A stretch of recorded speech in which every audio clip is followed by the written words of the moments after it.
Testing for YouTube, testing 1, 2, 3.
All right, welcome everyone. We'll call to order our Committee of the Whole, and before we get started today, I would like to acknowledge and recognize that we work, live, and play in the city of Port Alberni, which is situated on the unceded territories of the Sechot and Hupachesset First Nations.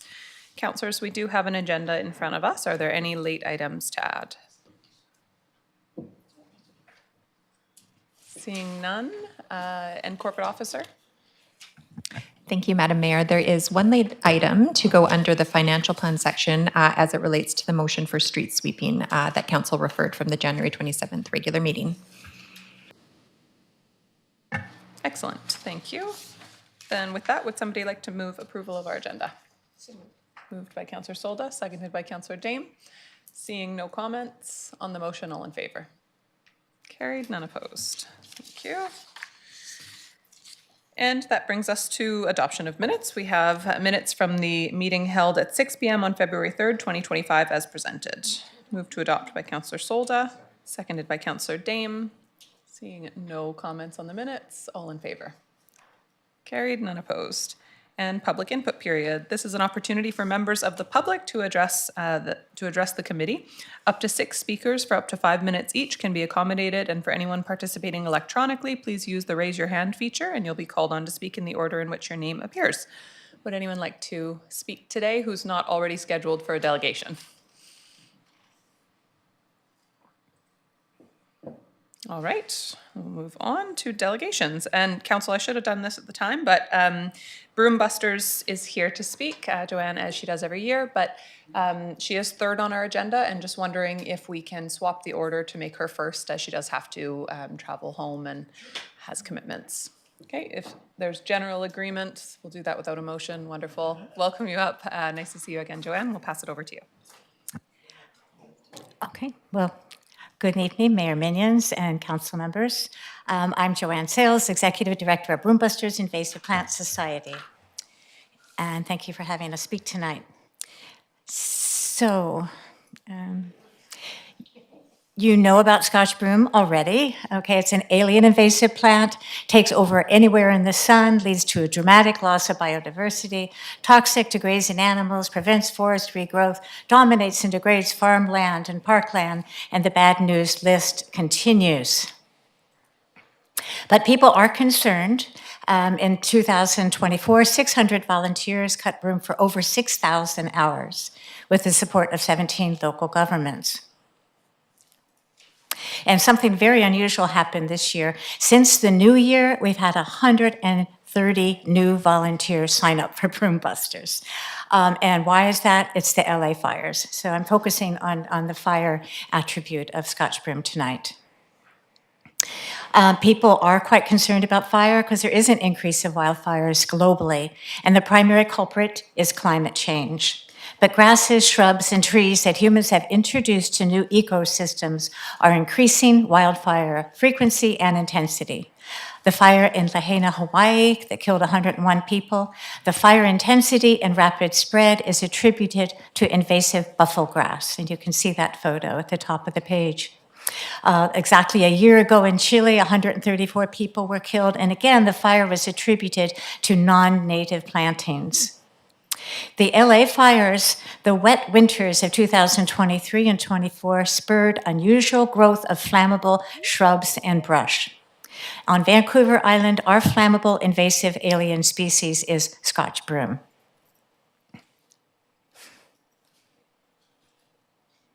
And come on. It's, okay. I think it went to, no, it didn't. Scotch broom is a volatile flash fuel. It'll increase a wildfire's fuel load, escalate the fire's intensity, compromise fire situations to make fires more difficult to fight. So let's look at why it's so dangerous using terminology of firefighters: fuel load, ladder fuel, continuity, urban interface fires, and ignition sources.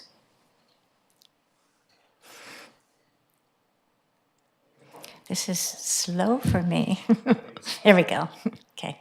So FireSmart lists broom as one of the highest risk flammable plants in our area.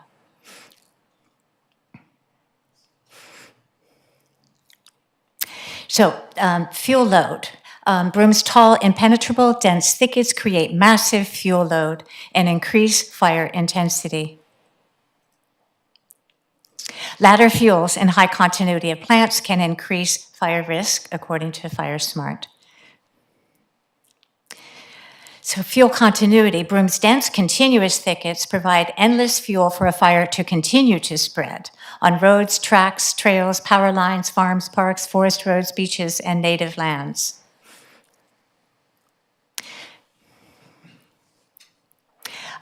Broom is a ladder fuel. Ladder fuels carry fire vertically from ground level into forest canopy, from lawns into houses.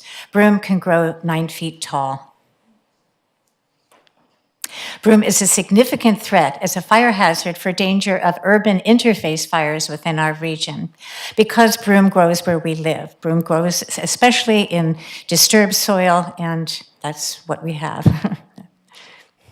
So ignition sources. Broom is a volatile flash fuel because it catches fire so easily, but a fire will not start without an ignition source. So we have campfires, burning of debris, malfunctioning machinery, cigarettes, arson, fireworks, lightning. Fireworks is something we need to look at carefully. Eagle Creek fire that burned 48,000 acres in the Columbia Gorge in Oregon in 2017 was started by a single firecracker. Broom has high oil content and naturally occurring dry branches.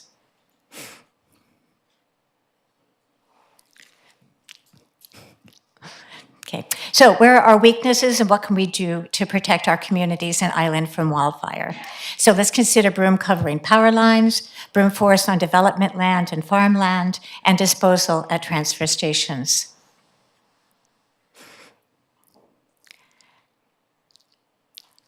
So broom on power lines greatly increases the danger that fire could spread across the island. Especially when you look at the map, you can see how that is true.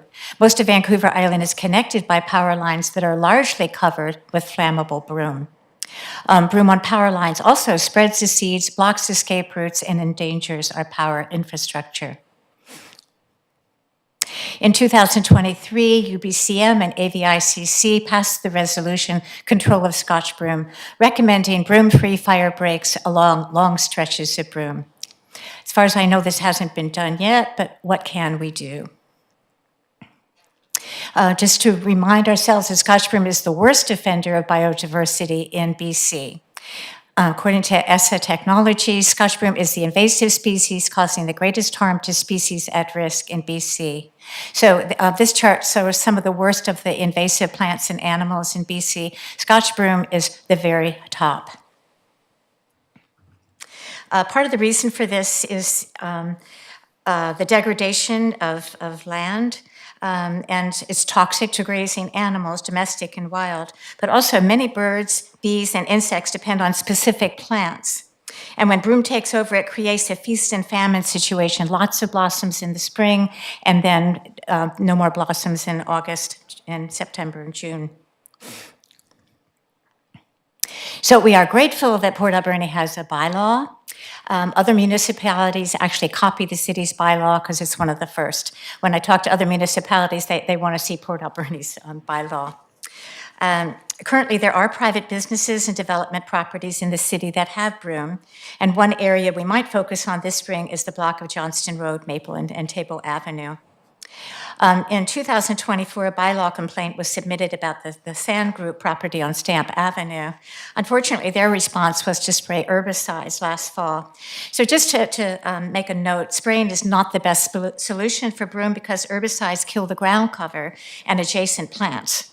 And broom spreads by seeds, which sprout in sunlight. So if you kill the ground cover and disturb the soil, you end up with lots more broom. And besides, when spraying kills the plants still need to be cut and need to be removed. So cutting the way Broom Busters does, it takes a lot of time, but in the long run, it's possibly the most effective and least expensive. So here's some photos of the Alberni Valley Broom Busters. And this core group of volunteers works tirelessly each spring to control the spread of broom. We always need more volunteers. Here's some more cuts in Alberni Valley, or Port Alberni.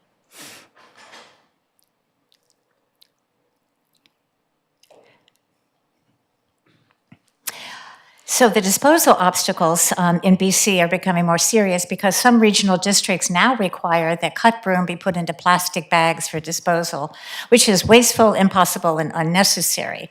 As a result, volunteers in those areas have stopped cutting broom. It's important to know that broom spreads only by seeds. Okay, Scotch broom does not resprout from pieces of branches or roots, like Japanese knotweed or ivy and knapweed, some of the other plants. So chipping and composting does not spread broom, except when the seed pods are on the branches, which is approximately June through September. We are grateful that ACRD Waste Management sets a good example by accepting cut broom without seeds at landfills and transfer stations. But local leaders are asking for free disposal of broom at transfer stations April to the end of May to support volunteers and encourage people to cut broom on private properties. We don't want the tipping fees to be an obstacle to people cutting broom. We want to thank the council very much. On May 4th of last year at the Echo Center, Port Alberni celebrated many years of broom busting. This year, Broom Busters would like to hold a similar event at North Island College. The event at Echo Center last year brought new volunteers and one happy council member. I always tell volunteers that they are cutting more than they are cutting because education is most of the battle. So when the public sees that the city supports and participates in broom busting event, they are more likely to clear broom from their property and neighborhood. So mentioning the Scotch Broom bylaw and support of Fire Smart adds validity to this project. So it helps to have promotion on Facebook, the city website, and the Alberni Valley News last year was used as well. Maybe we could do it 2 times this year so that people would see it in time. So we're grateful for years of support. The staff is very supportive. The piles are removed quickly. And we can't leave this problem to future generations, so now is the time to stop the spread of broom. Thank you very much. Thank you very much, Joanne. Are there questions or comments? Councillor Solda. Hi, thanks for the presentation. Just a quick question. So when a location is cut, right, a broom, has that ever grown back? Just kind of curious on that. And the second thing is I'm going to ask, could you repeat the dates where people can go if they are interested in volunteering? Okay. Yes, it does come back. It depends a lot on the soil and it depends on the situation. If the soil is bad and if there is not a seriously good ground cover, if there's not grass growing, then it's more likely to come back and disturb soil. If you have, a lot of grass growing, or if you have shade, then frequently, sometimes it's just cut and it's gone. If it's cut wrong, that's more harm than good, because if you even leave like this much of it, then it will resprout. And if people are interested in volunteering, you can always go to the Broom Busters website, broombusters.org, and you'd be contacting me if you went directly to info@broombusters.org, and then I would refer you to the local people here. But there is a page that on our website that is specifically for the Alberni Valley. Thank you very much. Any other comments? Councillor Verbrugge. I have 25 acres out at the airport for Christmas trees and very susceptible to broom growth, and I spend a lot of time keeping it under control. And right beside me is ACRD Airport, and they go in with a tractor with 3 mowers and mow it, and they keep it below this. But sometimes, I don't know why they mow it when the seed pods are out. And it makes it very difficult for me to keep under control. Is there a better way for them to go about this? When they're mowing it, are they mowing it so that it's up high? Because flail mowers are effective in large areas, and the flail mower actually kind of beats it up. So I would recommend a flail mower. In Qualicum Beach, where Broom Busters started, they had like 10 acres of broom on their landfill, and they used a flail mower to cut it, and it's pretty much, there's no broom there. But once again, it depends on the ground cover. Mowing doesn't work, it does not kill the plant.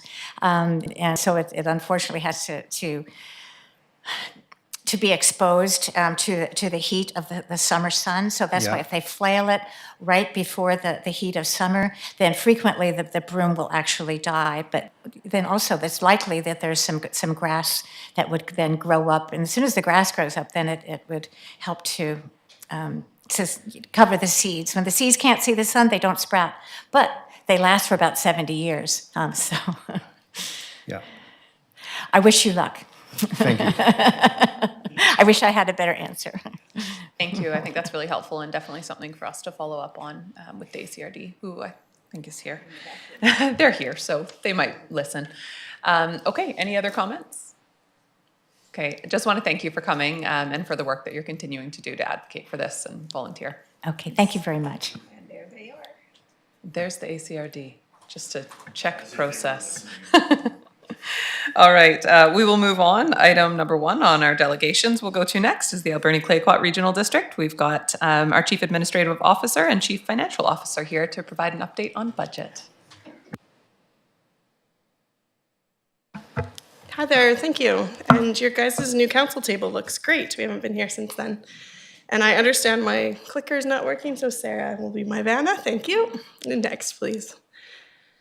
So I'm Terry Fong, Chief Financial Officer at the Alberni Clayoquot Regional District, and here today to talk about the 2025 to 2029 draft financial plan. So it's for a 5-year period, as your financial plan is as well.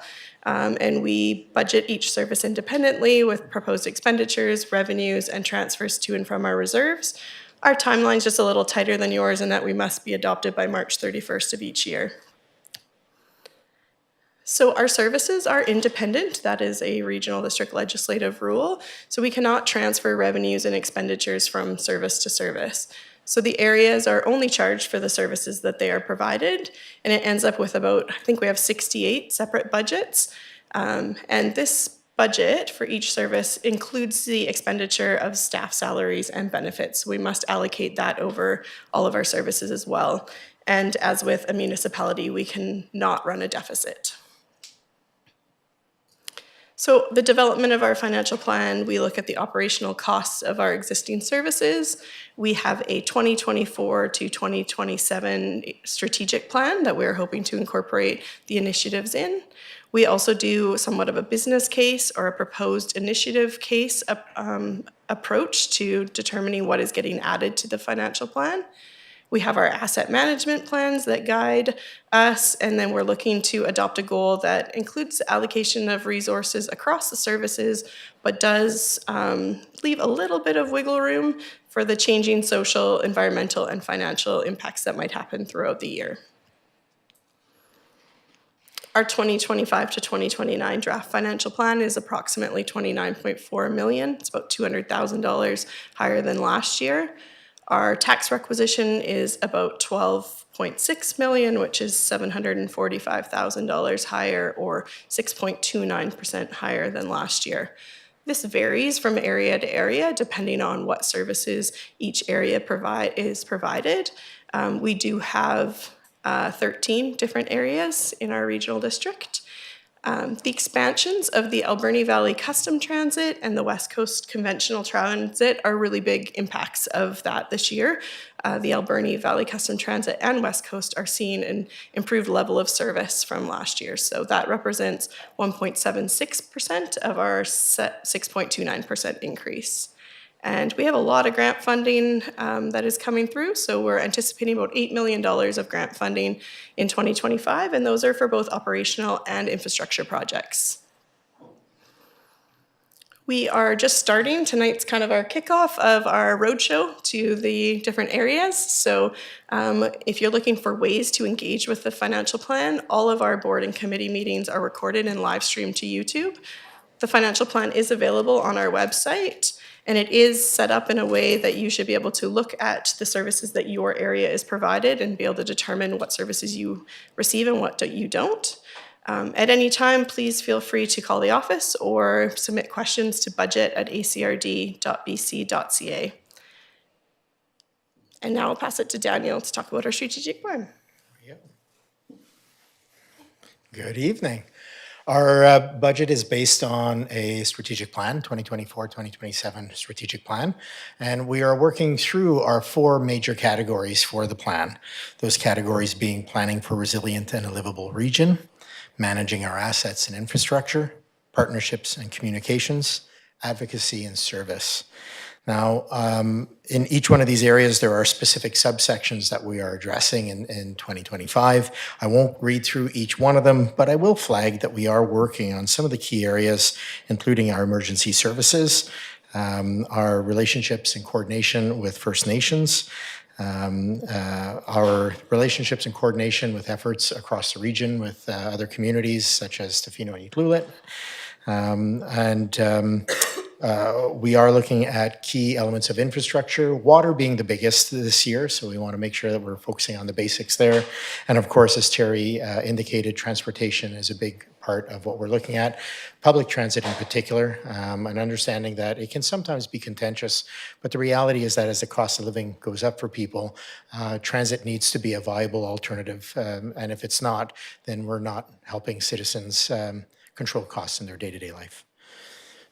Next slide. Next slide, sorry. We're going to tackle the services that we do provide to the city. One of the key services is regional planning. And in this area with regional planning, it's an area that all directors in all areas do take part in. For the applications that we do process, just so everyone understands, we don't manage roads, and so that still sits with the province and the Ministry of Transportation and Transit. And so any subdivision applications that take place do have to be approved by the province. We do coordinate and process applications for the Agricultural Land Commission. We deal with Crown land licenses of occupation. And of course, we have a number of different miscellaneous referrals that fall under regional planning, and such as water licenses, mining permits, liquor licenses, cannabis production and retail, local government and First Nations land use policies. Next slide, please. Last year, we continued a significant portion of work, wrapping up some grants, but also advancing in some tax-funded initiatives under agriculture. And in this area, we were looking at the development of a Canadian Coastal Foods Roundtable. We did complete a meat processing and training program for the second time, and we did complete the ACRD's Corporate Energy and Emissions Plan. In 2025, we are looking to do some work with Agricultural Water Plan Project. Again, vitally important as we all face climate change and wish to better support the agricultural area. Food security and emergency planning is a key area. Where last year we did meat processing training, this year we've coordinated and partnered with Hoopachesit, and we are doing greenhouse worker training. And of course, the hands-on experience is going to be at the Hoopachesit greenhouses, also grant funded. We are going to be looking to conduct building energy audits, and we have secured some grant funding for Community Climate Action Plan that we're looking to advance in 2026. I will flag that I want to make sure I'm on the right area here. For our regional planning, there is an increase of 1.54% this year, and that amounts to $3,195. Next slide, please. The Alberni Valley Regional Airport is always a point of discussion, even with Broom Busters. I know Joanne well enough. So in this area, obviously, we have been doing quite a bit of work to update and bring into the 21st century our lease rates. That was a process that we started in 2024, and we started implementing some of those lease differences in 2025. The result of that is, of course, that we're seeing a slight decrease. So there's going to be a requisition decrease of 1.61% this year for the airport. So it's about $10,000 decrease. But last year we did some work around the airport terminal building, bringing in some public Wi-Fi.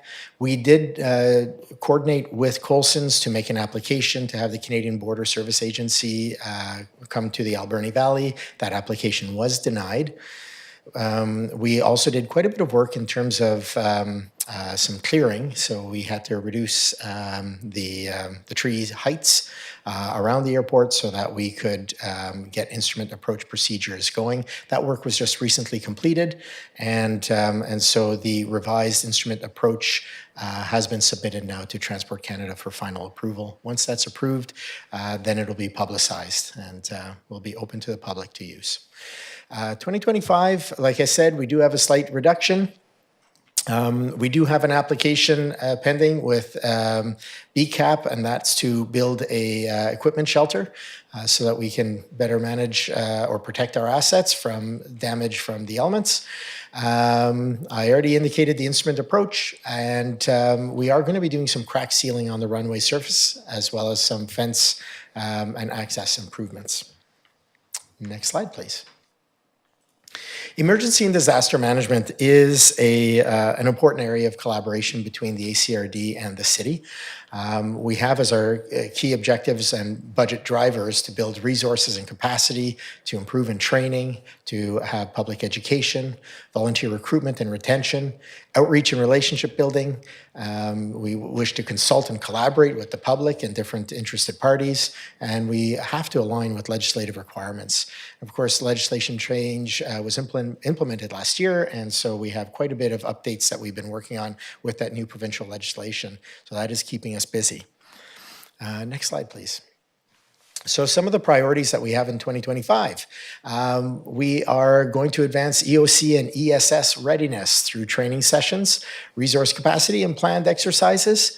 We are doing more along the fronts of volunteer management and making sure that we have ongoing readiness. We do have a team of 33 regular volunteers with our emergency social services, ESS.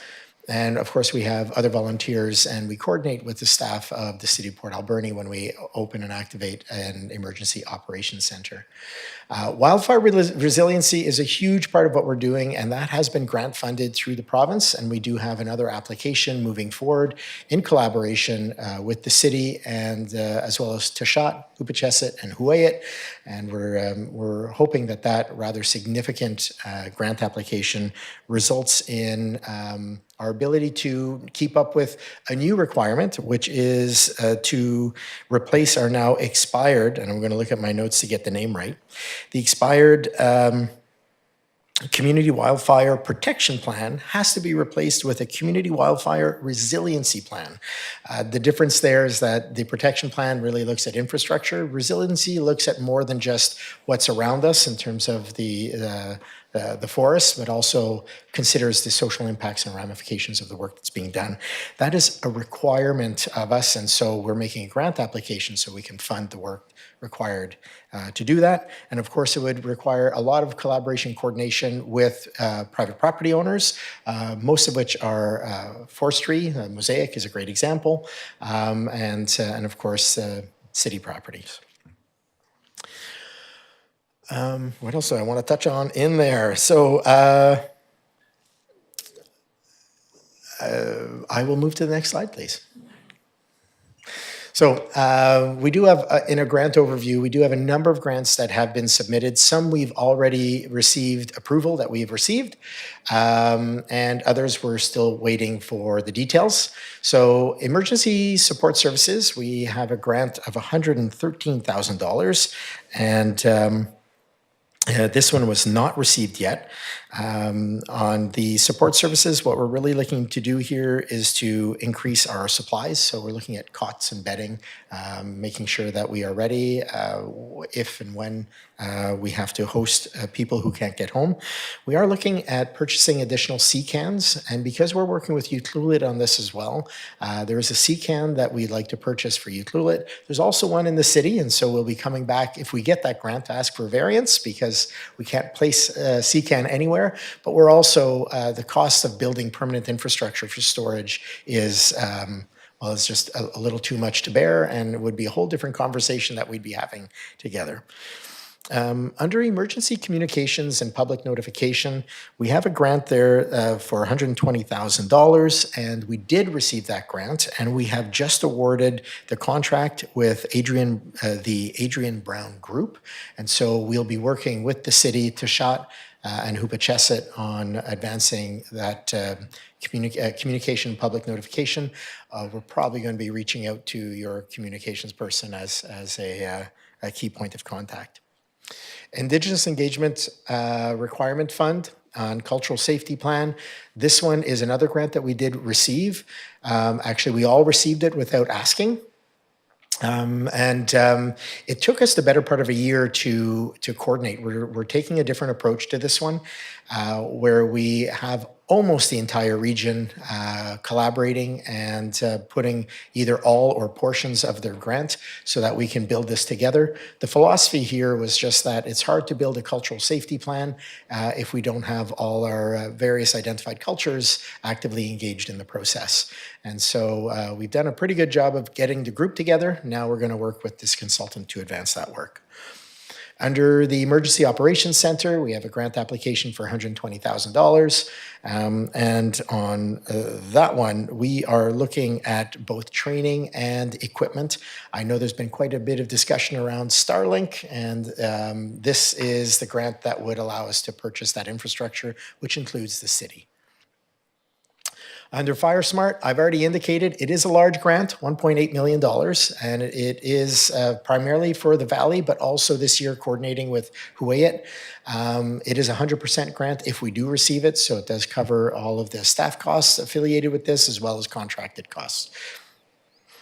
Investment in Agriculture Foundation, Food Security Emergency Planning. This is another grant that we have received. This one is focused on emergency preparedness and coordination with regard to livestock, as well as our water. So this is the two primary areas that we're working on in there. So about 2.56 million in grant applications. I'll just flag that we have two staff that we pay for, and that's the increase that we see this year in this budget, because it is going up by about 26%, is because it is the first year that we are completely paying for the staff. We've been able to offset our staff costs over the years since the pandemic, and this year is the first year where we're absorbing that full cost, as well as the various elements that aren't grant funded for the support of all our volunteers. And so just so you are aware of that one, it's a small and mighty crew that ultimately we invest about $300,000 and get 1.1 million back in terms of value and cash from the province and other levels. Next slide, please. Some of the other projects that we are working on this year are the Emergency Communication and Public Notification Plan, the Community Wildfire Resiliency Plan, as I indicated, the West Coast Emergency Cultural Awareness and Safety Plan, and a Food Security Emergency Needs and Assessment and Livestock Emergency Plan. Some of these are required under the new legislation. Some of these are initiatives that have come out of our community engagement and planning. Next slide, please. Under the FireSmart, I just wanted to give you a few stats because there's been an awful lot of activity and an awful lot of good coordination actually with the city. So we've completed, relevant to the city of Port Alberni, 138 home assessments. We've issued 18 residential rebates. We've had 22 public engagement events and 113 curbside pickup requests. And so just so you know, the curbside pickup is when people do a FireSmart update to their property where they trim trees and whatnot. All of those branches get left on the side, and then we hire a contractor to come in and chip that, and that's all covered under the grant. Next slide, please. The ESS, with the Emergency Support Services, or as I call it, Emergency Social Services, sorry, the terminology has changed on me. And in this one, the service details here are, we work with the city, it's Beaufort, Beaver Creek, Cherry Creek, and Sprout Lake, and we do have an MOU with Hupachesset. We've done an awful lot of volunteer management, recruitment, retention, and appreciation this year. This is the first year that we've actually branded and our volunteers are identified with swag. It just helps build a better attachment and team identity for the crews that are doing this work for us for free. We've done an awful lot of skill development and capacity building, and of course, it was underpinned by a $60,000 grant. In 2025, we are going to continue with some training. We will continue to do various team development, and we've applied for the grant of the $113,000. Like I said earlier, we have 33 members. We've seen 9 activations this year, which was a lot, or I say this year, last year. We've had 4,019 hours of training of volunteers. We've had 151 active response hours. We've helped 28 evacuees and 11 pets. Next slide, please. Emergency 911, here again, legislation is pushing quite a bit of change. Federal legislation is requiring that everyone across the country update their 911 systems to next gen. And what that means is that you'll be able to use multiple aspects for reaching 911. So you'll be able to video, text, you'll do a lot more than just making a phone call.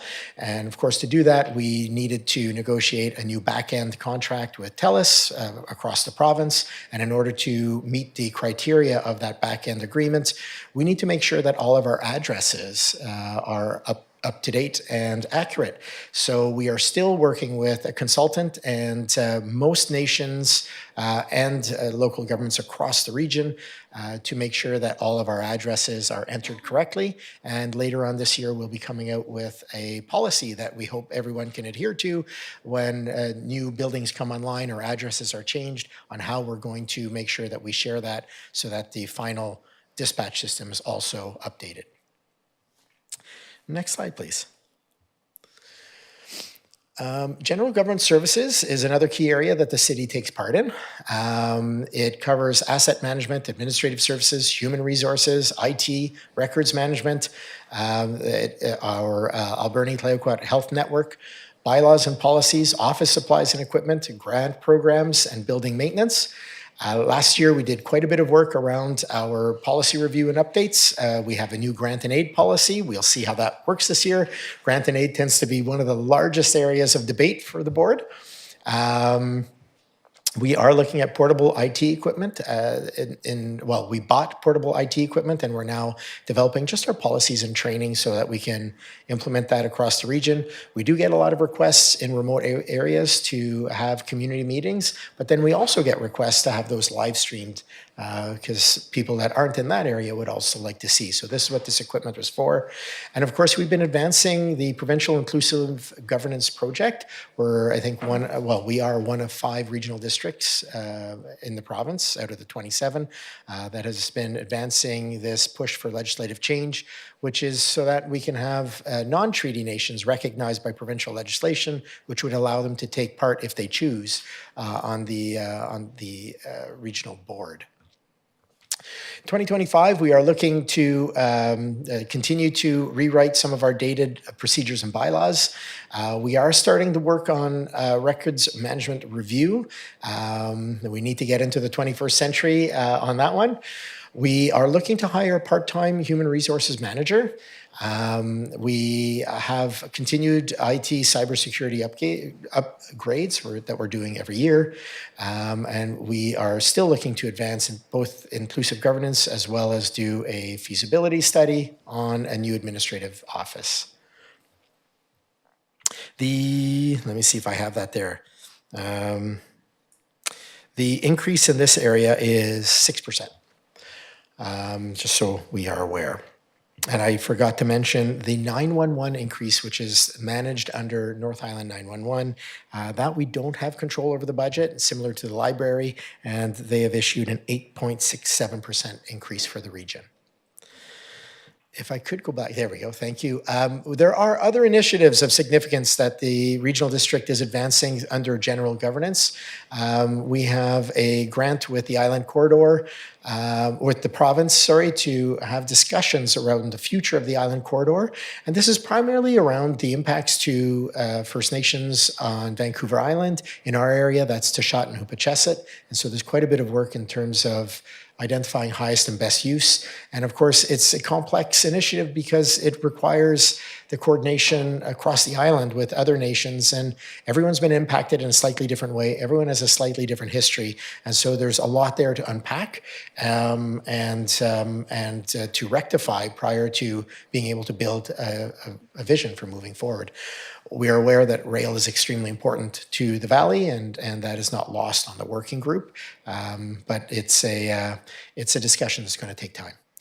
We have a transportation committee, and we're waiting for the province to submit their report so our committee can get into the weeds in terms of alternatives for Highway 4. As we know, with the highway closures, it became extremely evident and a top priority for us to find alternatives. And we do have a cross-sectional regional working group focused on that. We are working with the Alberni Valley Drag Racing Association, and we're hoping to come out with some different possibilities for how it is that we could find a permanent home for drag racing in the Alberni Valley. And of course, we're hoping to do that in such a way that we are all saying hurrah and hooray, as opposed to the divisiveness that we've found in different perspectives. And that is challenging, but we are having good discussions. The Alberni Valley Rural Areas Economic Development is an area of potential service investigations. So we typically have made a modest contribution to the city for economic development, and we're looking to see whether or not we should expand that to potential service. And then the primary care recruitment and retention. This one we are doing our best to explore different options for how we can address the challenges for building healthy communities and partnerships and advocacy. And so I will stop there and hand it back over to Terry. Great, thank you. So in terms of solid waste, it was a very busy year last year with a bunch of engagement regarding the solid waste management plan. That kind of wrapped up at the end of 2024. And now we are just taking a regroup in terms of not so much in the Alberni Valley, but there's a lot of infrastructure that needs to be built on the West Coast, and we need to get everything sorted and lined up before we come back with a final push to the community about the solid waste management plan before we submit it. So I wouldn't say it's on a pause, but it's just having to get some background information before the next step. So there'll be kind of nothing heard in the public a whole lot about that in the first half of the year, but maybe something near the end. Otherwise, there's still waste education and continued diversion efforts continuing. So this one, from a tax perspective, is mostly stable. The other component we'd like to highlight is that we do have a landfill working group with the Tishat First Nation, as we don't have tenure of the landfill, and so we continue to work with them on a partnership so that we can secure tenure and have some future certainty about that location. Next slide, please. We mentioned this briefly before, but the custom handy dart service in the Alberni Valley is run by the regional district. So that includes the city of Port Alberni and the rural electoral areas here in the valley. And there was an expansion of 1,300 hours that just happened here on January 1st, also included an expansion to Saturday service. So we're getting some early signs of appreciation for that, but there was a cost increase associated with that increase for sure. In terms of regional parks, one of the major focus is hoping to be the transition of the log train trail portions in the rural area. So not the portions of the log train trail in city limits, but the rural areas of the log train trail to a multimodal transportation network. But we are needing to renegotiate our lease agreement with the province before we can proceed with that. So still waiting on that, and then hoping to proceed with that in 2025. And as always, we continue to work with Mosaic and the province to improve the public's accessibility of privately managed forest lands. So always a priority for our board. Next, please. Sprout Lake Marine Patrol, business as usual anticipated for this coming summer. They were very busy last year as kind of the tourism water bomber farewell coordinators. But yes, continue to look at that boating safety education. This is the last year of a federal grant, so we will have to look at what the future of this program looks like if we don't get success in another grant application. The aquatics facility. So in 2024, we did complete the feasibility study for a new aquatics facility. We did start a governance discussion with the proposed participants, and that is ongoing. Recently, the board has asked if we could take a look at the renovation of the existing Echo Aquatic Center. That letter and request to council has not been sent yet, so that will be coming your way for consideration. But they wouldn't mind taking a look at that option before they proceed with a referendum, potentially on a new facility. And last but not least, the regional hospital district. So this is a separate legal entity from the regional district, but it is the same taxpayers. So I'll just touch on it here. The West Coast General Hospital debt will be paid in full this year, so that is exciting news.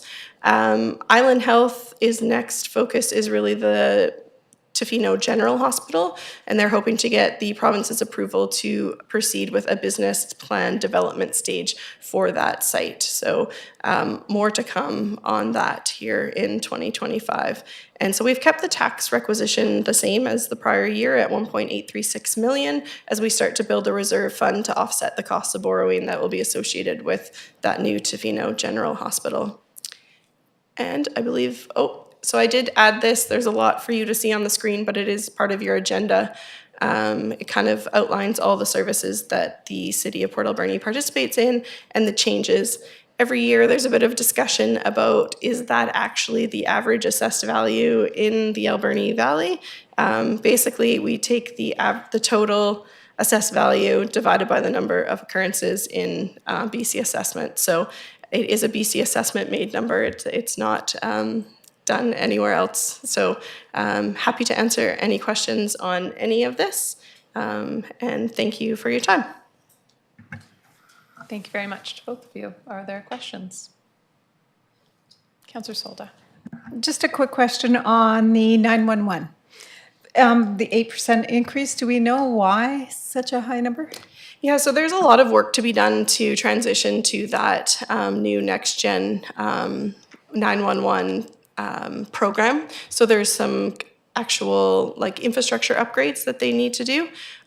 The other component of it is the contract with ECOM for the 911 services. So that's something they continue to look at. I do know that a couple of regional districts, I think it's 3 or 4 regional districts in the northern part of the province recently moved away from ECOM services, and that is definitely on North Island 911's radar, but not a priority for them just yet as they're continuing to make sure they're ready for next gen 911. Thank you. Any other comments? Okay. Thank you very much for the thorough information. Thank you. And we will move on to our last delegation, and we have Dr. Enns, Medical Health Officer with Island Health. Welcome.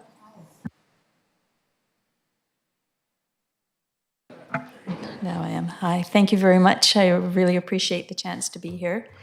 I want to thank Mayor and Council and staff and citizens, because this is my opportunity to provide a report on the health of the population. I'll be way faster than the last presentation, I promise.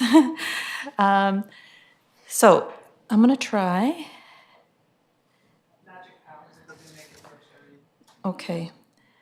And I do have some magic powers. So first of all, just want to acknowledge that we're meeting on the homelands of the Tishat and Hupatchisa people. As the medical health officer, I am bound to you through legislation. So I am here in that capacity through our linkage through statute. As just take a moment to let you know who medical health officers are. So we're first of all physicians. So we're physician specialists in public health and preventive medicine. And then what makes us a medical health officer is an ordering council from the Lieutenant Governor. through multiple acts and regulations to protect the health of the population. So I have many different jobs under the statutory functions, and I also have non-statutory functions as a consultant physician. But one of my jobs is to monitor the health of the population. My patient in that medical model is the population. And then I need to, again, through statute as it relates to my relationship with you as local government, is to advise in an independent manner. I'm apolitical to issues that pertain to public health, and that can be policies or bylaws or anything else in that area. Then for you, as local government, you know this, the legislative functions you have to protect also for the health and well-being of your community through the Public Health Act and through the Community Charter. From where I sit, you are the public health practitioners, because every decision you make in local government impacts the health of the people that you serve. We serve a shared population, but you are far more powerful than I am in terms of your input and impact on the population. There is no decision you make that doesn't impact health and well-being. So when you do hear from me, I'm not trying to be irritating. It's actually my job. And you don't have to take what I say. You can just say thank you and leave it at that. That's fine. So I'm just going to quickly give you some high-level facts about the population. As much as I can, I'm going to try to focus in on the city of Port Alberni over the next few minutes, but some of the data is categorized through the local health area. So the local health area is that green area on the map. It includes the city of Port Alberni, the Alberni Valley and Bamfield is the second area in there, and the third being the West Coast. And those three separate areas are called community health service areas. When I say LHA, I'm talking about this larger area. So within the LHA, according to Census Canada, there's some, you're just over 23,000 population. The highest percentage of the population is the ages of 20 to 44 years of age, so almost a third of the population is in that age category. It's actually 18+% of the population identify as Indigenous, 9% identify as a recent immigrant. The median age is 47 years. And interestingly, about 20% of families are single-parent families within the Port Alberni area, within the local health area. So some of the socioeconomic factors, these are determinants of health. This is why I'm bringing this up. The blue numbers are from the 2021 census, and the green are from the 2016 census, just so you can see how things have changed.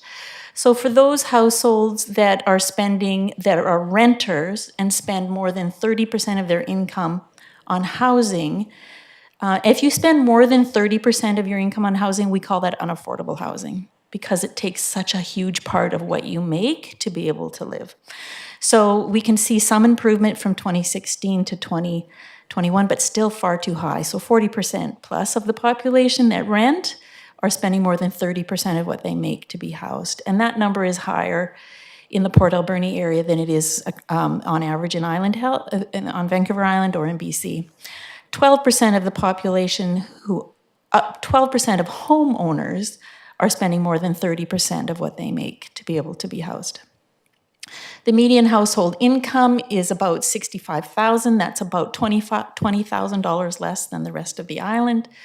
And the low-income persons represent about 14+% in Port Alberni. So these numbers are specific to the Port Alberni, the city of Port Alberni. The unfortunate dig down in the low-income persons number, though, is that proportionately,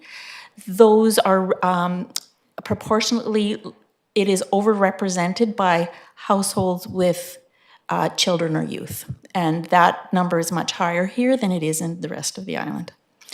But over half of the adult population has formal training, post-secondary certificate, diploma, or degrees. And again, I only bring that up because of what that means for opportunities, and again, an important determinant of health. Life expectancy at birth, we don't have a lot of time to talk about these things, but just to say the concern here is Port Alberni is represented, well, this is actually the whole LHA represented in the yellow, but again, because Port Alberni is the number, bears the biggest impact in terms of the number within the local health area. That's a very concerning trend, downward trend in life expectancy over the last 10 years. It corresponds to the toxic drug poisoning crisis. So there's about a 5-year life expectancy drop. Life expectancy is as an indicator, is very sensitive to deaths in earlier years. So infants, children, youth, young adults, those deaths really contribute significantly to bringing down a population life expectancy. To better understand this, though, I prefer something called the potential years of life lost, which is, it's a measure of premature mortality before the age of 75. So when you do a PYLL, or a potential years of life lost, you can see where the biggest drivers are that's impacting why people aren't living very long. And it also lets you to compare it across regions by diseases or conditions. So for this area, I broke it down so we could look at what's driving that life expectancy. We know that the toxic drug poisoning is definitely one of them, but it's certainly not the only one. And this is age standardized, and for the same conditions, when I compare Port Alberni to the rest of BC, Port Alberni has over 4 times higher loss of life prematurely due to motor vehicle incidents, almost 3 times higher of deaths related to alcohol. So alcohol is significantly contributing to that premature deaths, 2.5 times higher for unintentional injuries, and just over 2 times higher related to the drug poisonings. So this is important because these things are all preventable. These things all have an intervention. These things are all within our control. And the good news story is, compared to the rest of BC, self-harm is lower. So alcohol, I can't do any of these without talking about alcohol, because it is the substance that is making the biggest impact on health and well-being in all of our communities across BC and Canada. So in Alberni, I have whole presentations to do on this, and I would love to come back to unpack alcohol with you if you'd like to talk about it, or with staff. But just to say that for the population 15 years and over, when we look at alcohol consumption, the alcohol consumption over a year in 2023 is 803 drinks per person in the valley who's age 15 years and older. When you break it down to that many drinks in a week, it's over 15 drinks in a week on average for everybody in this valley age 15 and over. The interesting thing about that is we have new guidance on the Canadian guidance on alcohol and health, and that's that little chart on the left-hand side there, where just trying to put into context that the amount you drink will have individual health impacts, especially as it relates to cancer. And we haven't talked about that enough as a society, at this celebrated, normalized, legal substance and its contribution to cancer for individuals. So people aren't we haven't allowed for informed choice when people buy alcohol either, because we don't have labeling. So we have so many issues as it relates to alcohol, and it doesn't save us money. We're not generating money. In fact, for every glass of alcohol that's consumed, every standard drink, British Columbians are paying 30 cents in harm for every standard drink of alcohol. So when we look at the Alberni-Clayoquot region, when we know that 7 or more drinks per week significantly increase individual harms and cancer, and the consumption rates are over twice that in this region. I could go on about it, but I just wanted to emphasize the point, because consumption directly relates to harms. So for individuals, the orange columns are hospitalizations. The bright orange is hospitalization rates in Port Alberni, so West Coast General. And then the green bars are related to opioids. I just want to put in context that the hospital admissions alone for alcohol are so much higher, not only in Port Alberni, but also compared to the island. But the island hospitalization rates are also significantly higher than it relates to opioids. The good news about the toxic drug crisis, so I didn't have room to put it in my slide, is I want to thank Port Alberni and everyone in this community for all the work they do, because compared to from 2023 to 2024, there was a 40% reduction in drug toxic deaths. So that's very encouraging. I celebrate you guys because you're doing a lot of things right. Obviously, there's some contribution through the supply not being as toxic, but it's not just about a toxic drug supply. It's also about a community that accepts and supports and is intentional. So thank you very much for that. And I hope to see that trend keep going down. Even though there was a 40% reduction, there's still lots further to go.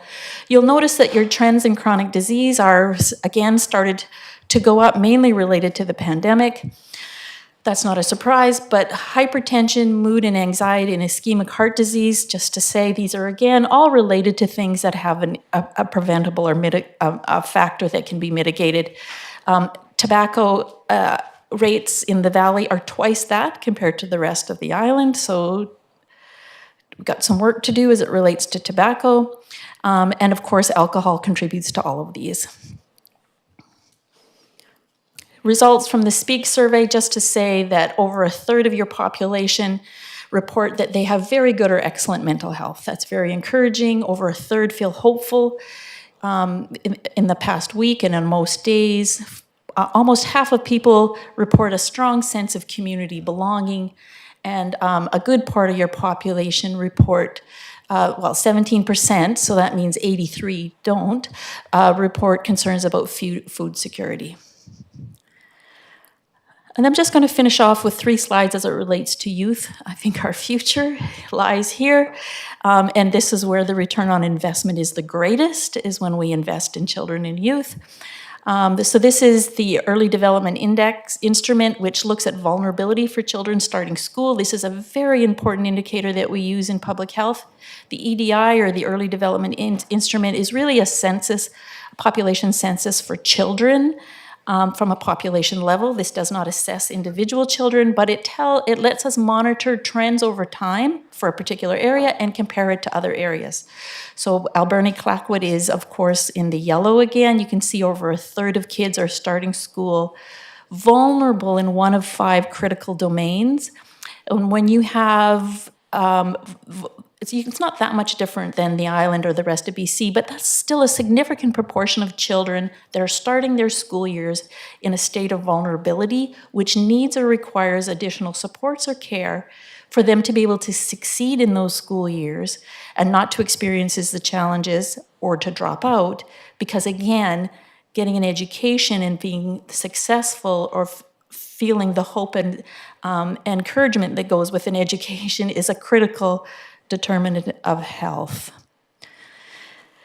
The McCreary report, about these indicators, I only want to identify one of them for you. You have this in your, this was already given to you, but just that over 3/4 of youth in the McCreary report for School District 70 said that they had a trusted adult in their life.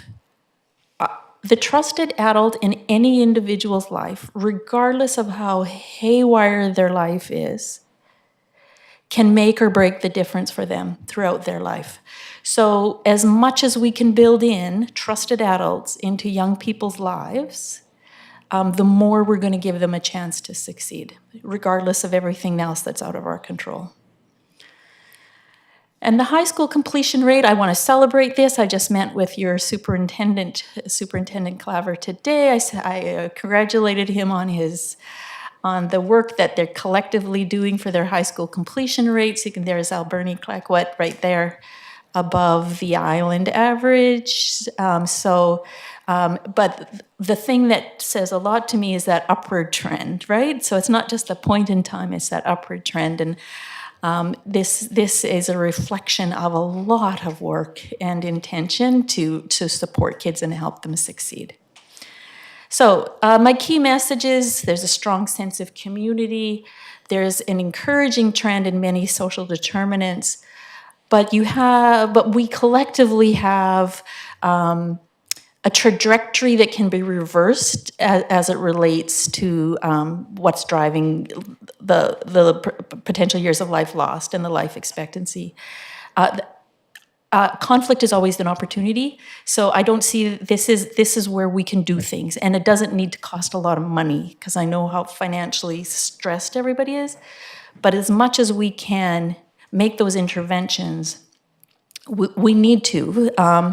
And again, I didn't put it in here, but all of that investment into children and youth in whatever way that happens, and I want to thank the city for youth nights that you've been supporting and are continuing to support because the kids love it, and I think it's a very positive investment. And as it relates to psychoactive substances, we have one end of the extreme with what is illegal and has all kinds of issues around it, and then we have the celebrated, legal, normalized substance of alcohol. And so we have a whole spectrum of psychoactive substances that are having a significant impact within the community, but I would particularly like to delve deeper into the policies and opportunities through managed alcohol program, managed alcohol policy, or community alcohol strategies, or liquor licensing policies, because I think we could get a lot of bang for the small buck as it relates, and it won't hurt the industry. We have evidence to show that those interventions do not hurt the industry, but it improves public's health. So here's some just resources for you. What's not on here is the local health area health profiles. We are back in business making those again. They're not up and published yet, but I know that a lot of communities like the local health area health profiles, so they're coming again very soon. And even though I'm interim, while we're short on medical health officers, because I'm the North Island medical health officer, but I'm also a Tahitian, so I got Alberni West Coast, so which I'm very delighted to have, I might add. But I will be replaced as interim as soon as we can hire another medical health officer. But I'm your girl in the meantime, and if there's anything I can do to support and help you succeed, that's what I'm here for. So thank you. Thank you so much for that presentation. So much good information there. And while we have you, before you are replaced, which hopefully isn't too soon, I would really like to welcome you to come back to have that conversation around alcohol policy and what we can be doing as a community. And it is something that has come, I mean, even like liquor licensing, we're not involved in all of them, but we recently have had some discussions and requests, and we really haven't known where to go with them. So I think informing or helping council to be informed and build a policy could be extremely valuable. So maybe we'll get you and Sarah to coordinate on that. But yeah, I think we'd be very interested in that. So I could add then we're developing a policy. We are building a policy program in our public health portfolio, and our emphasis right now is on alcohol. So we have people that are quite expert on this I can bring along. So Sarah, I'll reach out to you. Okay. That'd be great. Thank you. Thank you. Are there comments or questions? Councillor Haggard. Thank you, Madam Chair. Thank you for coming tonight. I really enjoyed the presentation, and I was very encouraged to see some of the numbers trending in the right direction. Finally, we're going in the right direction. So I was extremely happy about that. But I have two questions for you. Is there any priority areas that we should be focusing on? And my second question, can you recommend any specific things that we can do to achieve better numbers? So that's a huge question. It's okay. It's good. I love it. That's what I'm here for. But we might have to come back at this again and unpack it a little bit further. But again, I want to emphasize that anything we do for children and youth will not be wasted. The early years are critical. All of those interventions that happen before the age of 5 are really important for kids, and it actually sets up the rest of their life in terms of the trajectory for, what they're going to be able to do, their success, but also health. Like diseases are often determined in those first 5 years, depending on your environments, and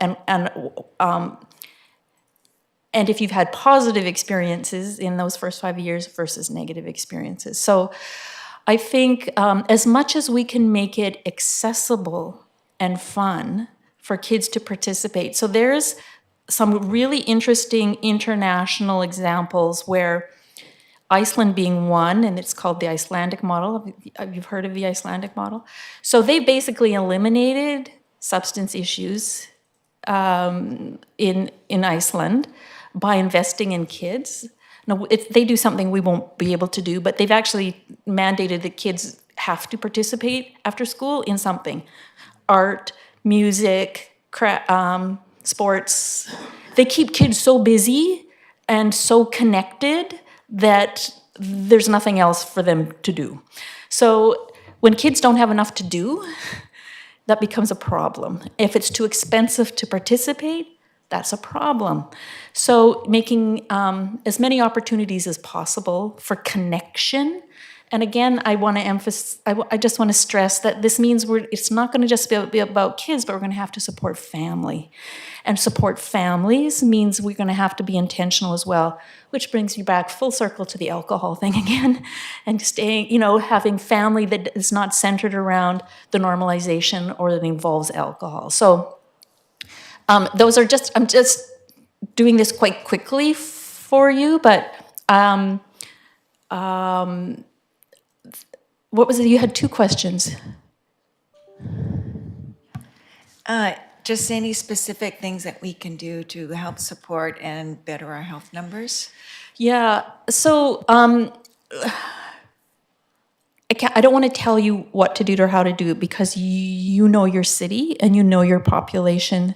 So I can come up with some broad strokes in terms of, I can give you examples from other communities, but I know you have the capacity to know where, I know you know where your opportunities lie in terms of,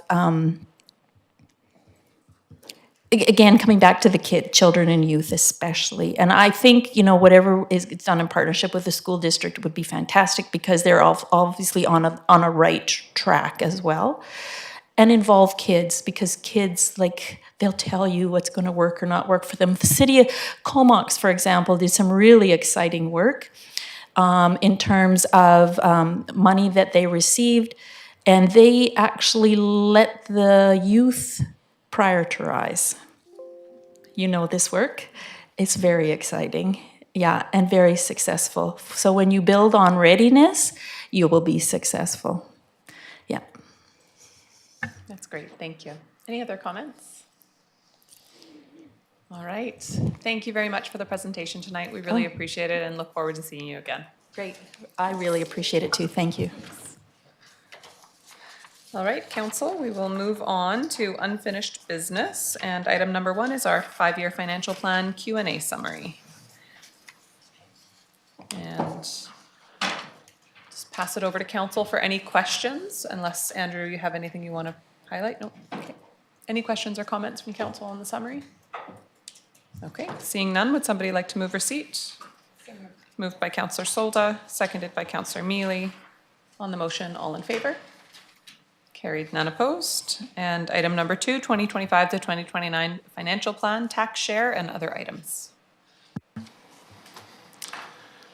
Thank you, Madam Chair. So with this report and the attached financial plan, there's a few more bits of information, obviously, to consider as we go through the financial planning process. What's included in today's agenda for the financial plan is some discussion on the tax share. So starting off with that discussion, it's one of the items that has been a longstanding process allocation over the years that has shifted, but all that has come based on information brought to council and directed by council as far as the share across each of the tax classes. So within the report, there is links to the historical reports that were provided over the last year, both for the past allocation and some of the information that was associated with how we got to the tax share that we'll review in a second here, but also where we stand across the province as far as taxation in the municipal realm.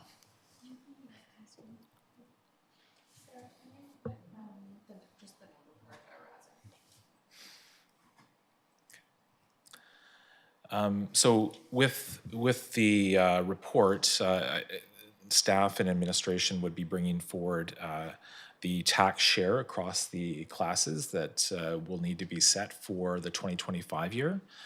So if there is any change or any direction from the committee to council, that would be great to have that discussion tonight. If there's any additional information that would be needed to be brought forward.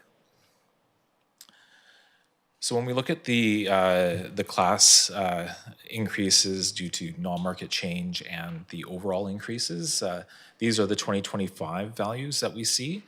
So for the residential class, there wasn't a large increase overall, but there was a slight change in non-market change and a slight increase for market values. So obviously that is fairly flat year over year for the residential class.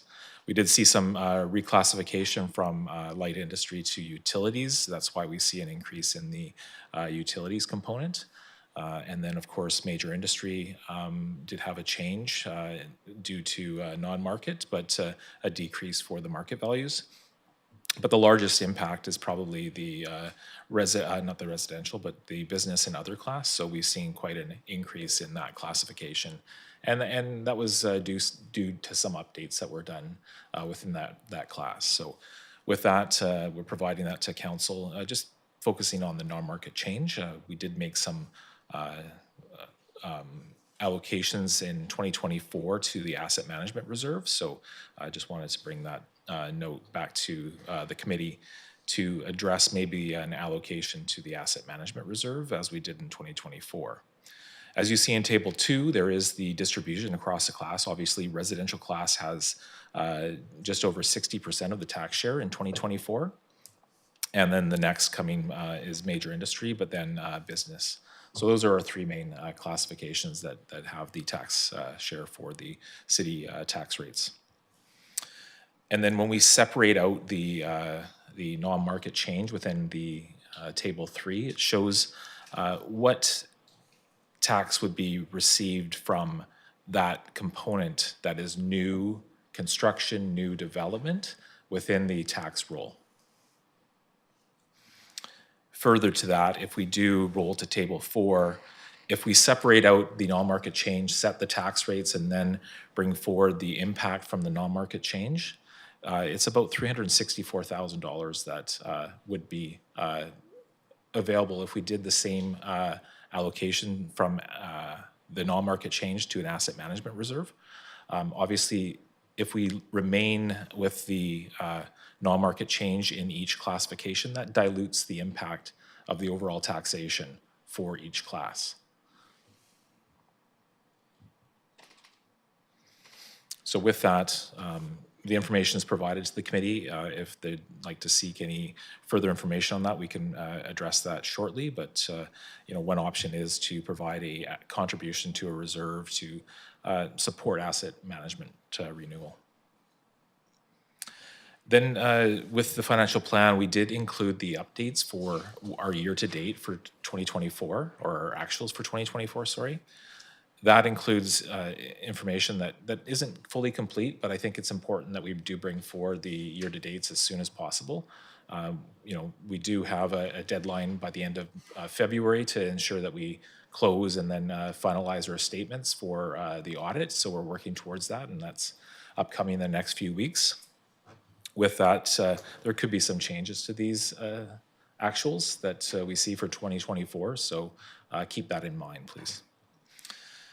With some of the larger projects, obviously the SOMAS project has been progressing when we look at the capital projects within the financial plan.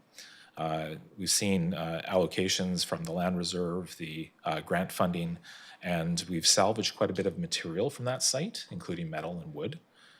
That said, there was some expenditures that were related to the REDIP grant and some of the demo that was offset largely by the salvage work that was done. So of that original $1.2 million from the city's funds that were allocated, we still have just under, $726,000 or so left at the end of the year. So obviously we'll finalize that number, but that's pretty close to where we are at.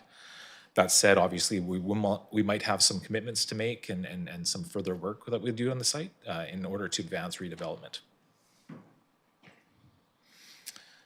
Moving on to the Connect the Keys project, obviously that one was allocated in 2020, so we are under budget at this point in time. There is some work or some items that we still need to complete, including wayfinding and some alignment that we would be doing on the trail. But with that, administration is looking at possibly taking $200,000, and if the committee would like to make that recommendation to clean up some of the little items that are left with that, we would return those funds back to the Growing Communities Fund to use for other projects. So that's currently sitting at just over $500,000 under budget for the work done to date. When we look at the childcare center, that was a project that also started many years ago. There has been some increases and delays with that project, and that one is over budget. And then there hasn't been any further allocation of funding to that.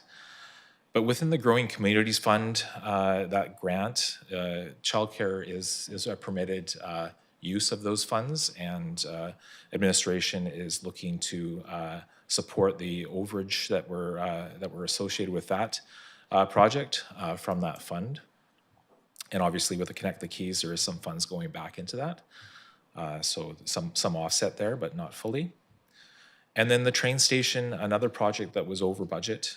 We had just over $102,000, but with the lease policy as far as allocating funding from our leased properties, we could utilize some of that money to offset those overages in this year. And that shows the intent of that allocation. It supports the renewal of our leased assets. So there'd be that constant revenue going into that. If the committee would like to make a recommendation to support that overage, that would be something that administration would seek to get feedback from the committee on. When it comes to the master plans, those are currently underway. Obviously, when we made the original allocation to the master plans, there has been some change in reallocation.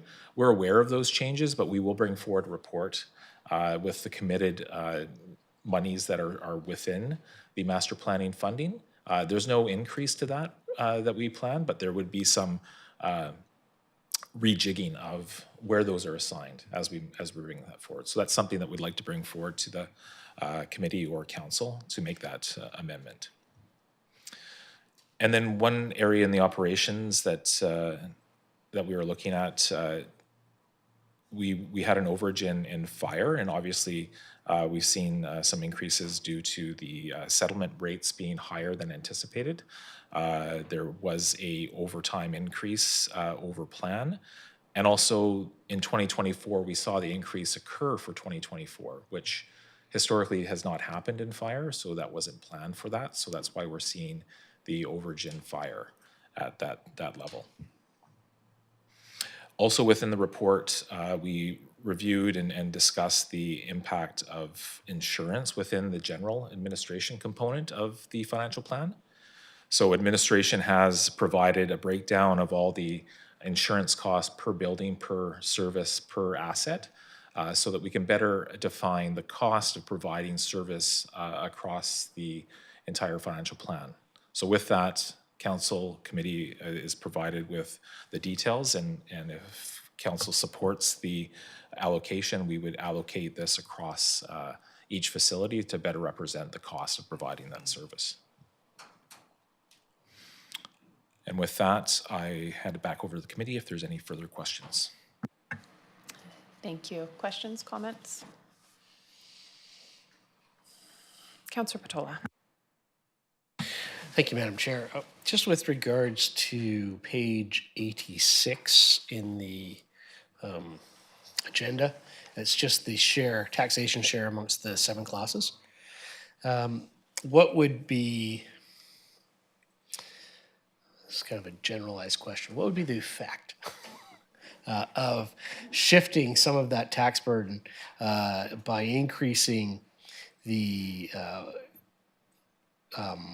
light industry and heavy industry by 1.35 and 1.82, basically rounding them up to the next round number, right? And then splitting that increase back between the commercial share and the residential share equally, so that each of those two classes is reduced by 1.48%. It's jigging the numbers, but is that a substantial difference to promoting lifestyle in the community and the competitiveness of general commercial activities? Thank you, Madam Chair. I obviously the impact that it will vary per class, because each class has a different allocation, and for me to speak to that specific number, it would be very difficult on this spot here. What I can do is bring back further information, and expand it on some shifts between each class, to further inform the committee and council to the impact of those shifts. And I believe I tried to do that in the fall. Probably didn't do a good job of that. So I could probably look at actual numbers based on specific changes between 1% and 2% between the classes, if that would support the committee's understanding of the impact of that on each classification. If that is And I'll just add that while it is artificial rejigging, no matter what we do is artificial in splitting the tax classes. So I think that's a completely reasonable question to ask. And if council wants to see a further breakdown of how similar shifts could work, this is really the time to ask for that information. Councillor Patola. Thank you, Madam Mayor. I guess for once in my life, I got my timing right then. And I would like that type of information, mostly just because it would be helpful to understand the little bits and pieces that we're working with in this budget to make it not nice, but more feasible, I guess, for everybody that's involved, and equal some type of notion of equality and fairness. Which I'm sure nobody will agree on, but at least it's an effort. So that kind of information would be helpful. Thank you. Absolutely. Other comments? And sorry, before we move on from that, I'm just looking around the room. Does anyone disagree with requesting that information? Okay, we're not going to make a formal motion on this, but if Andrew, if you're able to note that to bring it back, it's appreciated. Thank you. Madam Chair, just to clarify, just maybe looking at a 1% to 2% shift is what I'm hearing from Councillor Patola. If that's what the committee is seeking and concurs with, then I can definitely bring that back. I see agreement there. That's great. Wonderful. Councillor Dame and then Councillor Mealy. Thank you, Madam Mayor.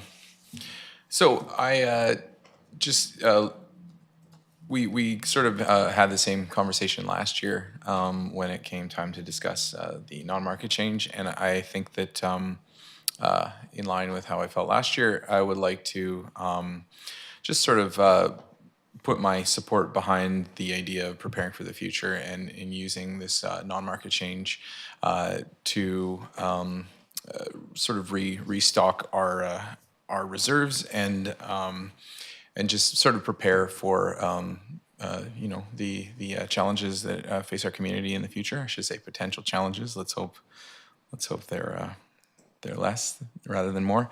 But I would like to make a motion, if I could.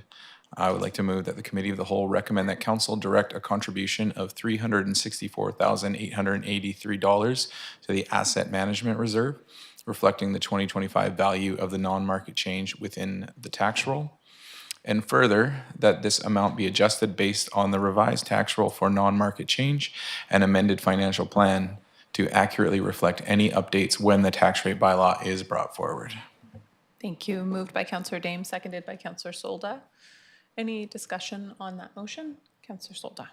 Yeah, Madam Mayor, I also have concerns about our reserves, definitely, and I looked through the reserves and I noticed like even Parkland, Land Reserve, Capital Works, the key Center Reserve, RCMP, Emergency Fund, and also the asset management. You know, like I have concerns how low they are, and it really worries me about the future, especially with the tariff fees and what the mill might be due. We need to have something in there, and some of those reserves are so down. The capital works is really low, and like I starred that one, and I'm really quite concerned about that because they're not being populated. They're slowly being populated, so I'm just wanting to bring that up too. Thank you. Thank you, and a reminder to council, it's always council's discretion how much we fund reserves. So when we make these comments, I think it's important that we make them to ourselves because we are the ones who fund or take from those reserves, not staff. Councillor Solda. And I agree with you. I just want our council members, fellow council members, to realize, and they probably do, but I just want to put exclamation marks on these reserves right now. Thank you. Councillor Mealy. Thank you, Madam Chair. Thank you very much to Director of Finance for all this information, of course. So last year, we made the non-market change for light industry and business and other classes, but we left residential. I'm kind of 50-50 on this. I understand the motion, and I'm not in total disagreement of it. However, at one point, so $199,000 in residential, that'd be about 0.5%. Is that close to it without pulling up 3/4? Well, yeah. 0.65, something like that. So I'm not saying I will or I won't support the motion. I'm going to hear for the rest of the council, but if there is an alternative to this, it would be to do what we did last year, which is save the residential class and move the rest of it. So, but I'll listen for the rest of council. Thank you. Councillor Dame. Thank you. Yeah, just a quick comment that I supported that split last year, and you know I understand why, just given the challenges of this budget season, and the ongoing challenges that our community is facing economically, why there might be sort of a desire to soften that this year. But the reason why I'm supporting putting the full amount towards reserves is because I'd like to see us avoiding these problems becoming worse and worse and worse as the years go on. And the more that we can, the healthier our reserves are, the healthier our financial future is. And so as much as it stings to see large tax increases, I think that it's just good, responsible management to make sure that we're thinking long-term. Thank you. Councillor Patola. Thank you, Madam Chair. I have to agree with Councillor Dame. I think I voted against the split last year. I think we put a lot of work as a council, from my point of view, into finding places where budgets can be reduced, where services can be reduced without having large impacts on the citizens, and where we can delay purchases when they're not actually necessary, but only just been put into a timeline. So, and I think we've come a long way, coming from 19 and something down to 13 and something. So that is a significant fine-tuning of the budget. The non-market changes, while it does have an effect on the final outcome, is not something that goes into that process. It's kind of a separate process because it's this non-calculated amount that we only find out afterwards. And it is, so we can clearly and confidently tell the citizens of Port Alberni what the tax increase is going to be based on what the budget spending is. It's just, in my eyes, wise finance and wise saving. Anybody from the Depression era would probably want to do this too, is put that little bit extra aside because it's a little bit extra, and that's what a rainy day fund is, and that's what your special savings are for. And you don't do it out of your regular budget, you do it out of those quarters and dimes and nickels that you find in the couch. Thank you. Thank you. Councillor Solda. Just a quick question. Maybe Andrew could give what is asset management so the public understands what it is. It's just not, I think that's really important to note. Thank you for the question, Madam Chair. And Asset management is essentially what we do with the IRF fund. So obviously, we put money aside every year to ensure that the assets that we have are being funded to renew those assets when they need to be renewed. So it's about smoothing out the allocation of funding so that there isn't any shocks or any large numbers that come forward that are underfunded that would have to come from taxation. So it allows that reserve to cover the costs that a roof might be required for a building, and we can pull it from the reserve. No different than the recommendation to the committee to take some of the asset renewal funding that we are starting to put away into a reserve this year to support those facilities that need an upgrade or some work done on them. So showing that, within that line item, we put money away every year, but with the non-market growth recommendation, it's to take the growth in that current year and the following years that would go back into the full tax roll. It's just that initial year, that non-market change, that new growth in the community is assigned to that asset renewal. It's just to support, as you indicated, to build up that reserve to support those future capital expenditures. So I hope that is helpful for the committee and the public. That's great. Thank you very much. Later in the report, later in this, in the agenda, there is new roofs that need to be changed through the years and that, and other areas that need something. So I think this is really, I believe this is really important to bank up our reserves so we don't have to go back and have the taxation even higher to get this. And if there is an emergency and then suddenly a roof or whatever we need to fix comes up, where do we get the money? And with the tariff fees that could potentially hit us, that's going to bump up even the dollar sign even more. So I totally support this. I still look at the other reserves and I'm quite concerned on those. And especially capital works is a big one in there. And anyways, I just shooting a horse here and, I have concerns. Madam Chair, I just wanted to clarify, just with the capital works reserve.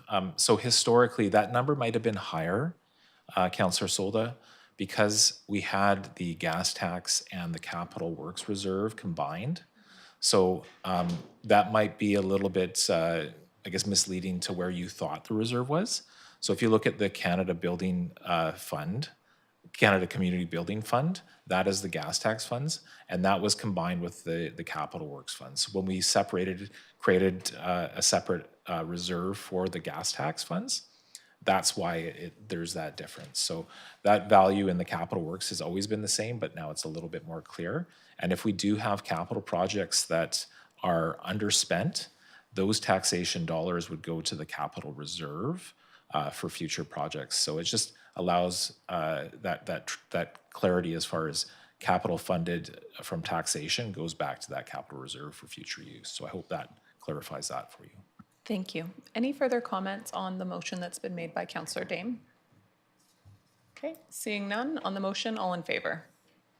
Carried, none opposed. Thank you, Councillor Dame. Now, further questions on the budget presentation or other motions? Councillor Mealy. Thank you, Madam Mayor. I do have a couple of motions just to deal with what's in the report. And so I'd like to just, well, first of all, I'd like to just say, again, thank you for the information.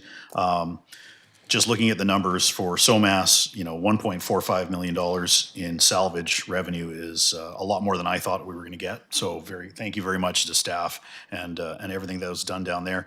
Also, the Key to Key pathway being $551,000 unspent is also good news. So just kudos to staff for all the hard work that they've done to keep these two initiatives under budget. So what I'm going to do, Madam Mayor, is just if I read this all correctly, and I'd like to talk about the allocation of $200,000 from the Key to Key as is in the report. So I make a motion to recommend to council that we allocate $200,000 out of the Key to Keep pathway funding for wayfinding signage in collaboration with the Seychelles and Hoopachesset First Nation, and the remaining funds to go to the Growing Communities Fund. Thank you. Moved by Councillor Mealy, seconded by Councillor Dame. I'm wondering where the $200,000 number came from, because I know we're working on other sign projects and wayfinding projects that seem drastically lower than that. So that does just seem like a large budget for wayfinding. Andrew. Madam Chair, there is some other work. So we do have some work that we need to do with both nations to get the signage, but also the cost of the signage. And then there's some alignment that we're doing on Redford. So we might have to spend some money in that area to do some alignment. And then I think that was it, but I think we didn't want to come back to council if it was a little bit short. So we want to make sure that if there's another node or something that we needed to put in, that was something, but obviously the committee has the ability to, make a recommendation to council that's different than the one in the report. Thank you. First of all, could we, Sarah, do you mind taking the thing off the screen? Thank you. Sorry, put it up, take it down. Mike, could you maybe provide a little bit more information on what the alignment is that needs to be done? I'm $200,000 more. I recognize the project is under budget and that's fantastic, but it's being used quite well and it seems like we've met a pretty good safety standard. So I'm just not clear on what additionally needs to be done. Yeah, thank you for the question. I don't have exact details on the rest of the alignment by the Redford that the Director of Finance was talking about, but I just don't want to underfund the wayfinding signage. It is one of our first the first multimodal trail. I want to make sure that the kiosks are done right for the wayfinding, that there's kilometer markers put up that will help the safety. Are we hoping that it comes way under? Yes. We are working with both nations for the designs of the salmon. Salmon will be the type of art that is provided on there, one sockeye and one chinook. Salmon will be on there, one from one. Each nation will provide a design for the fish. So some of it will be going towards painting. So I don't have all the exact, if you prefer a better breakdown, I can have that for the council meeting to really specify out where the funding is. Again, 200,000, I think it was more around 150 something is when we were looking at it. We rounded it up. We'll again try and bring it in way under. I just want to make sure that we have enough to do the trail the standard that it deserves. Thank you. And I would just say that we helped fund a CNC machine at the Makerspace. They do a lot of design work. They cut a lot of similar materials like that for community signage. And I feel like we could get the wayfinding signage for almost free, recognizing there is additional work to be done on the trail that I certainly am in full support of. But I would not support $200,000 or anywhere near it for signage. I mean, we're just putting in our brand new Welcome to Port Alberni sign for, I think, $40,000 total. So $200,000 is just too high. That said, if there's additional work and that needs to be done, I appreciate that. But just want to make sure that that is not a signage budget in any way. And I'll leave it to council for additional information. I've got Councillor Patola and then Councillor Haggard and Councillor Solda. I'm sure you had your hand up.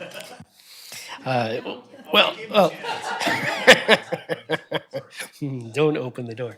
Thank you, Madam Chair. I would both agree with your comments and those of the CAO. I think it's a good motion. I would support it because it's just going to the to council. And it would be very useful when it does come to council to have that more itemized breakdown. Absolutely. Thank you. Councillor Haggard, Councillor Solda, and Councillor Dame. Thank you. CEO, it was my understanding that we were going to be doing like benches along the key to key and plant some flowers and maybe some grass, that kind of thing. Is that coming out of the $200,000 budget? Through the chair, yeah, those are what we'd be into discussion with the nations about. So again, there's some small nodes that we're planned on, and that involves also some signage explaining what historically the different areas of the trail were used through the First Nations lens. That's part of the wayfinding area. But again, I would have to get the full breakdown of what it is. It's not all just signage. It's again about the feeling of the trail. Like an example that I know there was a lot of fundraising on the Okanagan Rail to Trail. There was several nodes on it that cost over $2,000. We are $200,000. I'm not saying that, but again, the mayor is correct. There are a lot of businesses that have come forward to sponsor different items, and again, we're open to looking at that. But I can get a better breakdown before the council meeting on what we're looking at, without having had a meeting with the nations on where the possible nodes could be. It's going to be hard to drill down exactly what would be at each site, but I can have a better estimate for you on what the dollars would be spent for. Thank you. Councillor Solda. Thank you. It's interesting because I was just going to ask about the benches too. And is this including the maintenance too? Like there's supposed to be money for maintenance, or is that a separate budget? And also a separate budget? Okay, and biking, like people who are going to be using it more and more, hopefully in the summer for biking and that. I just feel that we should finish this trail and finish it complete because, you know, if we put this away and say, this is it, it's never, ever going to be completed a lot of times because there'll be no money for it. So if we have that budget already there allocated, I totally support it. I think we should finish it as well, but not signs. with an endless budget. And, you know, so I do think it's important that council understands what we're paying for and what the budgets are rather than just a large estimate, so that we can be informed before we make a decision. I wholeheartedly would like it to be finished and done nicely, but not just spending the money because we have the money, which is not at all what I feel staff is doing, but council needs to be informed before we make a decision. Councillor Dame, and then I'll go back to you, Councillor Solda. Thank you, Madam Mayor. I just wanted to take an opportunity to make it abundantly clear to the public so that we don't see it popping up on Facebook tomorrow, that this isn't, I think it's clear to everybody here, but this isn't an additional increase to the key-to-key budget. This is actually under budget that is being moved back to other projects, and with this amount that we're discussing being withheld for the remaining work to be done, just to be very clear. Thank you for making that clear. That's very important. Councillor Solda.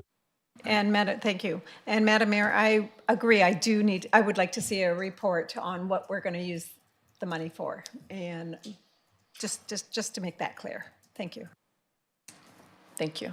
The Makerspace said they'd be happy to help with our signs. They're just messaging me. They do fantastic signs. Lots of great work. Everyone should get a Makerspace membership. All right, any other comments on this?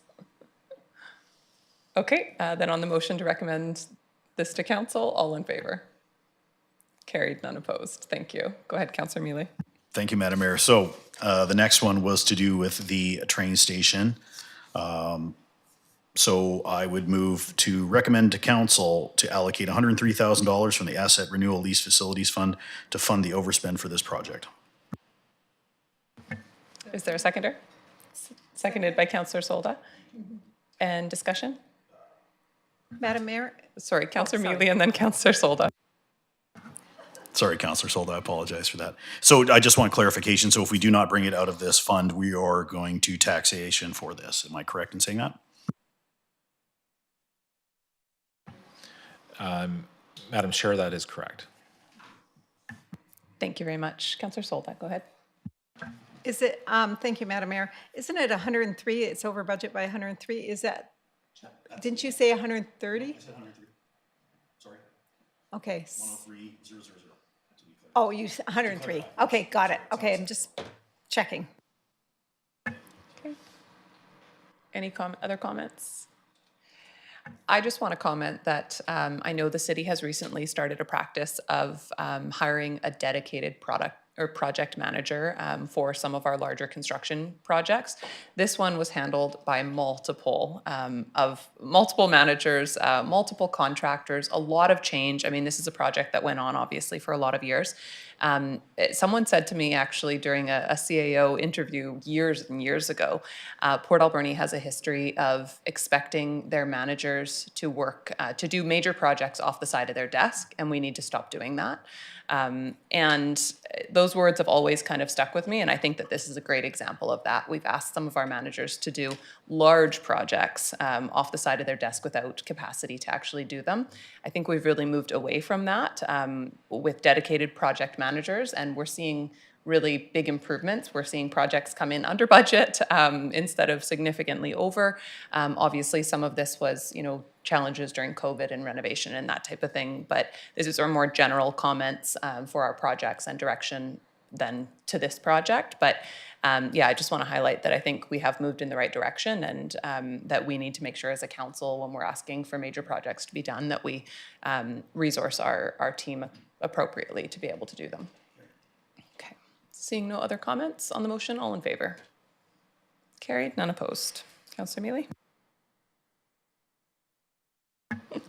Thank you. I think the other one that hasn't been made yet is the Child Care Centre. Does anybody want to make a motion for the Child Care Centre? And granted, I know there's not motions specifically written, but go ahead, Councillor Dame. Thank you, Madam Mayor. I move that funding for the additional costs incurred in the construction of the Child Care Centre come from the Growing Communities Fund. Thank you. Moved and seconded. Councillor Patola. Sorry, that should be a recommendation from the committee to council. Yeah, thank you for that. Yes, we'll take that as a friendly amendment. Wonderful. And I'll make the same comments, but I won't make them again on this project versus the last one. And I will just highlight as well Dr. N's words from earlier today that in every dollar invested in our youth is a dollar well spent. This project, I think it's always important to note when we do talk about it, was funded by I think $4.4 million in grants from the province, originally intended to be 5.1, might have been 5, we got extra, yeah. We got more than we, 5.1. We got more than we originally anticipated. It was originally supposed to be 100% funded by the province, but of course we built during one of the craziest building periods of all time with cost escalations, as everyone I'm sure is aware. But again, I think just an incredible project, and really want to recognize the province. Although, we are going to shift this back to additional funding from the province through the Growing Communities Fund, because they gave us that as well. Really want to recognize the province for investing in childcare in our community. I think we are up to about 200 new spaces that they've built over the last 4 or 5 years. So a huge, huge investment in children in our community. Councillor Haggard. I realize that the project did go over budget. However, those 88 families that now have childcare for them is a huge investment in our community, because those parents can now go to work and their kids are very well taken care of in a beautiful brand new space. So it's money very well spent for the future of our community. Thank you. Okay. Seeing no comments on the motion, all in favor? Carried, none opposed. Thank you. Any other motions? Yeah, motion to receive. Motion to receive the report. Thank you. Motion to receive. Oh, sorry. Sarah, go ahead. Thank you, Madam Mayor. Was council wanting to entertain the street sweeping motion at this time or at a different time?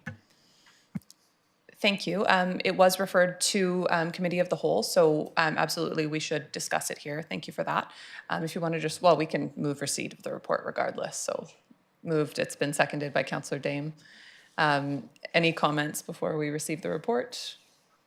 Seeing none on the motion, all in favor? Carried, none opposed. And Sarah, could you just read out the potential motion for street sweeping, and then council can decide how they want to move forward? Yes, Madam Mayor. So the motion is that council amend the City of Port Alberni 2025 to 2029 Financial Plan Bylaw number 5123 2025 by reducing street sweeping to only 6 months of the year. Thank you, Council. So you'll recall that street sweeping as an item and what it would look like to reduce the service to only 50% of the year was forwarded to a committee of the whole meeting.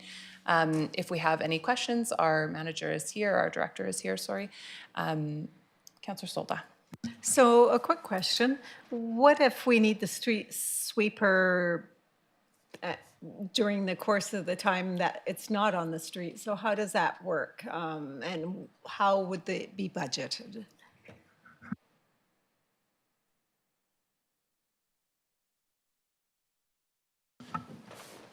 To the chair, thank you for the question, Councillor Solda. We do utilize the street sweeper for other programs, not exclusively just street sweeping. So for instance, when Parks does certain jobs, or if there's water sewer projects where the street needs to be cleaned afterwards, we do utilize it for those, and then that gets charged accordingly to that project. Thank you. Other comments? Councillor Haggard. Thank you. I was just wondering, is there any implications to infrastructure by reducing the street sweeping to 6 months of the year? Like, would the drains get clogged because we're not cleaning the leaves off the street? Like, is there any implications to that? To the chair, thank you for the question. It's a bit subjective. I couldn't answer that with certainty without some time and tested, without having the program running full time as we do now. It's a program that we run and try to maintain our infrastructure to the best of our abilities, but depends on the year, depends on a number of circumstances and variables. Councillor Patola and then Councillor Solda. Thank you, Madam Chair. I did not write it down, but I would like to make the motion in the exact same wording that was presented by the corporate officer. Thank you. Moved by Councillor Patola, seconded by Councillor Dame. And further comments? Councillor Haggard. Oh. I was wondering if maybe we could revisit this and you could maybe update us on how this is going, and then if it's not working, if you can ensure that you let us know that it's not working and why it's not working, if it's passed by council. Thank you. Councillor Solda. Yeah, I have the same query as Councillor Haggard here. I'm just worried the costs, like if we don't have it all year round like we do, the costs that it will with our infrastructure and stuff like that. And I guess the only way is to try it and see what happens. There's no, for next year, or this year, I mean, and see where we go with it. I'm just kind of curious to know, have we ever done that? I don't remember doing 6 months of the year in the past. So there's always the future. Thank you. Councillor Dame. Thank you, Madam Mayor. Just in response to the questions just put forward by my fellow councillors, or committee members, I should say, I did note that in the staff report that the intention was to run it during spring and fall, and I assumed that was those are the times of year where there would be the most debris to deal with, which would mitigate the concerns presented here. So if that could be confirmed.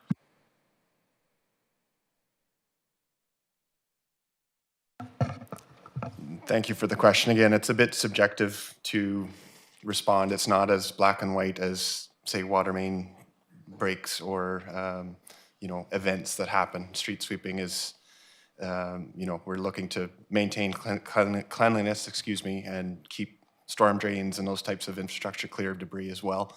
To Councillor Dame's point, if this motion is passed, we do intend to focus our efforts on kind of known areas or known periods of time throughout the year that would have the most difficulties with leaves and other road debris from sanding and from the winter periods. So I'm not really sure how else to answer that. Thank you. Councillor Solda. So my question then would be, in the wintertime, if we're sanding, how about rock debris, on windshields and stuff like that? That is a big concern. I know on the major highway, of course, that's not ours. So, but we do have the side streets that have a lot of traffic, and especially if we're putting in a roundabout and stuff. Just kind of curious to where we're going with that. Thank you. I'll go to our CAO. Yeah, thanks, and thanks for the questions and the discussion. Again, administration would love to do service all year round. Again, council's been looking at reducing the operation service levels at the city. If we do get a lot of complaints, whether it's street sweeping, whether it's hours that have been reduced in other areas, we will be bringing that forward, so council will be aware of that. Rock chips can be caused from lots of things. And it's not usually just the gravel that we put out or sand that we put out on the roads. I know that it can cause it, but again, as our Director of Infrastructure said, for street sweeping, we are going to focus on the times of year that we think would be best to operate this sweeper if we make this service level reduction. Again, in a perfect world, up to now, I believe Port Alberni has operated year-round with the street sweepers. If council wants to keep it the same and operate year-round, administration can do that. But again, if there are a number of complaints or we run into operational issues, we will bring that back to council's attention. Thank you. Any final comments? Okay, seeing none on the motion, all in favor? Any opposed? Motion carried. Thanks, everyone. Any other items councillors would like to speak to from budget before we move on? Okay, seeing none, thank you very much. We will move to item number 3, Parks, Recreation and Culture Fees and Charges Bylaw.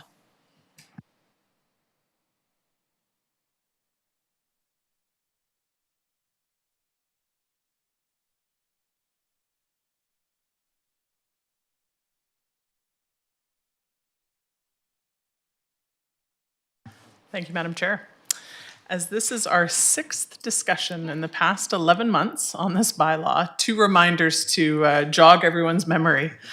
First, the rates listed in the draft bylaw are based on council's direction to have our rates represent the median among 6 comparator communities of Campbell River, Courtenay, Comox, Esquimalt, Oak Bay, and Powell River. Secondly, some of the proposed rates are significantly higher than the current bylaw rates. Any numbers in the bylaw that may seem skewed are based on that direction or that ask that our rates be in the middle of those comparator communities. So again, we're speaking to median being middle as opposed to the mean or average of rates. 3 items I'd like to bring your attention to in this evening's report. First, council had provided previous direction to include a separate rate structure for the Sunshine Club. Since that direction was given,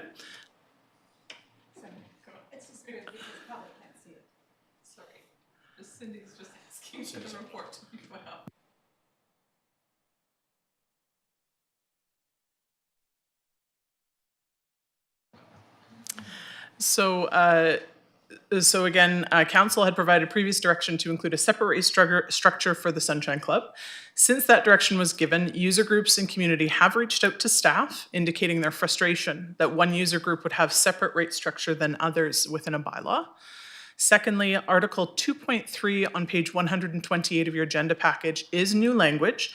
It outlines that any rentals on statutory holidays would be subject to an increase in order to cover staff time to facilitate a rental on a statutory holiday.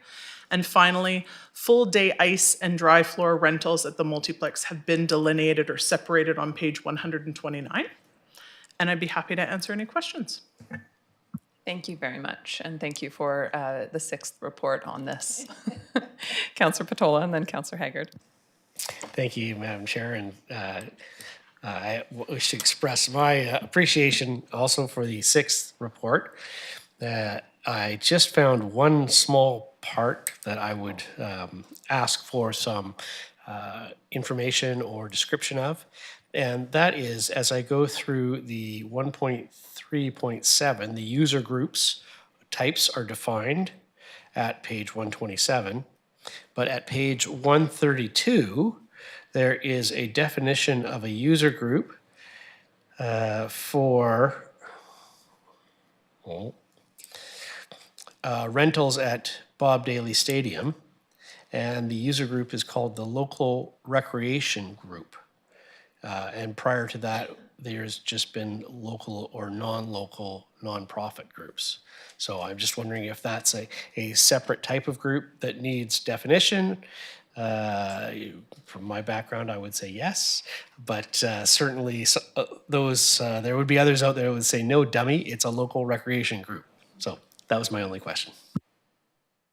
So, Madam Chair, that local recreation group is outlined on page 132, would be the same as local nonprofit on 127.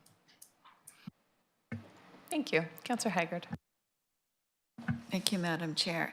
I was the person who brought forward the Sunshine Club Amendment, and the reason I did that was because I thought it was seniors. However, the Sunshine Club starts at 50 years old, and I did not realize that when I did that. I thought it was strictly for seniors, and in my mind, you're not a senior till you're 65, not 50 to 65. So I'm happy to change that if council so wishes. I'm fine with that. And also, there is another thing that I would like changed. I know you're going to kill me, Director Thorpe. And I did talk about it before, but the field cost for adults is listed at $18.75 per hour. And I believe, if I remember correctly, and please correct me if I'm wrong, that the actual cost is about $80 an hour. So I think we should bring up that cost for adults to use fields, and that will help compensate and keep youth at no cost. That is my preference, to keep the youth at no cost, so I think we can raise the cost for adults. Director Thorpe. So, Madam Chair, first of all, staff are happy to make any changes council or the committee wishes. Just to give the committee context, further to Councillor Haggard's remarks, so that $82 per hour was indeed based on previous year's usage. That would be the break-even point, or what cost recovery, in order to recover 100% of the cost for maintaining the fields based on use. That's where that $82 or so figure came from, just to give folks context. Thank you very much. Other comments or questions? Councillor Mealy. Thank you, Madam Mayor. So we've had this discussion many times, and I appreciate Director of Parks, Recreation and Culture for bringing it again. What was brought by a member of the public at the end of the last meeting was the discrepancy between the potential new rate for general admissions and annual passes all the way through 10 punch, 1 month, 3 month pass to what it was or what it is now. So in looking at, and I guess the main one is for a senior right now, if you would like to buy an annual pass, it's $172.80.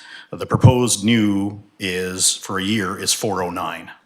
So that there, and again, it's council has asked staff to go and give us this information, and I do appreciate what I think I would like to see just on those admissions. General admission, 10 punch, 1 month, 3 month, and annual pass is for the child and teen and the seniors to be the same price.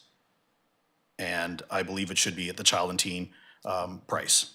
So that would be my take on that, because I believe that would solve some of the problems, at least when it comes to what the seniors in this community are talking about when they talk about, going from $172 to $409, and not just the Sunshine Club. I've talked to other seniors as well, and they just, it is pricing them out. If we go back to the Sunshine Club, I think we talked about it at length last time around. If we priced out the Sunshine Club, we might as well just close Echo Center and just be done with it during the day. And I think we all know what that means. We have to talk about staffing levels and other users as well. So that would be my take on this at this point, Madam Mayor. I know we've talked about the other sports fields and the field house and the concession for youth as well. But I believe that is from the people that I talk to, that is the major issue right now for seniors, is the grand, it's going up exponentially, I guess, and it's just so much at one time. So. Are these the numbers you're talking about that are on the screen in front of us now? 1 month, 3 month, annual? Correct, Madam Mayor. Okay, thank you. Right, and if I may, so just on annual membership for a senior, to purchase that today is $172.80, and it would go to $409.88, and that's just too much. Yeah, I think it's a really reasonable request to match that with child and youth. And I know that we previously had the chart that showed what they were versus what they're going to. Yeah, and so do you have that in front of you, Councillor Mealy? I just have the, just on the playinpa.ca, great website, by the way, just so we're all clear. And it's the admissions flyer. So I'm just going for the admissions rates because yes, I was looking for that before. You were correct, Madam Mayor, that was part of the package. I couldn't find it in the last package either, but it's here. So, but when it comes to child and teen and seniors, what they pay today, it doesn't matter if it's a general admission, 10 punch, pass, 1 month pass, 3 month pass, or an annual pass, they're the same amount. So I'd like to see that stay the same at least. Thank you. Did you want to make that a motion and then we can have discussion about it to recommend that to council? Sure, Madam Mayor. So I would move that the committee recommends to council that the admission rates, including general admission, 10 punch, 1 month pass, 3 month pass, and annual pass is the same for seniors and child and teen at the child and teen rate. Thank you, and seconded by Councillor Solda. And I'll go to Councillor Patola and then Councillor Solda for comments. Thank you, Madam Chair. I understand the objective, but I think this is the completely wrong approach because it is simply reflective of the approach we are attempting to correct. We have in the past, as a council and preceding councils, not raised fees.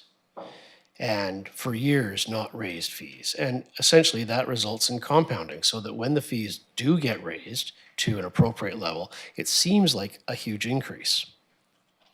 So it's incorrect logic to say, well, most recently it was a low level and now all of a sudden it's a high level, without looking at and examining all the years that it should have been increased to come up so that the increase this year would be a small one. So over many years, this group has benefited from compounding of lack of increase. There isn't a gradual scale. So it's like going from your analog to your digital. There's a large step. Now there's a large step. The appropriate way, in my opinion, is the one that has been suggested by the director, and so we don't have to come back a seventh time. I note that the second motion of recommendation is that the Committee of the Whole recommends council ask staff to develop a policy on waiving, and I would say or reducing, fees for any particular participant demographic or event type. And I'm thinking that that's participant demographic, not participant, demographic, but it could be any. The concern about fees being too expensive is if they derogate from the ability of an individual to participate.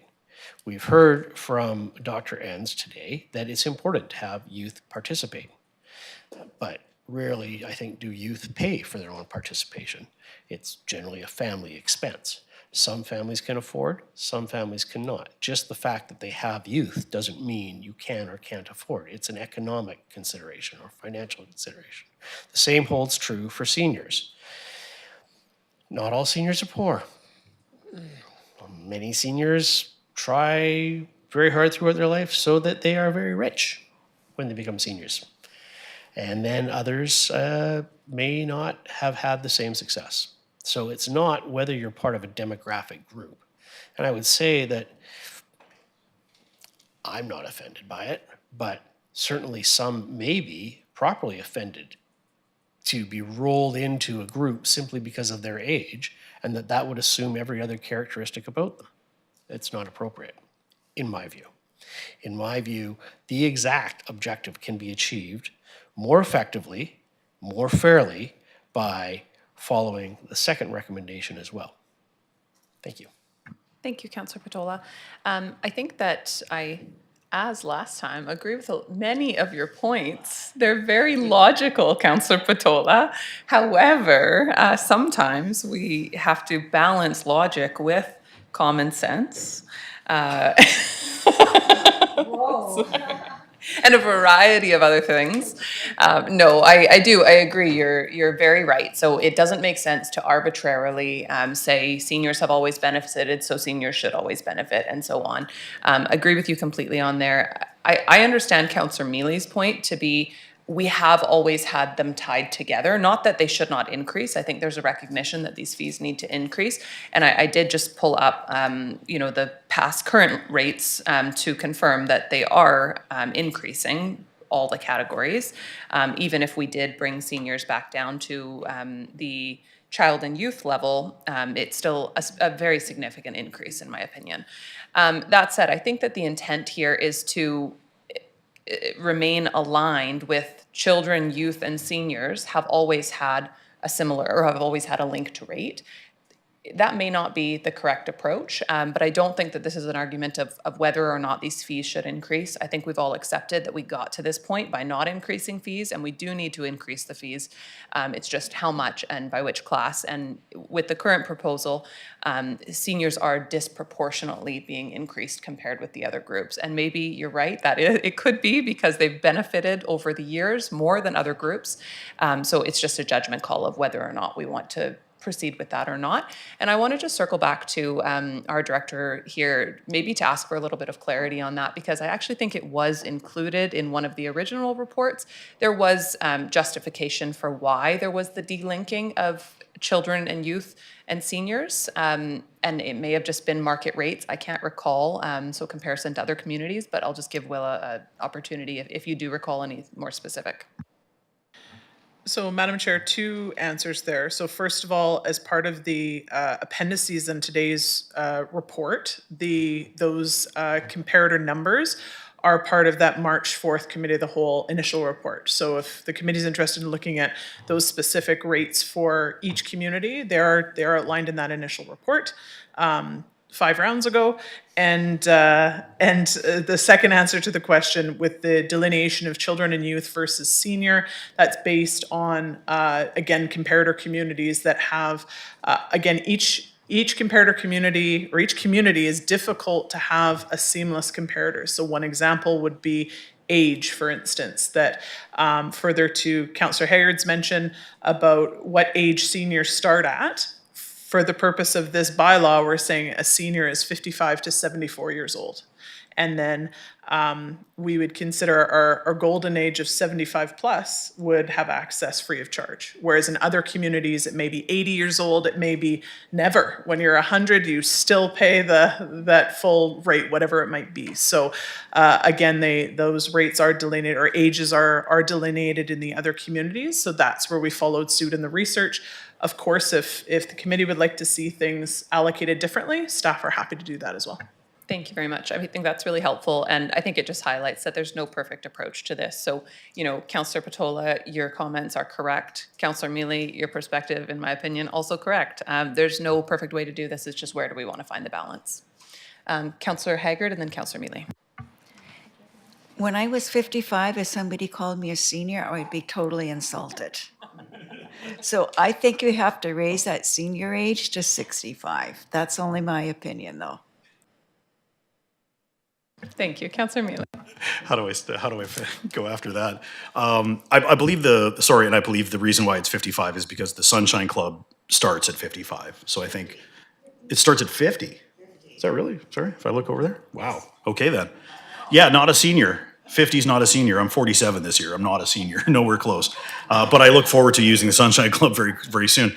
So as much as I appreciate the comments about my logic from Councillor Patola, and I do appreciate his comments and his common sense and his logic, I'm not saying that the rates don't go up. The rates are going to go up. I just think they should be tied, and again, maybe incrementally going up every year, but at least to allow the seniors to have less of an increase at this time. And again, we talk about a 13% budget. We talk about costs going up. We talk about tariffs and all that. It's just adding to it as well. So again, I respect my other councillors and their comments, but I stay steadfast in what I believe would be common sense and a balance. Thank you. Sorry for throwing that common sense thing out. Now we're running with it. Thank you. Councillor Solden, then Councillor Dame. Oh, that's nasty.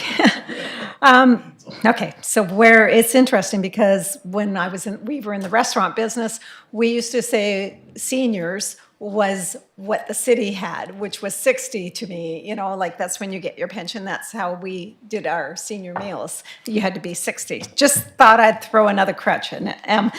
So I think we should still keep it in a separate line, the senior rate, so we don't have to do this again and split it. Don't keep it in the same child and youth and leave it the way it is. I agree that I wouldn't have seconded it if I didn't believe it is a little much all at first, like comparing to where it was last year to where it is. And we can go through that, raise it as we go accordingly. But I agree the senior age should go up. And maybe it should be at the pension when you first collect your first pension, which is at 60, just take another look. I'm just throwing, I'm just making the water more muddier.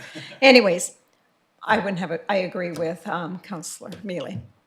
Thank you. Councillor Dame. Thank you, Madam Mayor. Yeah, I fully agree with the remarks of Councillor Patola that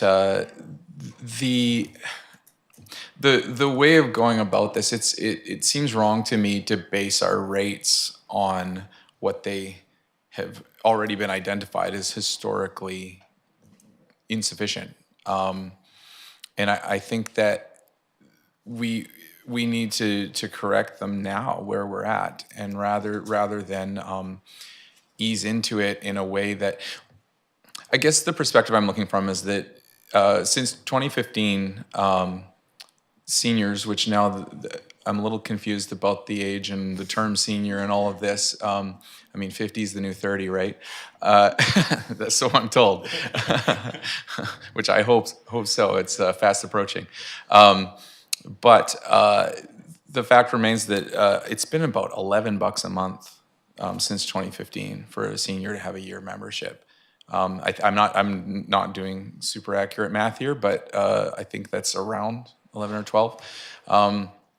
And I think that, again, I didn't use my calculator. I think we're looking at something like $34 a month under the new proposed rate, which to me, that sounds perfectly reasonable. And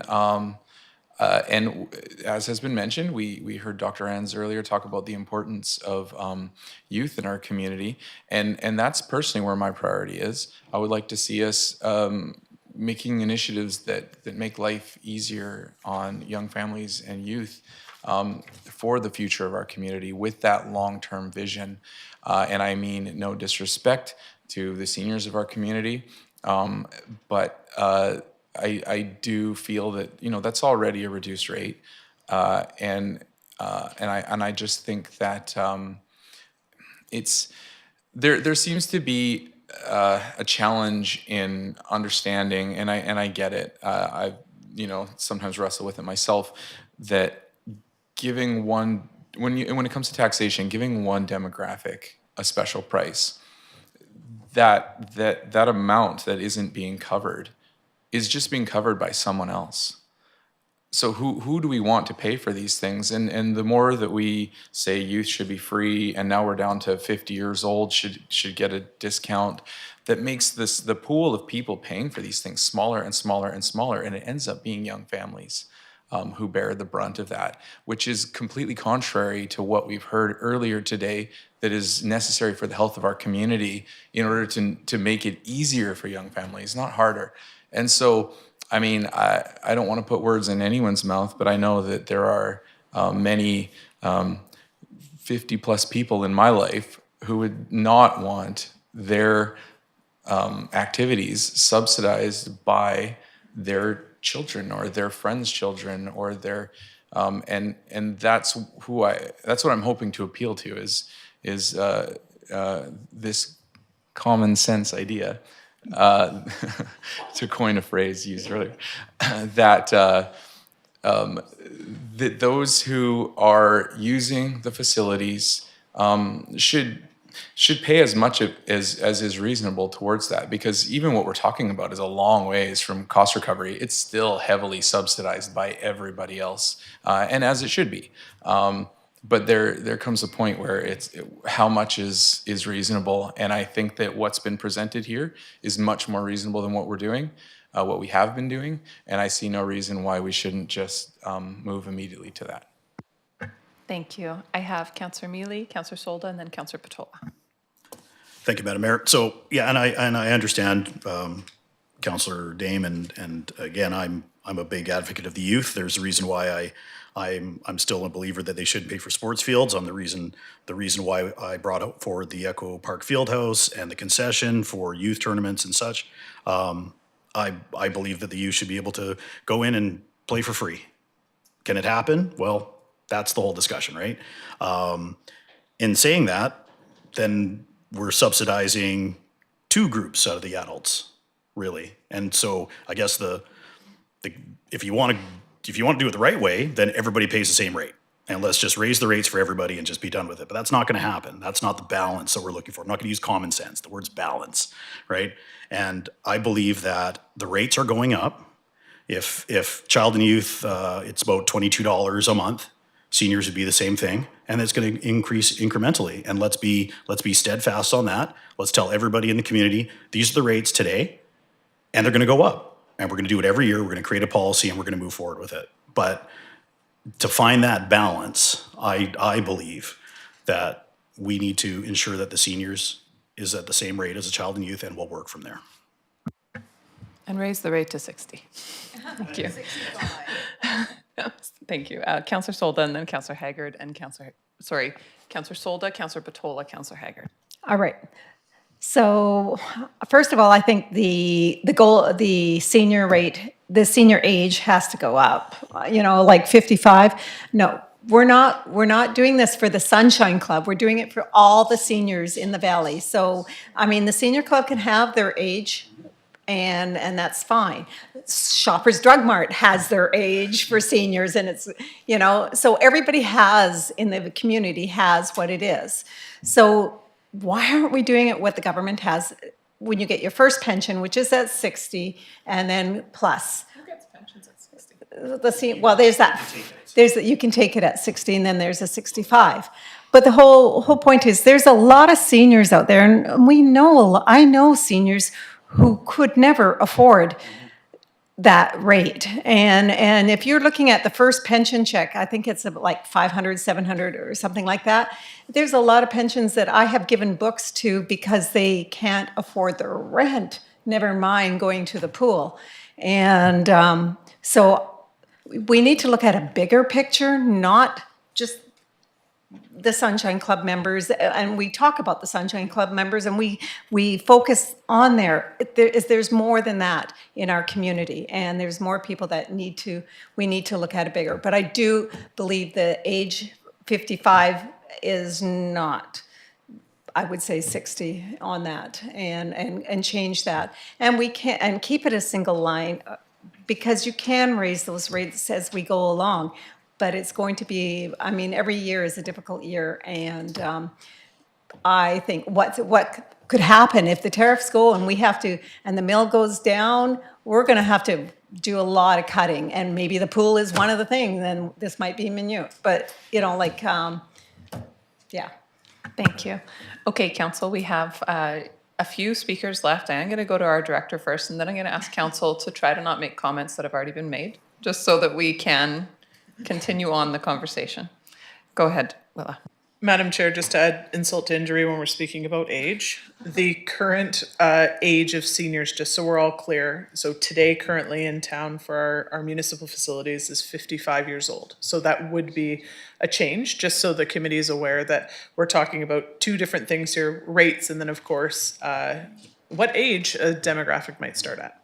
Thank you very much. Councillor Patola, and then Councillor Haggard. Thank you, Madam Chair. I am honored to be amongst such august individuals who will surely be familiar with the wisdom of the French philosopher Voltaire, who I quote as saying, "Common sense. The thing about common sense is it is not common." So surely I am amongst individuals that stand out in their community as holding common sense to such a high degree of value. The The only, I think that this conversation has verged a little off topic, talking about defining seniors as opposed to just setting a rate for them. And I'm not sure that age is actually in this bylaw that we're discussing, so. Is it? Okay, I didn't see where it was. That was going to be my question.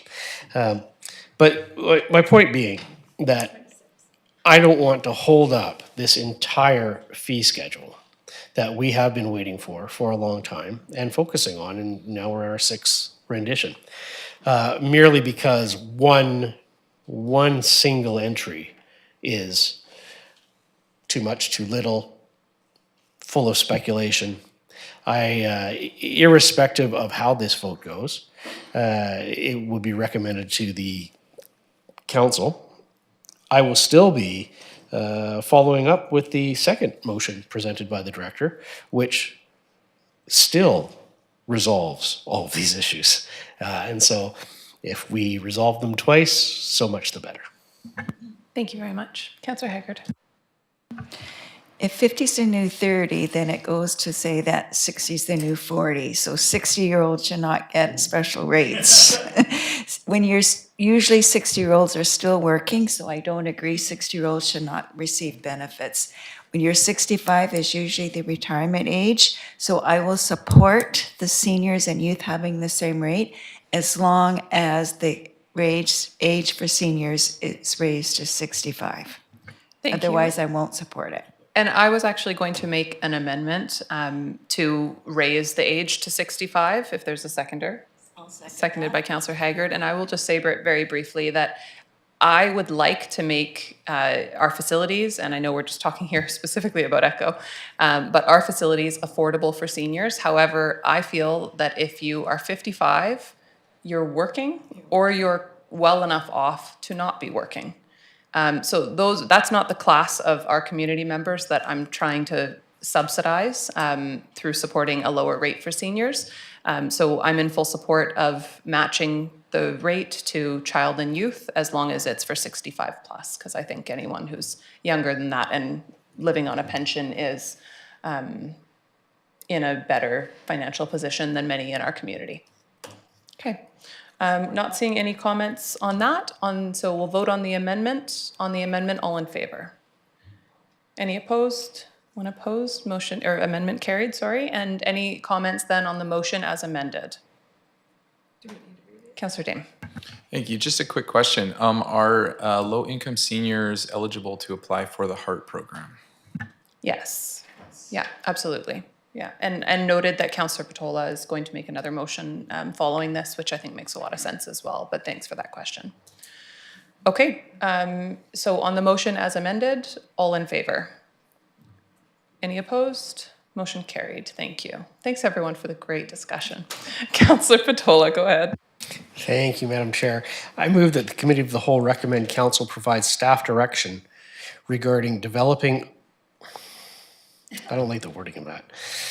Let's start again. Madam Chair, I make a motion that the Committee of the Whole recommend Council direct staff to develop a policy on waiving rental fees or admission fees for any particular participant, demographic, or event type, or reducing such fees for the same groups.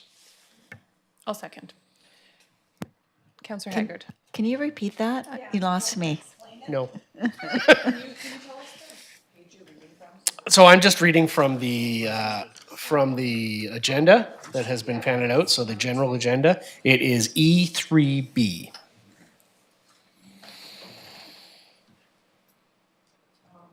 What page is that? Page 2 of the agenda.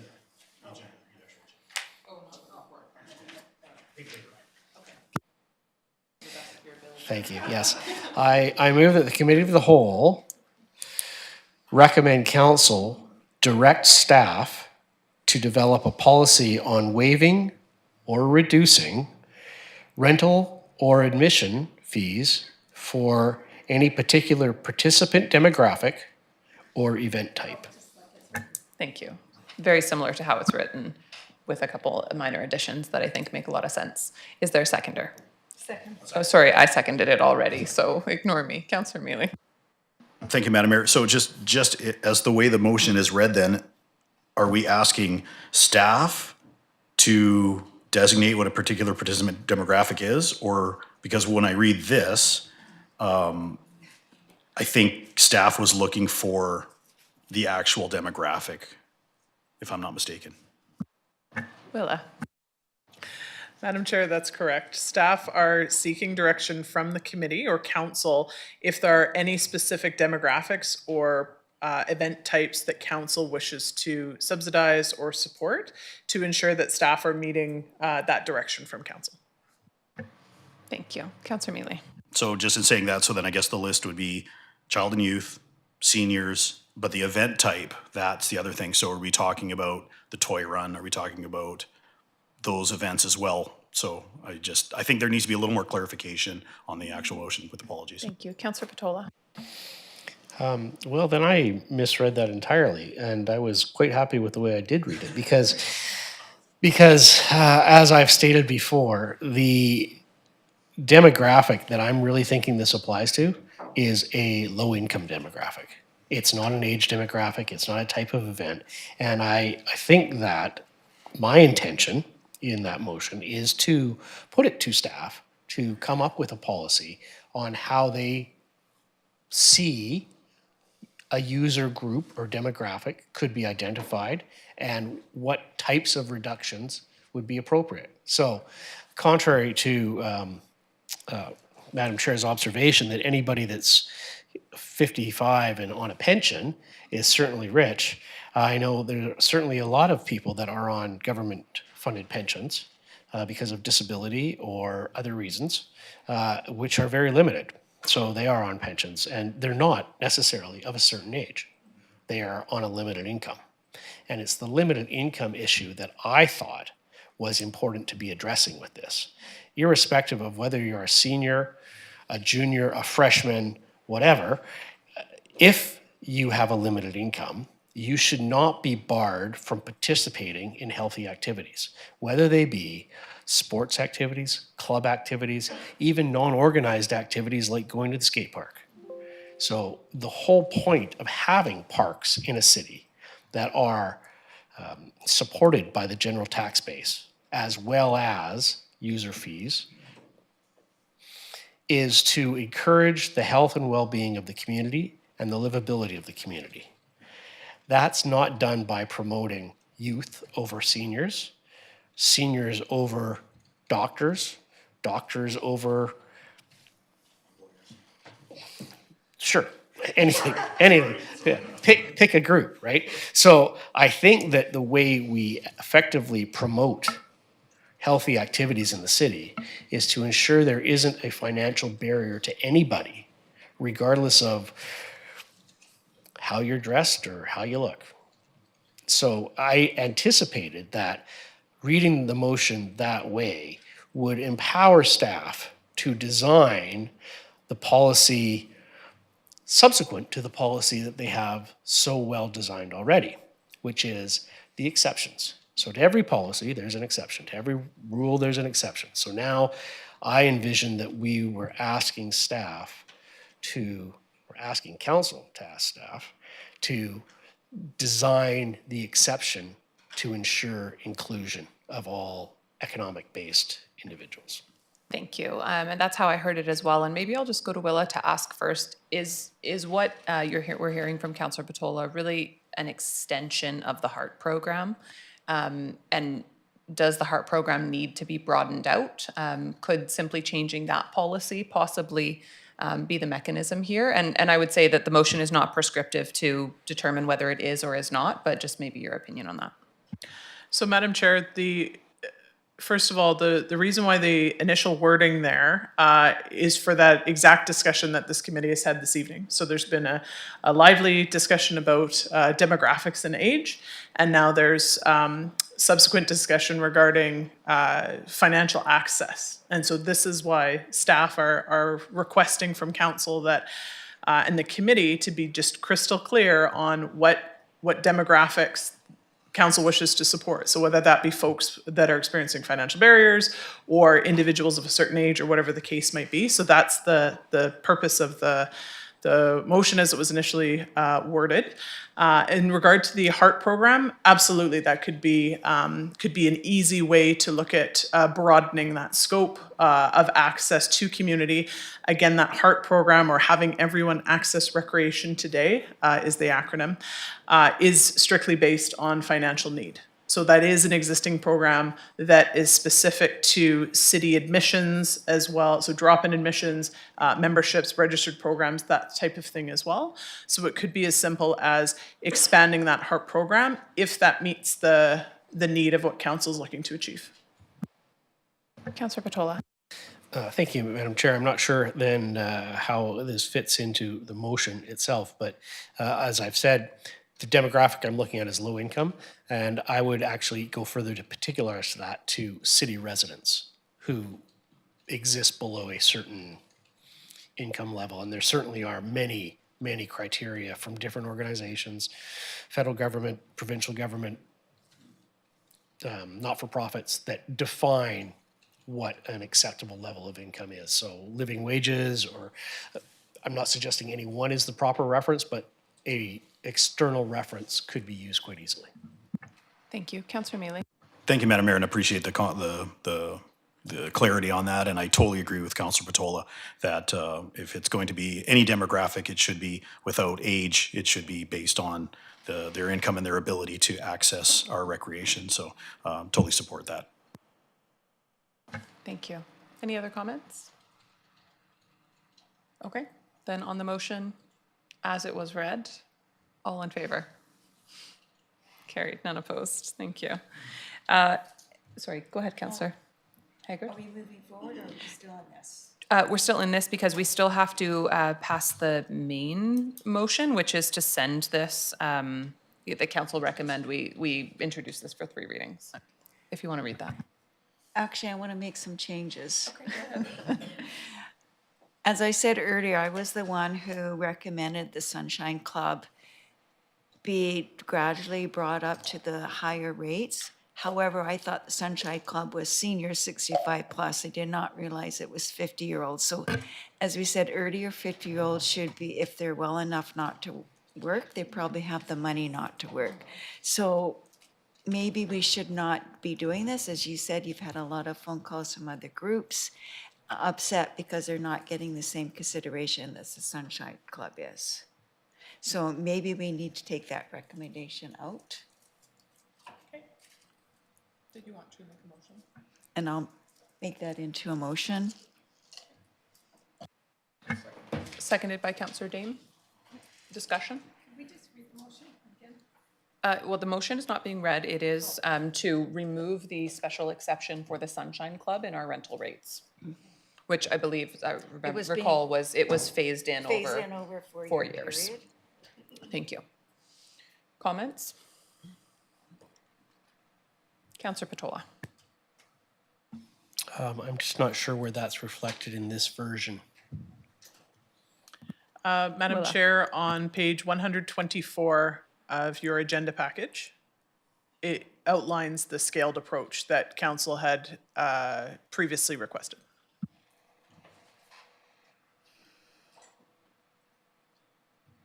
Thank you. Any comments? Councillor Solda. So instead of Sunshine Club, how would we, because do we do seniors? I mean, how do we reflect that? Or would it be just across the board? I'm just kind of curious to know how this is going to work. If we removed the special exception, then it would be priced with our new rates, just like everyone else. And Willa, are you able to remind me when, if we do our 3 readings and then bring it forward for final adoption, when would this actually take effect? So, Madam Chair, the initial discussion was September 1st, 2024. At this stage, staff, we've actually removed an effective date. So the current 5-year financial plan does not include any potential additional revenues based on what a new rate structure would be. So really it would be up to council's discretion. staff would advise council considering a notice period. And considering either whether it be, aligned with a calendar year, so our fiscal year, or potentially a start of a season, so September 1st, for instance, that type of thing. But at this stage, there's no, based on uncertainty of when council would like to see this bylaw updated, there hasn't been at this stage a recommended date. Thank you very much. And I had September in my mind, so that must have been last September I was thinking of, but thank you for clarifying that. So there would be notice provided, and I guess we would get to that when it actually comes forward for readings. Councillor Solda, did you have a follow-up question?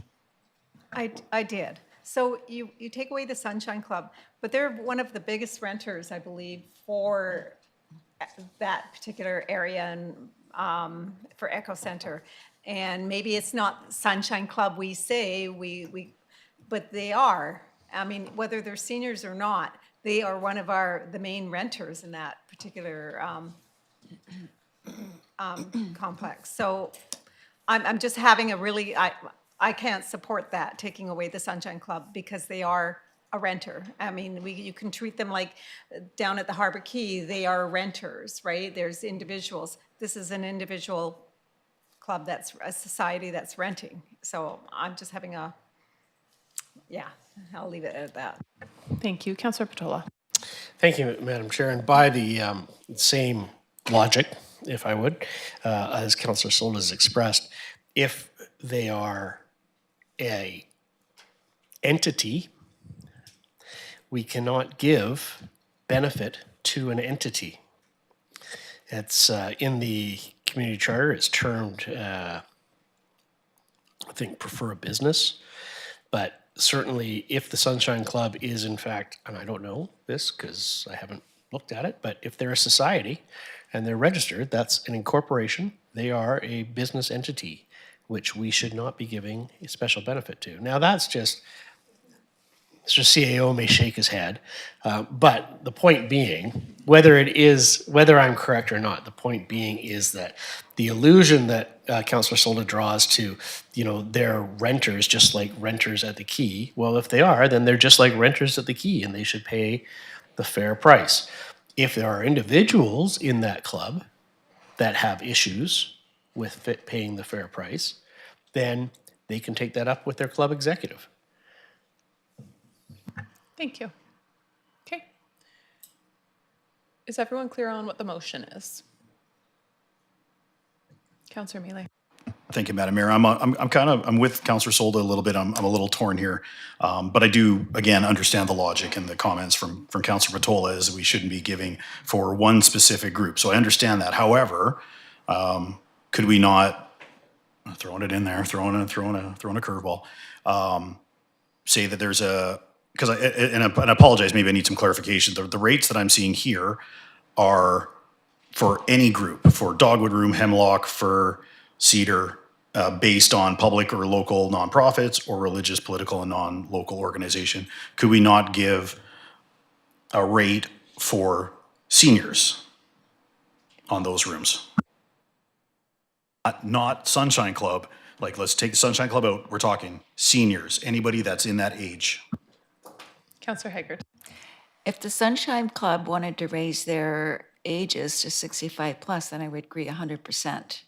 But their ages start at 50 years old. So it's active adults plus seniors. So it's not just seniors. So that's where I have the issue. And I just want to say, we wouldn't want them to increase their age to 65, because while we may want to give, some of us anyways, may want to give special rates to people 65 and above, what we want in our community is active and healthy lifestyle for everyone. So access to recreation, and what we know is that the Sunshine Club provides a valuable service, meeting opportunities and games and a whole pile of opportunities, social opportunities for a lot of people in our community. So I think, firstly, I guess my question to our director is, and I'm making an assumption here, but I assume the Sunshine Club is our largest renter at Echo. Madam Chair, for daytime weekday rentals, that's correct. They are. Thank you. Then I see this as no different than the fact that the Bulldogs get preferential rates over other ice users. And so I think that when we start to say like we can do this, we can't do this, you know, we shouldn't. There's always an exception to something that we're doing, and I think to the point that is often made by Councillor Patola that I often agree with. You know, it's not right just because we have been doing it. However, we have lots of examples of exceptions where we do something because it does make sense for our community and for the specific needs of our community. So I am going to, although I appreciate the intent, I'm going to vote against the motion. I think that we are still moving to market rates for the Sunshine Club. However, we are doing it over a longer period of time, recognizing the value that they do contribute, obviously to the community, but not based on that, because every renter of our facilities and user of our facilities provides great value to the community, but rather the fact that they are our largest renter, and that they contribute significant dollars to the city, very similar, just like the Bulldogs do at the multiplex. And, you know, we would be challenged without the Bulldogs. I think we would also be challenged without the Sunshine Club renting this facility. So on that basis, I'm going to vote against the motion, especially recognizing that we still do get to market rates in 4 years. Willa. Madam Chair, something for the committee's consideration would be then exploring entering a lease agreement with the Sunshine Club, as opposed to the current listed fees and charges, much like we do with the Bulldogs and Bomber hockey clubs. That's a wonderful idea. Great idea, I love it. I think it's too late for that in this discussion. We'll bring it back for like an 8th round.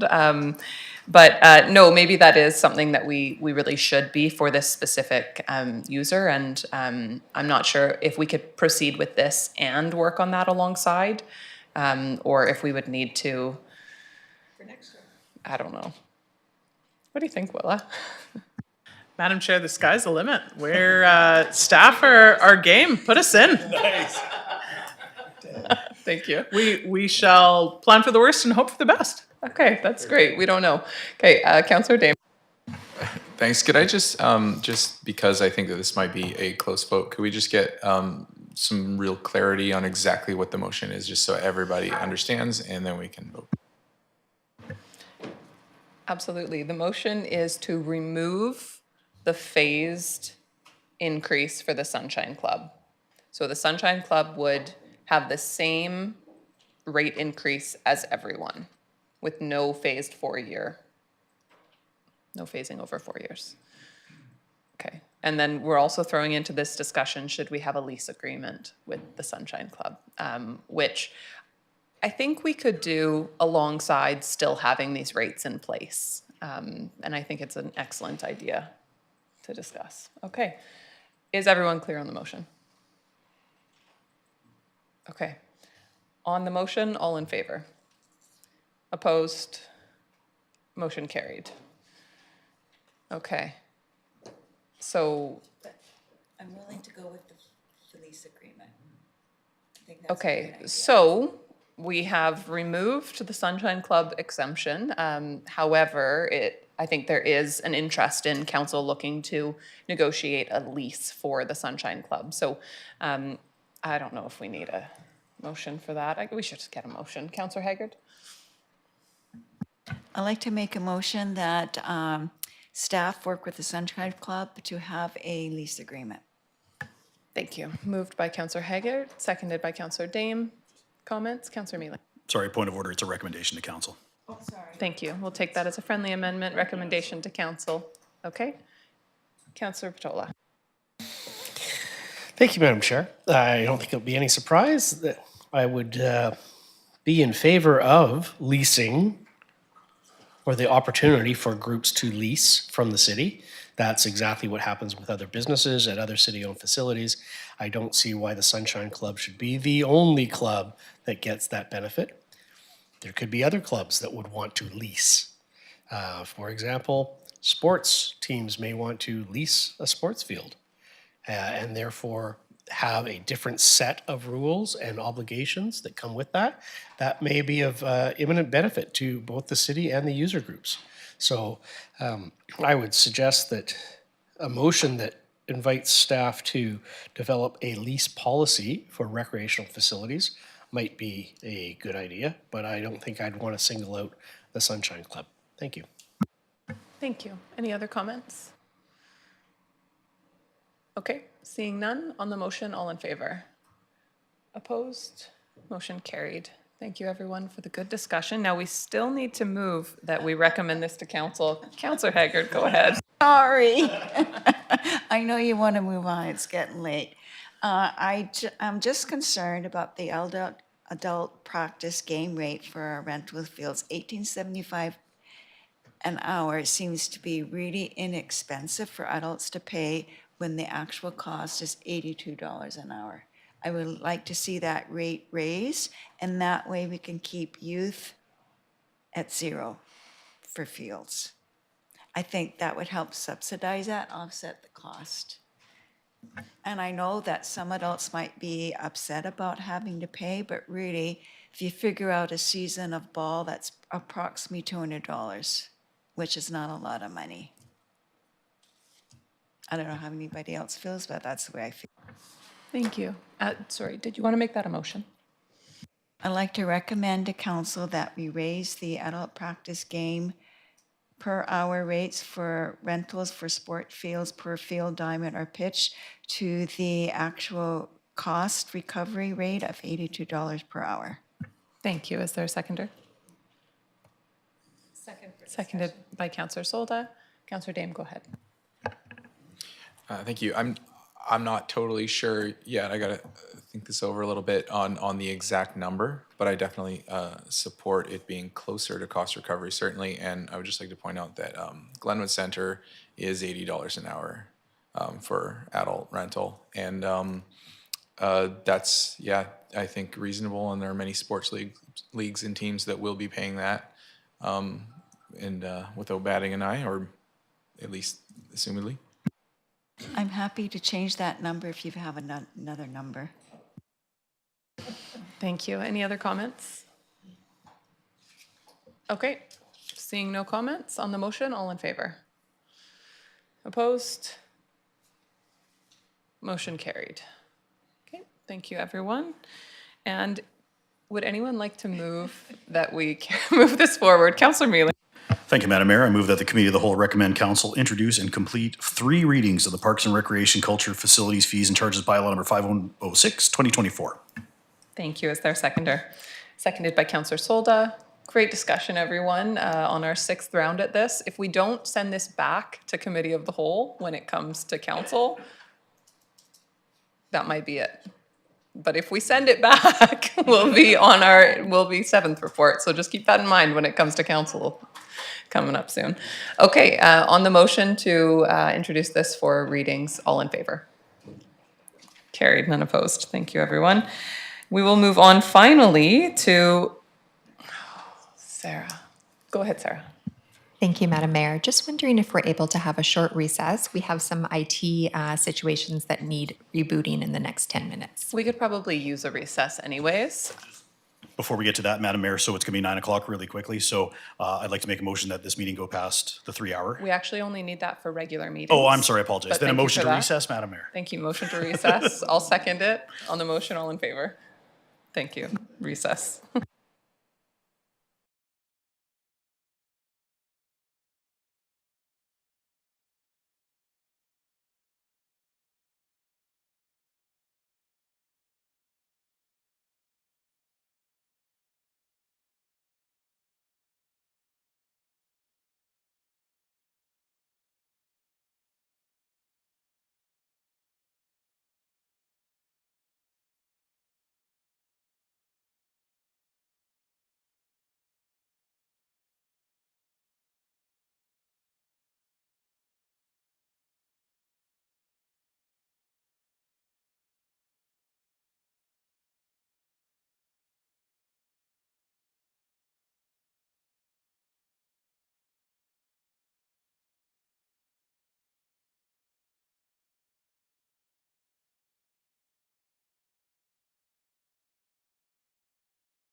All right, can we get a motion to reconvene? Moved by Councillor Mealy, seconded by Councillor Dame. Seeing no comments on the motion, all in favor? Carried, none opposed, nobody opposed reconvening this meeting, so that's generous of council. We will move on to Fire Department 2025 staffing, financial plan implications. Thank you very much, Madam Chair. So before you, you'll recall on November 18th, Bear Jeff Carlisle, who is in the audience and will be presenting later on in the agenda, was here virtually sharing the preliminary findings of the Fire Master Plan. Subsequent to that, December 9th, this report was brought forward. That report was then moved to the January 20th Committee of the Whole, which then postponed this report to this evening. So as a refresher, what we're looking for here is administrative support. So just as a recollection of some of the points made within the report, more than 50% of the Deputy Chief's time is spent conducting tasks that could be completed by admin support staff. Some of these include payroll, issuing purchase orders, paying invoices, managing schedules, etc. In the comparator communities that we'll see in the Fire Master Plan, we are the only fire department that does not have administrative support currently. As we move into the suppression section of the report, our call volume has increased 80% over a 5-year period. It's becoming more and more difficult to backfill shifts as employees experience burnout and prioritize work-life balance. You'll recall as well that WorkSafe BC requires 2 firefighters to be dedicated to the rapid intervention team within 10 minutes of the first apparatus arriving, which is something that we have struggled to do internally and have become fully reliant on our volunteer firefighting partners in the Valley at this point. So the addition of 2 firefighters into the suppression division will aid in reducing burnout, reducing the reliance on off-duty personnel in volunteer fire departments, will decrease the likelihood of having to abandon a salvageable building due to resource shortages on scene, and ultimately improve the safety of residents and employees.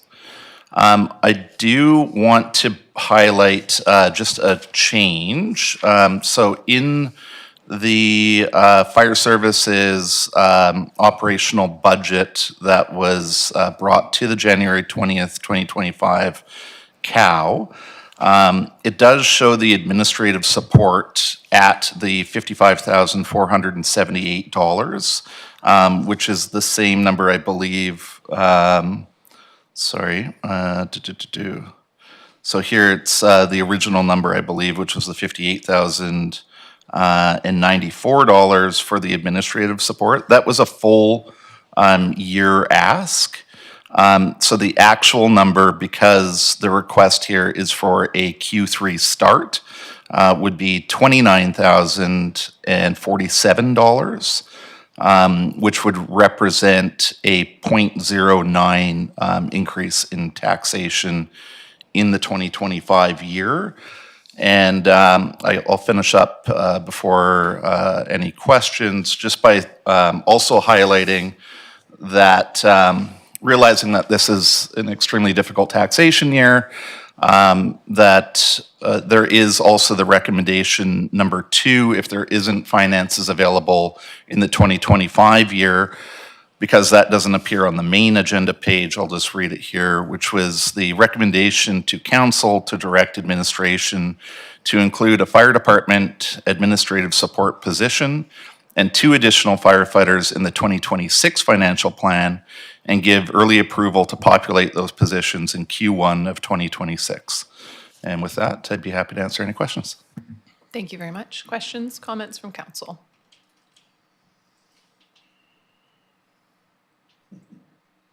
Councillor Mealy. Thank you, Madam Mayor. Thank you very much, Chief, for coming. This is definitely a tough one. as I do support our fire department, I'm having a hard time adding additional staff at this time. I do appreciate the comment from the chief just at the end that the recommendation could be in the 2026 to 2030 financial plan. I'm not 100% sure I would be ready to approve 2 extra firefighters, but I do see at least the advantage of having administration there or somebody in that role as they don't have something in that role already. So I'll wait for the rest of council, but my initial thoughts right now would be to include an administration person there and understand the possible recommendation from the chief for the 2026-2030 financial plan. Thank you. Other comments? Councillor Patola.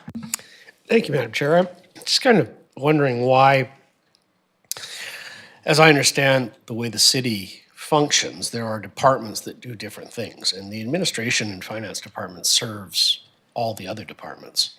I'm just wondering why the fire department doesn't make use of those other department services within the city, but needs actual individuals within the fire department to do things such as finance, payroll, communications, all of those. I'm sure there's some communication that has to be done, but I would have thought that the payroll that's done for the rest of the city could also be done for the fire department.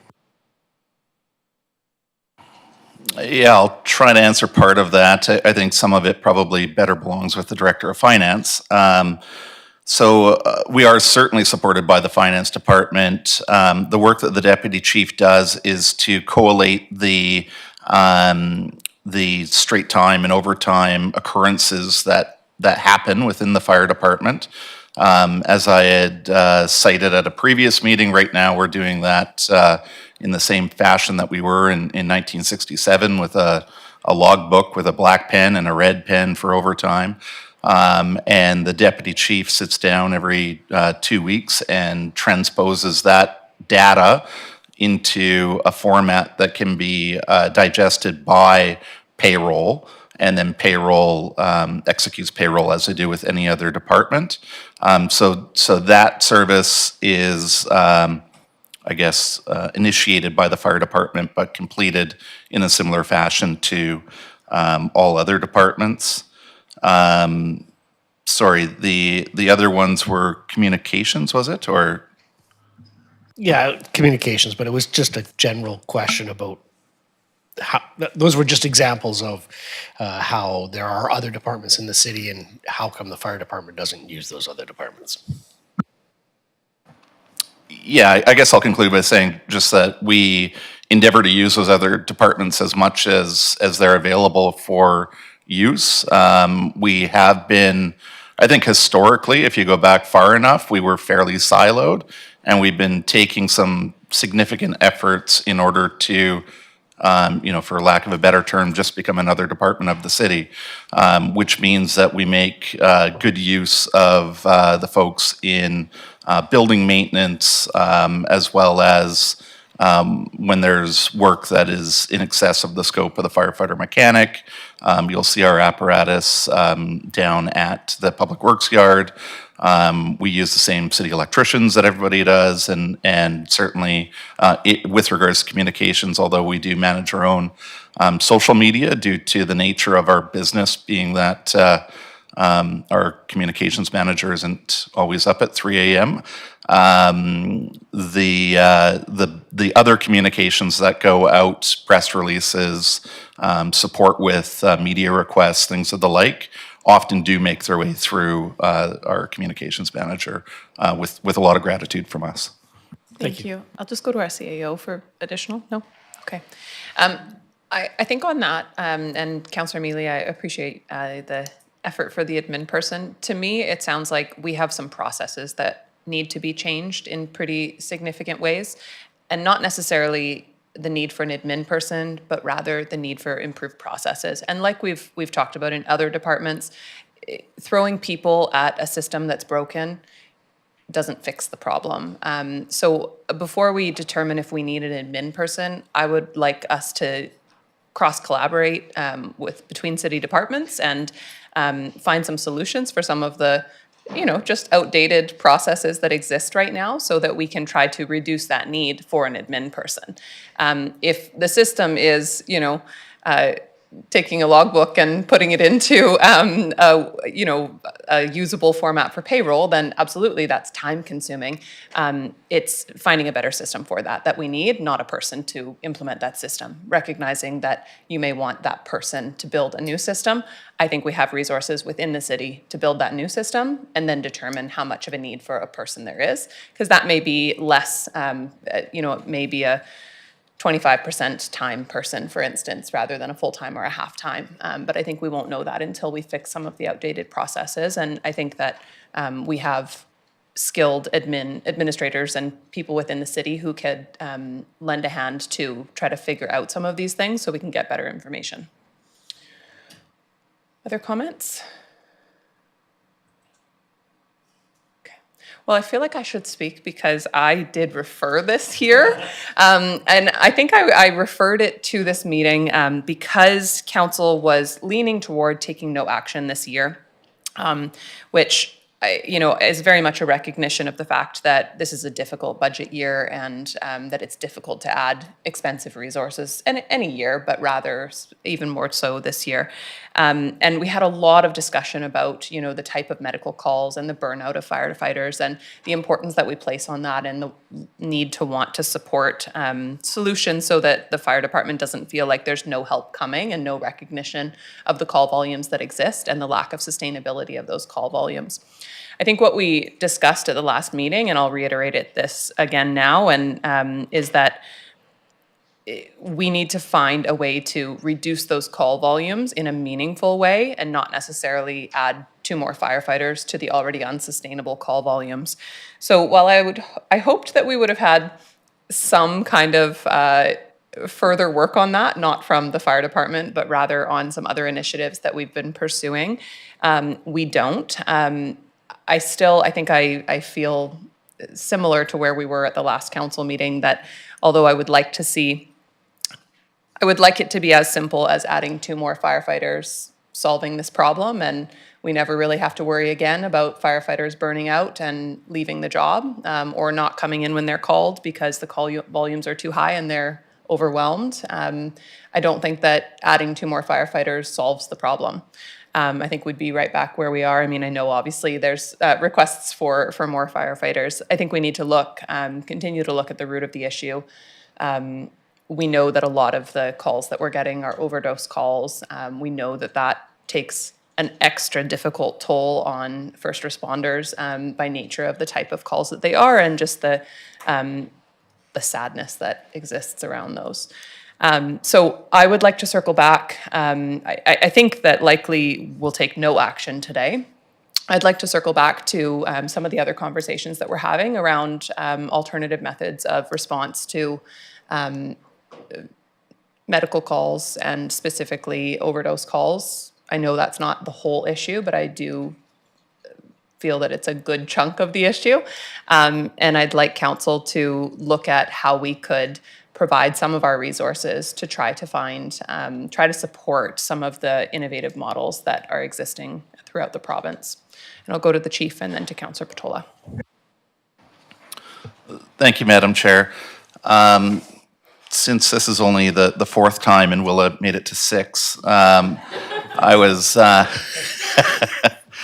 I think another option that might be available, just appreciating, which is the cart and which is the horse, being that we do have the consultant here in the room to bring forward the fire master plan, which I think will touch on some additional reasons. Certainly the call volume increasing by 80% over 5 years is a factor in this, but it's not the only factor. And so just for your consideration, if you wanted to refer this to a subsequent committee of the whole, that would allow for the committee to hear from the fire master plan consultant what they have to say, and then we could discuss it further at a later date.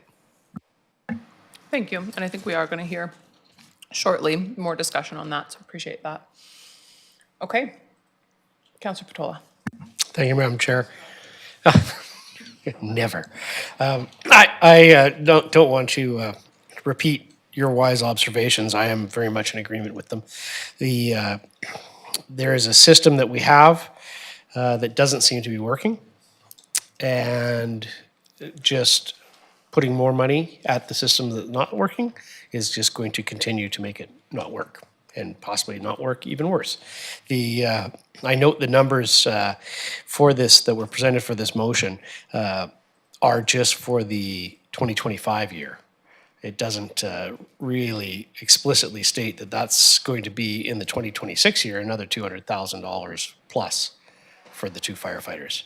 And then having read the master plan, there's another number of firefighters after that.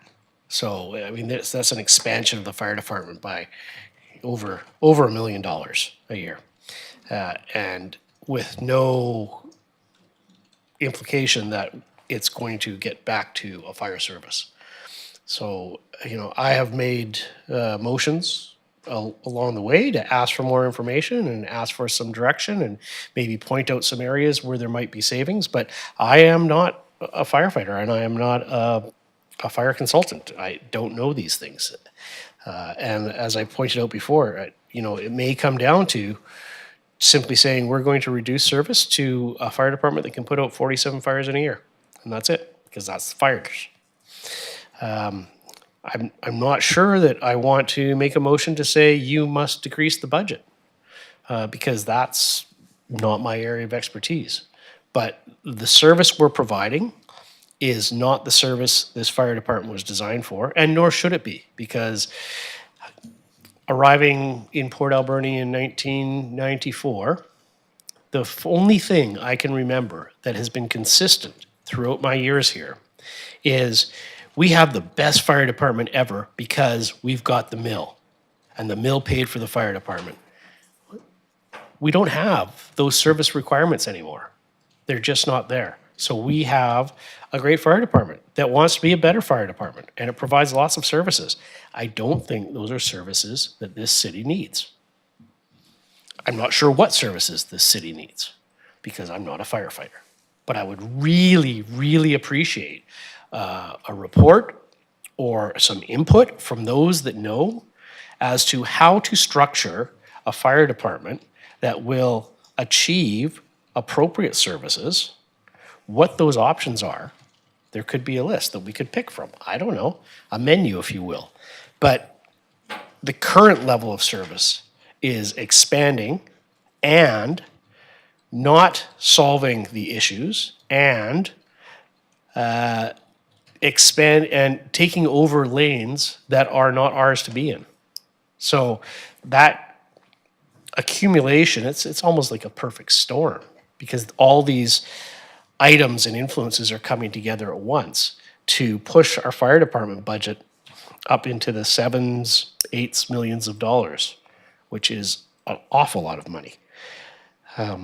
So there must be a better way to do this. You don't want me to suggest what those better ways are, and I don't want me to suggest it either, because I do fully rely on the expertise and the abilities of the fire department. And I recognize that there are requirements we would like to have.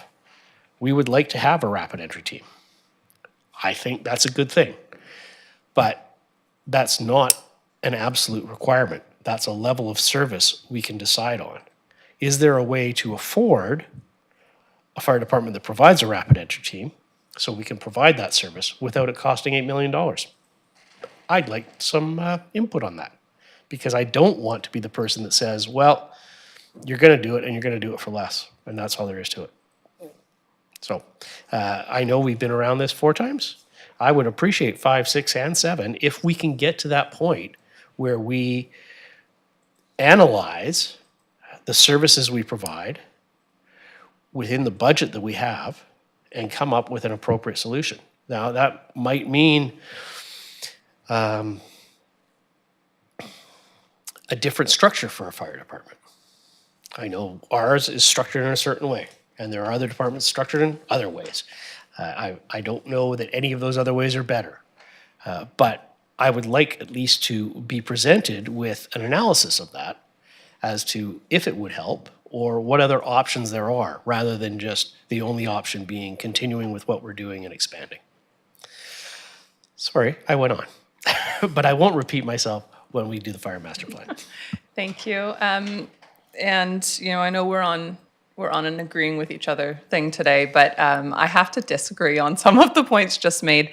And, I'm not intending to get into a big debate, but what I do want to say is I think we need every service the fire department provides. I think every service the fire department provides currently is critically important to our community. And I'll just say that a few days ago on social media, I saw a friend of mine post a picture. I don't know what the circumstance was, but her daughter, who's the same age as my oldest daughter, 13, was being pulled up a bank with a rope and something else. I cannot speak to specifics, and she's okay.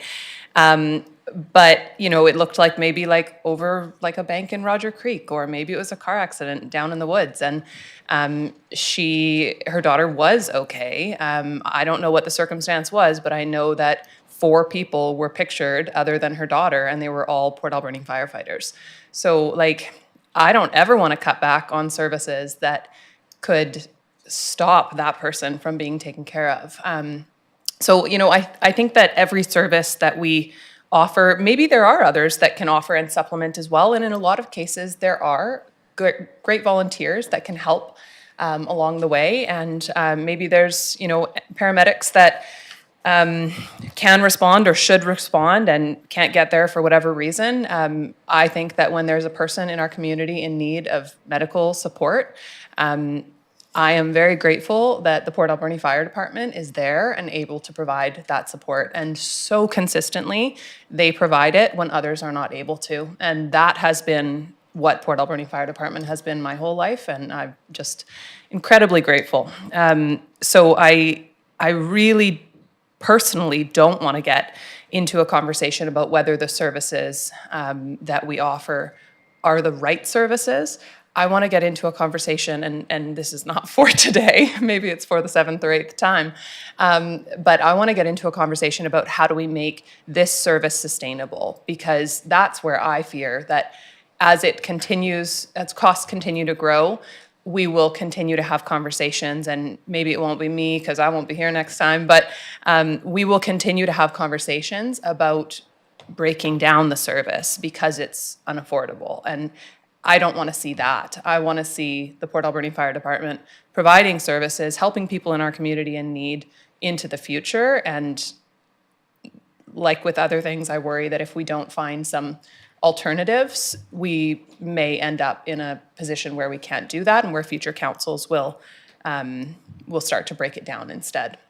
So that doesn't have to be reducing budgets or changing things. It can be looking for other innovative ways to support some of the services that are currently being provided.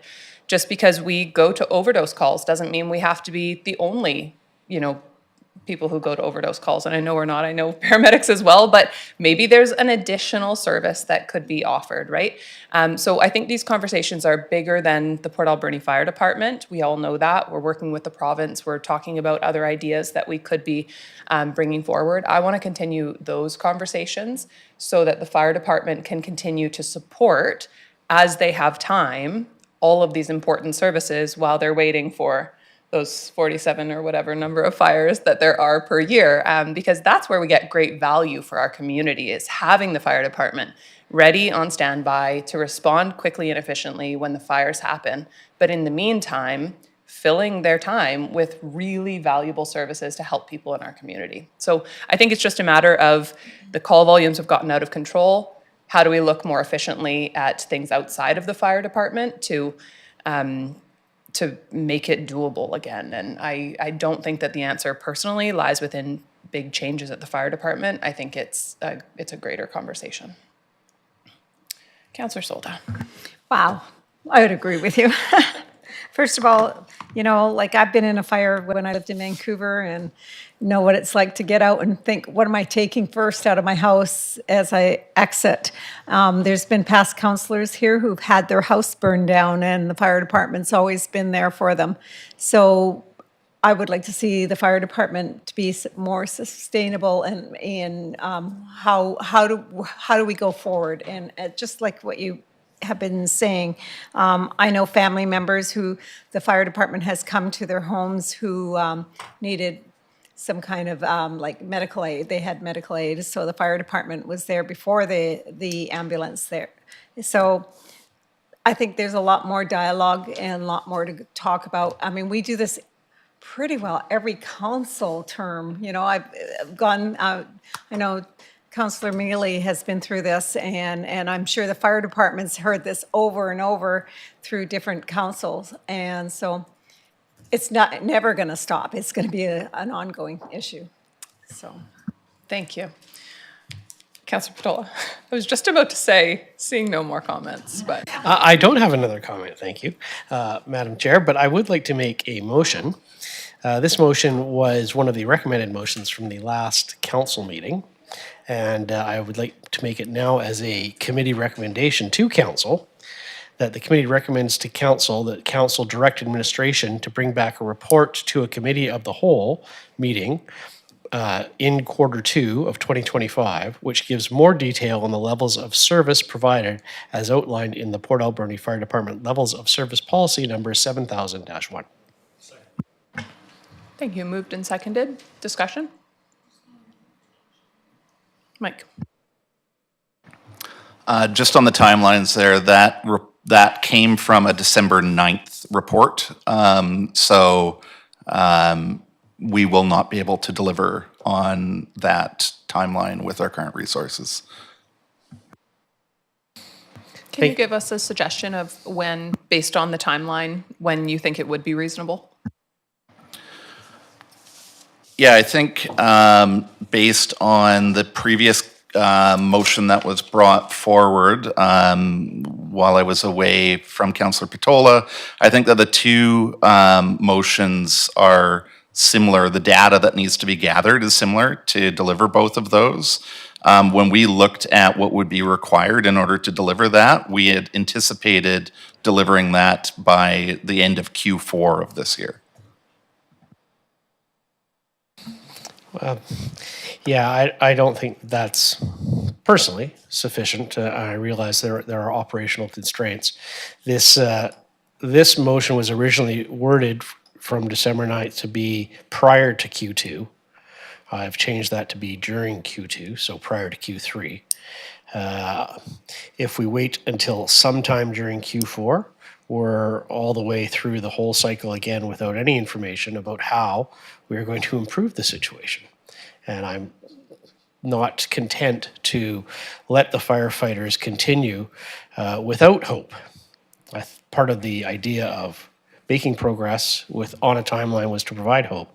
The prior motion that I made did not have a timeline on it because I was relying on the teamwork of council working together with administration to approach these serious issues towards a beneficial resolution. So just me picking a date out of the air doesn't really help anybody at all. And if it truly is Q4, then we're stuck with that. But I would like to suggest that perhaps there could be some priority given to that report and see if the chief will agree to the beginning of Q4 instead of the end of Q4, before the beginning of Q4, so up to the end of Q3. I have no further suggestions.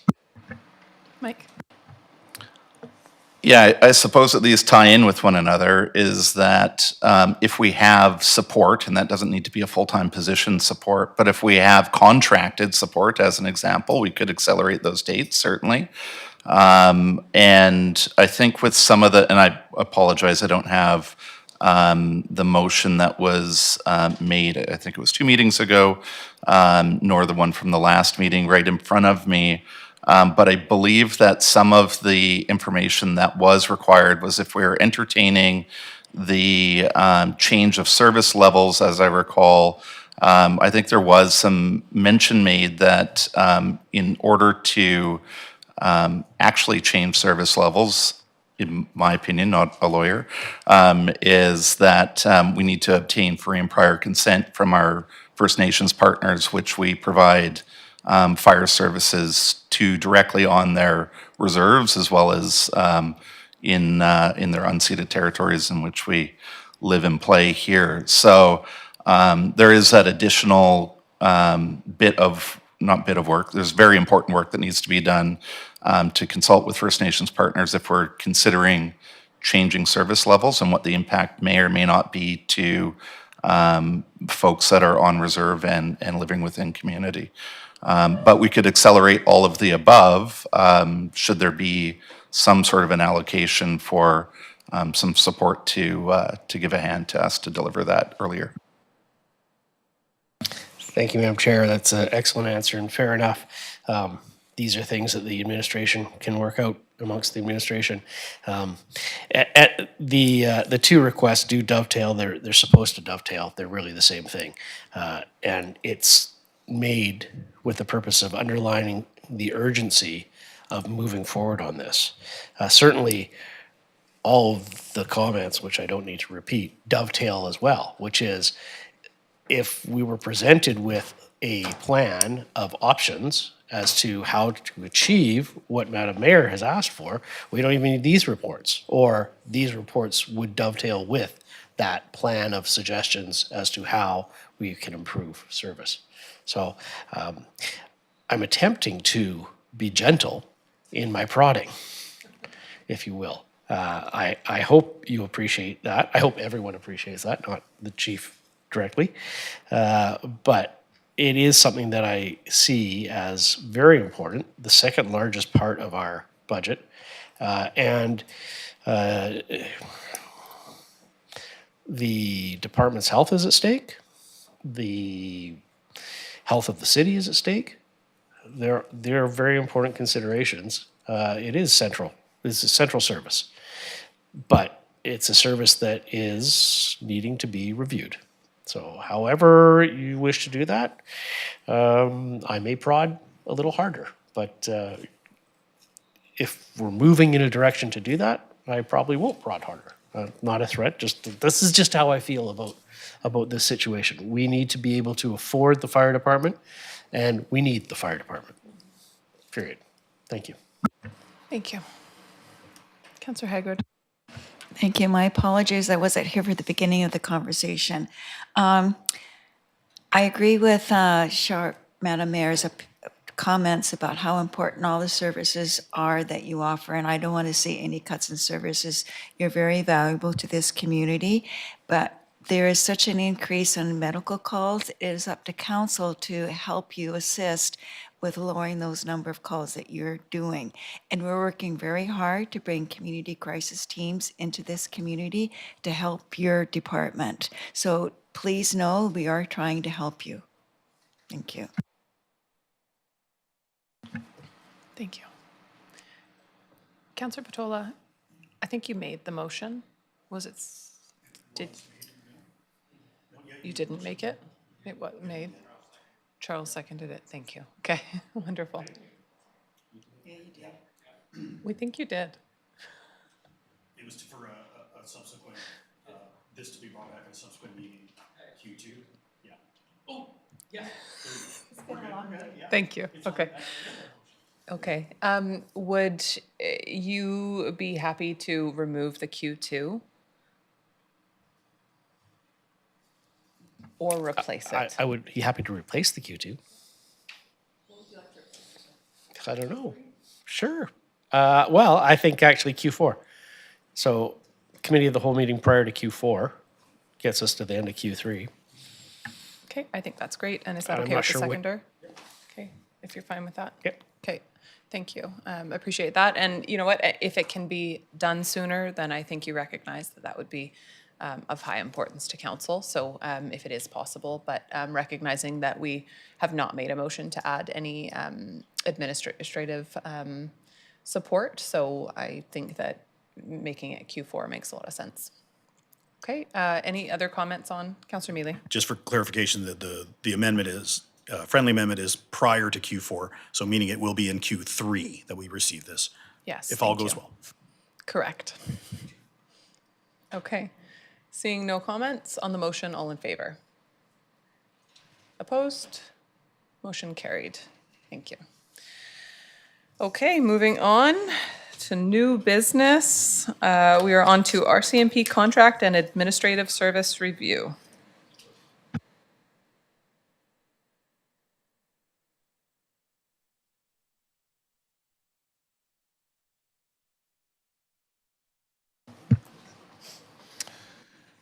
Thank you, Madam Chair. So with the report in front of the committee today, it's an updated report that we provided last January to give an overview of where we were with our reserve and the outstanding liability. Also, confirmation of where we are historically with the allocation of funding to the number of officers that we do have within the contract we have with the province. So just seeking to confirm this, that this is the current financial plan allocation as far as RCMP, and that's the officers at 34. We do fund 32 of the 34 with the anticipation that we would underutilize those based on vacancies and transfers. And also, we made a change from 2024 to 2025 to have taxation cover community policing. I'll quickly go through the report, and if there's any questions, we could address them. But we've seen the increase in the overall cost per officer go up to $247,000 for 2025. And we do pay 90% of the costs of RCMP services for the contract in the community, and we do pay for the administration of RCMP services in the community. With the collective agreement, we do have the outstanding liability that is due by March 31st. The anticipation is that we would have had money in there from this year to support the funding of that liability in 2025. But we did see an additional amount come through at the end of the year for the RCMP, and that added an additional $218,000, which would underallocate the amount that we would have identified for surplus, and virtually that surplus is not existent. So we're sitting about $330,000 under the allocation that we need for the liability that's due at March 31st. With that, the anticipation that we might have a underutilization once again in RCMP for 2025, we could anticipate that, and we would have that understanding in August of this year as far as what that surplus might be from RCMP. But council may choose to support the underfunding through an additional tax requisition.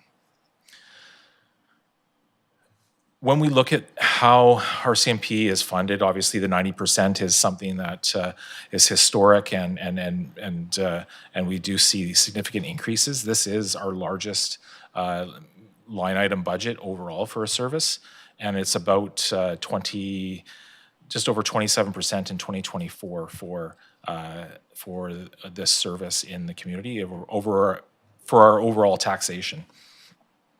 When we look at how the rural areas are taxed for police services, it is done through the province. And with that, it is not done through the ACRD. This is a provincial service that's provided. And we do have federal and provincial officers at the detachment. But we pay, I think, for the 34, and there's approximately 9 other officers. So with that, when we look at the cost for the other communities and not the communities per se, but the rural areas, I should say. In Table 1, we see Beaufort, Sprout Lake, Beaver Creek, and Cherry Creek all vary between $56 and $85 for an average residential home. And this amount has been taken from the 2024 financial plan at the ACRD. Once again, this is not an ACRD service, but it is provided by the province. But within the report, in the appendix, there is the detail on how much tax requisition is coming from each rural area. Then we compare it with the city of Port Alberni, and it's significantly higher, just under $700 per residential home, using our single-family residential home value in 2024. So understanding the significant costs and the increases that we're seeing with the collective agreements being settled for RCMP, it is a cost that we have little control over when it comes to the contract costs. Our only control is the number of members that we do have for the community. So with that, this update is provided to council, to the committee, sorry, to give a recommendation to council to make sure that we confirm the amounts that we have to do. We do send a letter to the RCMP for a commitment in late April, once we have the financial plan set. That's our approval in principle for the funding for the upcoming year. So if there is any changes to this, that's the time that we could advise the province on any changes if the committee makes that recommendation. Thank you very much. Comments, questions? Councillor Haggard. Thank you, Madam Chair. Does the province, because they have 8 provincial officers, so does the province contribute towards the required body cams that we have to purchase and the required technology that we're going to have to implement to take care of these body cams? Or do we take care of all of the officers for this? Madam Chair, the province and the federal government would pay for their share. So our contract cost for each officer is based on the total costs, including their body cams. It's allocated, it's prorated, and we do receive revenue from the province and the federal government for their share of the utilization of the facility. Do we charge back the $150,000 renovation that we have to do for the body cams and the admin support position that comes with it as well? Madam Chair, that's a good question. Yes, we do. We do send in our 5-year financial capital plan that identifies, and they would make a contribution based on their share at the detachment Thank you. for both IT and capital. Thank you. Councillor Solda. Not a question, Madam Mayor, but I move that the committee of the whole recommend that council direct funding within the 2025-2029 financial plan related to the RCMP contract service as follows. You want them one at a time or together? RCMP contract commitment of 34 officers. Fund 32 of the 34 RCMP officers as per the contract commitment and based on actual utilization. Confirm taxation for community policing service in 2025 and future years. Thank you. Is there a seconder? Seconded by Councillor Patola. Comments? Councillor Mealy. Thank you, Madam Mayor. So just to go to the RCMP emergency reserve balance and community policing is, so the motion is to take community policing, if I'm not mistaken, and take it out of taxation and not out of the reserve. Just want to clarify that the community policing was about $50,000 less. We still have $930,000 in the reserve. So just maybe through you to staff or to anybody that can, is there a reason why we're not going to take it out of the reserve, or we're just keeping the reserve for the future years for what's coming up? I just want to make sure, that's all. Madam Chair, the reserve is there. It's short, so we do have to pay $1.2 million, and we will utilize the remaining funding, $990,000, or excuse my $935. Sorry. So with that, we will be short a portion.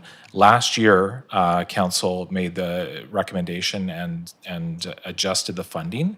Historically, the community policing was coming from the emergency reserve. That was to end in 2025, and we're just seeking confirmation in this year's financial plan. Councillor Mealy. Thank you, Madam Mayor, and I appreciate the information just for everybody in the public. And so, just the one thing is that I've seen under your implications here, the RCMP contract is increasing 9% over the 2023-2024 year. So I think we all knew it was coming, and here it is. So thank you, Madam Mayor. It's been coming every year. I think we've had like 7% last year. Like, this is not a one-year thing. It's literally every year. And it's completely outside of our control, and I find that extremely frustrating. So while I have immense value for the service, and there's no suggestion that we're going to reduce the level of service. It is incredibly frustrating that $235,000 is sent to us as an additional bill for contract negotiations we have nothing to do with and no say in at the very last minute of our budget.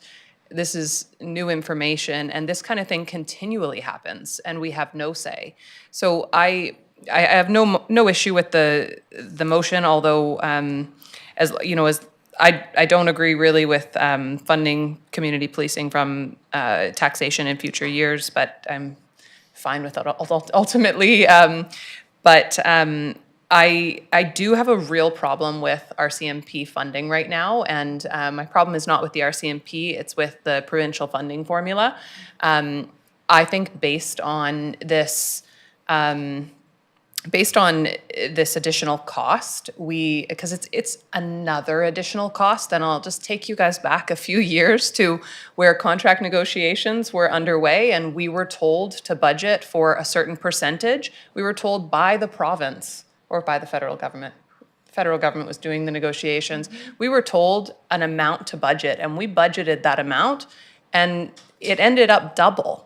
So it was like, what was the total amount on that, Andrew? Like a couple $1 million? I think it was almost 2 million.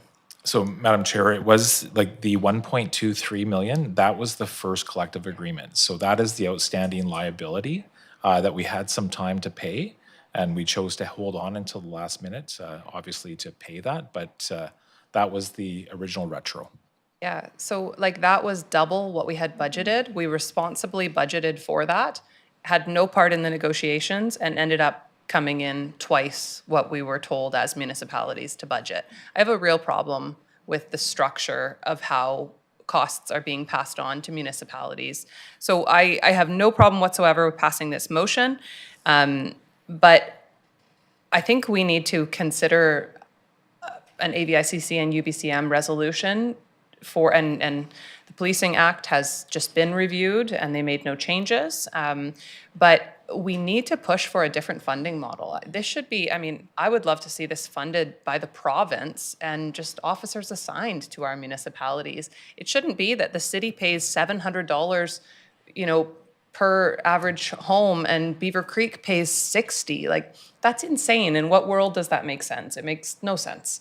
And then additional to that, we get hit with these last minute costs that we can't budget for because we're not told about them and we have no say in the negotiations. I think that it has gotten, the last minute hits to our budget and the lack of control that we have has gotten so much worse in the last 5 years with the RCMP service, and how that contract is being managed and passed down to us in cost. And we can't just not say anything about it. So I know that we have put forward resolutions to UBCM before. I would like to see us start to work on a UBCM motion, and we're going to skip AVICC because of the timeline, unless we could do it as an emergency motion to AVICC, which we might be able to because of this new cost that is coming to all municipalities. It is last minute and it is past the deadline, so maybe we could explore that, but I would like to see us really craft some kind of motion with a real request on how we can revamp the funding formula for local governments and RCMP. And in most things in life, people who control and have say over the cost pay for the cost. And we used to say that, actually, our old strategic plan said that in terms of, or actually we've had that conversation a lot at the regional district about if we want the regional district to contribute to a pool, they need to have a say in how that pool is run. We can't ask them to pay half of our pool and we just continue to manage it however we want. You have to pay for a say, is something that's been said a lot at that board. We're in a position where we pay, but we have no say whatsoever. And it continues to put pressure, significant pressure, on our municipalities for our most expensive service that we have absolutely no say, unless we want to get rid of officers. I mean, that's not real say in the cost of the service. So I would really like to see us consider a strong motion to UBCM, or possibly a late emergency resolution to AVICC. And like I said, I'll support this motion. It makes sense, but I'm extremely frustrated by another additional cost for the RCMP.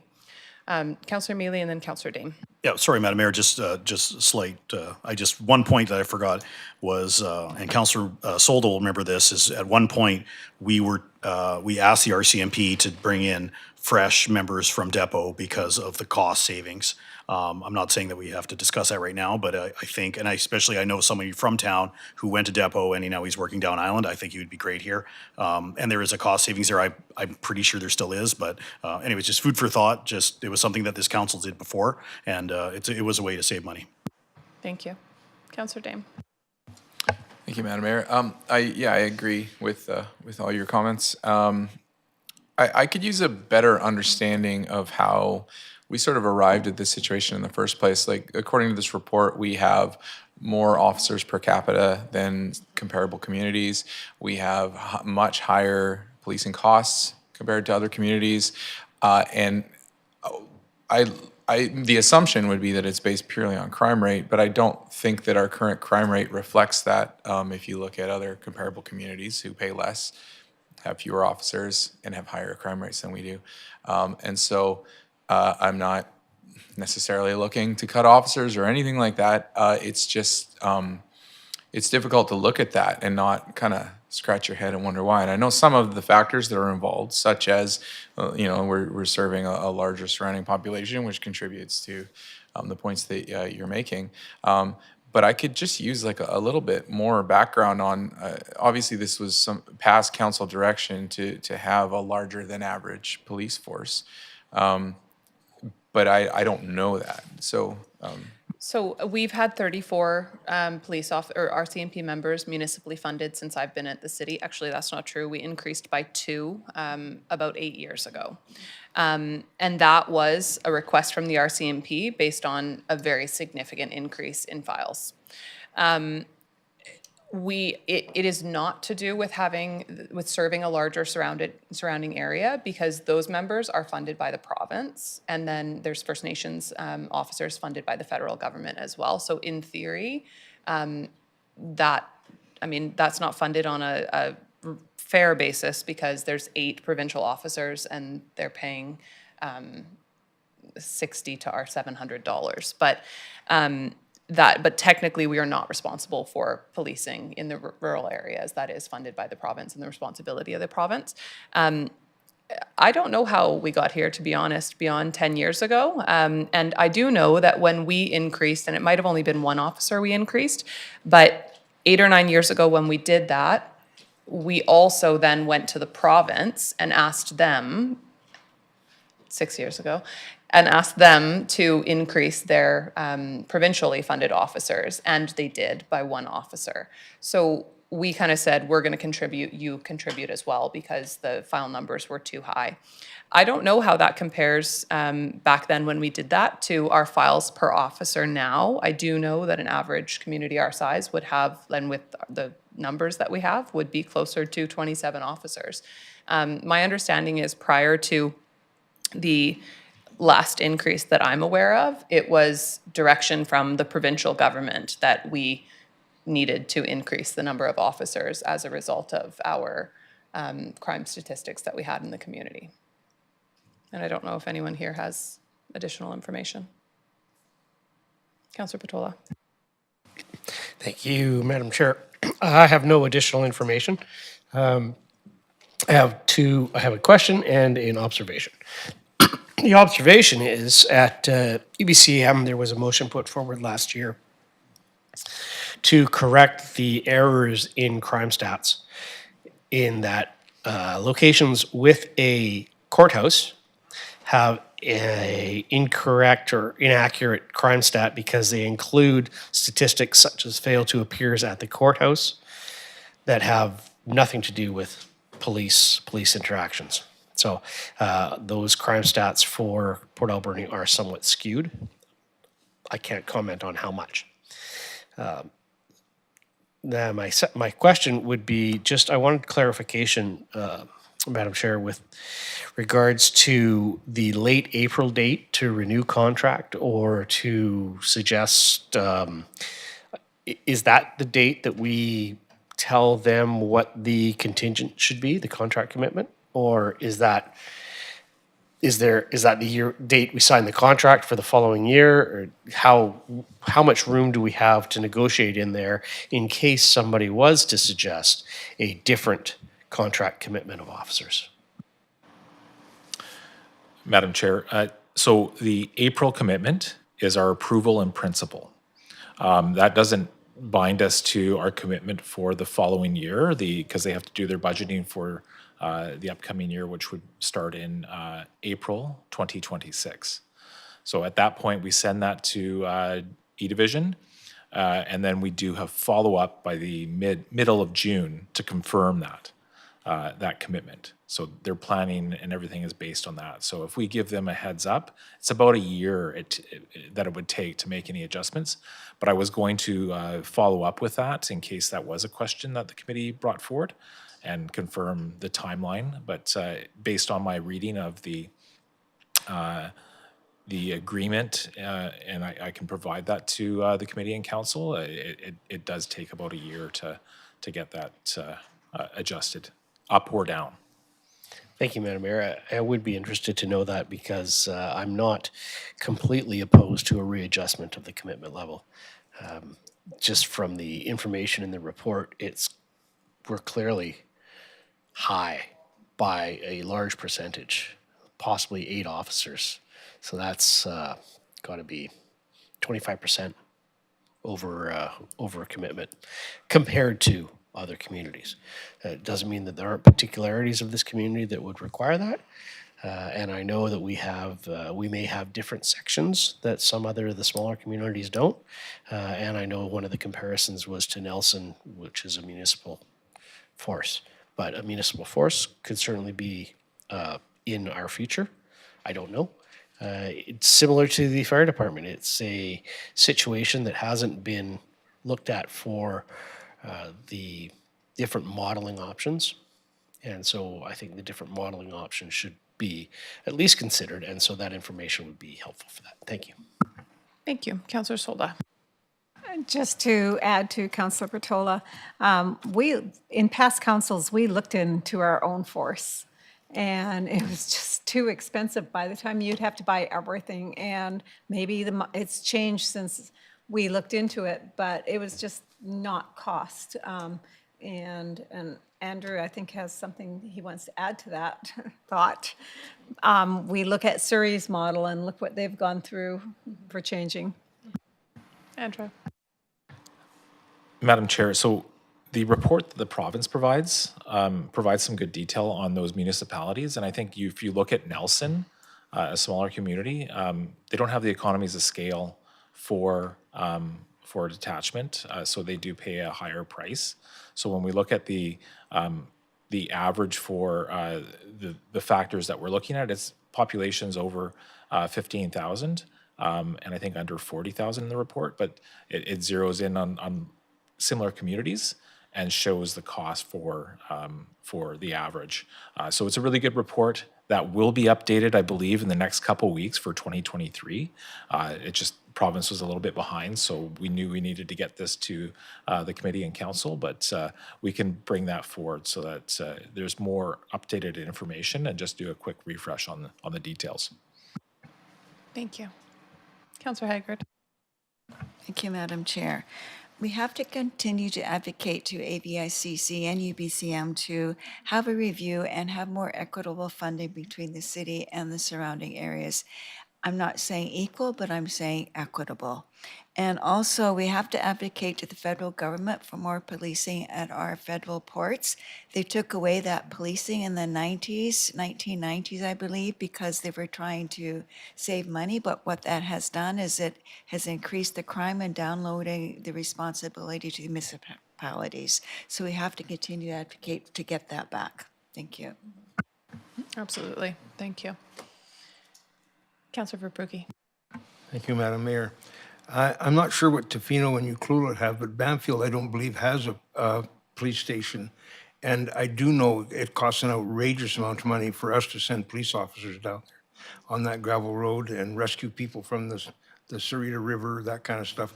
We pay for that from the sounds of it, or do we not? I'm not sure. Technically, we do not, because that would be funded by the provincial officers. So Okay. there's 9 or 8 and, yeah, but then there's federal officers also. So the province provides a certain number of officers that are responsible for policing the rural areas, Bamfield being one of them. However, the detachment operates as a whole, right? So it's not like, well, this is a municipal officer, so they don't go. So they go where the need is, and they absolutely, municipal officers that we fund, 100% will be going to those rural areas as well, just as provincial officers will come into city limits. So they do just work as Together. a whole, for sure. But it's a great point. Thank you for that. Thank you. Any other comment? Okay. On the motion, so this is just to recommend to council if we did, and it sounds like we are going to get more information still, but there'll be time if we do want to make any changes or request additional information prior to April. On the motion, all in favor? Carried, none opposed. Thank you, Andrew. And back to fire for the 3rd time on this agenda, I think. Fire master plan.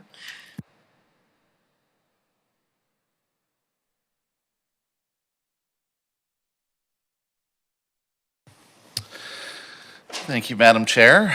Just a small piece of your agenda package here. So before you, we have a report, which is essentially a cover report, reintroducing Jeff Carlisle, who's here in person with us, who offered the preliminary findings of the Fire Master Plan. And then online, we also have Dale McLean. So the Fire Master Plan is an important document that serves as a roadmap and a reference for future reports pertaining to the Port Alberni Fire Department. Council needs to be confident that the consultant, Bear Integrated Solutions, has conducted a thorough analysis and has presented appropriate recommendations to address the areas requiring improvement. If council has questions, concerns, or would like further analysis, they are encouraged to address those with the consultant who is present here today. And with that, I'll turn it back over. Thank you. Thank you for coming, and thank you for sitting through the first 4 hours of this meeting, patiently waiting. It has been fascinating, Your Worship. I retired from full-time work as the Kelowna Fire Chief in 2017, and you can't imagine how much I miss this. I'd like to start the presentation by saying I'm no stranger to Port Alberni. My partner grew up in Nanaimo, and she has family here. And for the last 34 years, I come to Port Alberni. I've golfed at Cherry Creek, had family events here. I did an MC at a wedding. So I'm not your typical consultant that really has no context. Not as much as you folks do, but I do know my way a little bit around town. So if we could put up the slide presentation, we'll get going. Okay.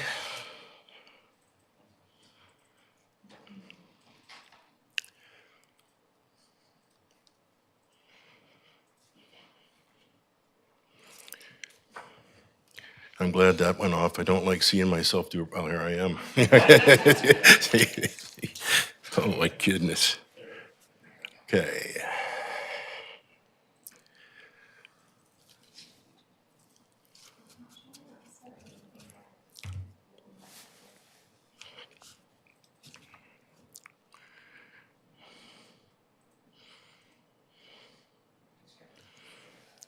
Now, does this work?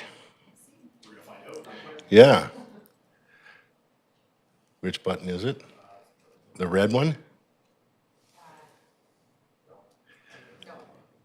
It's not working. Okay.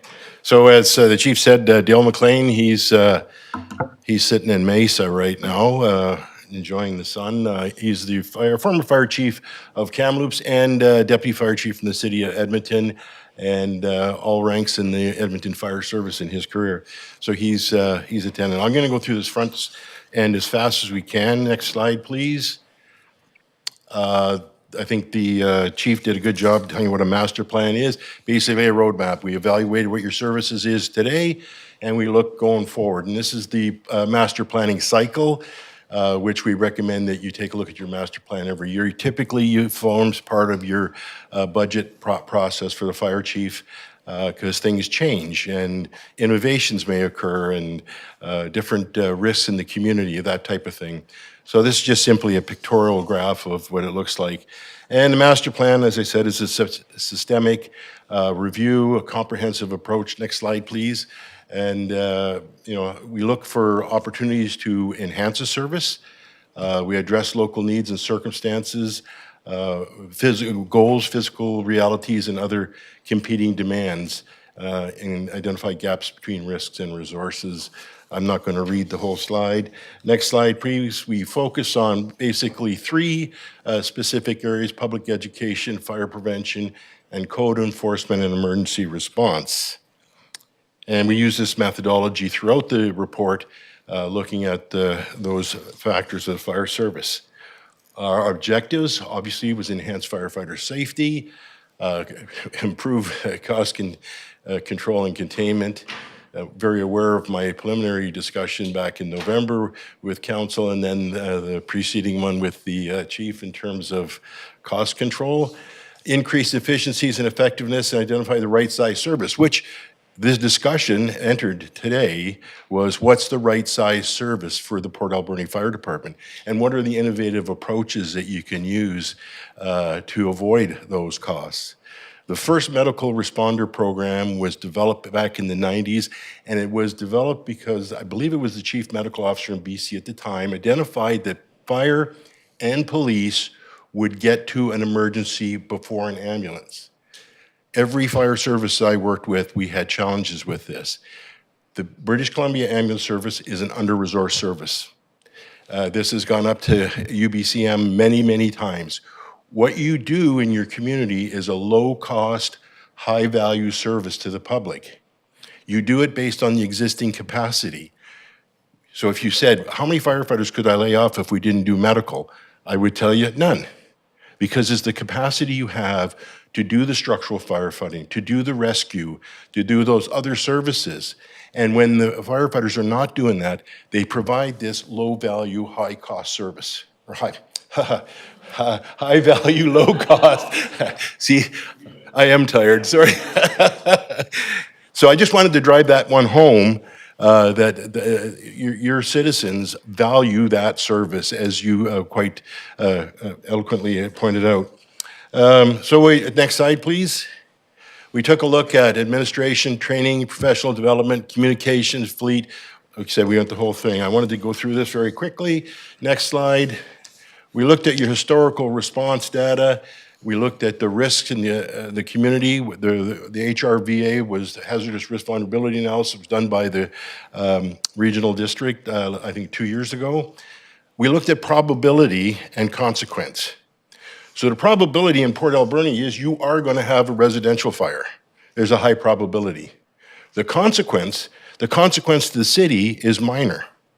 The consequence to the homeowner, the people in there, is high. So the context of the consequence that's identified in the report is the reputation of the city.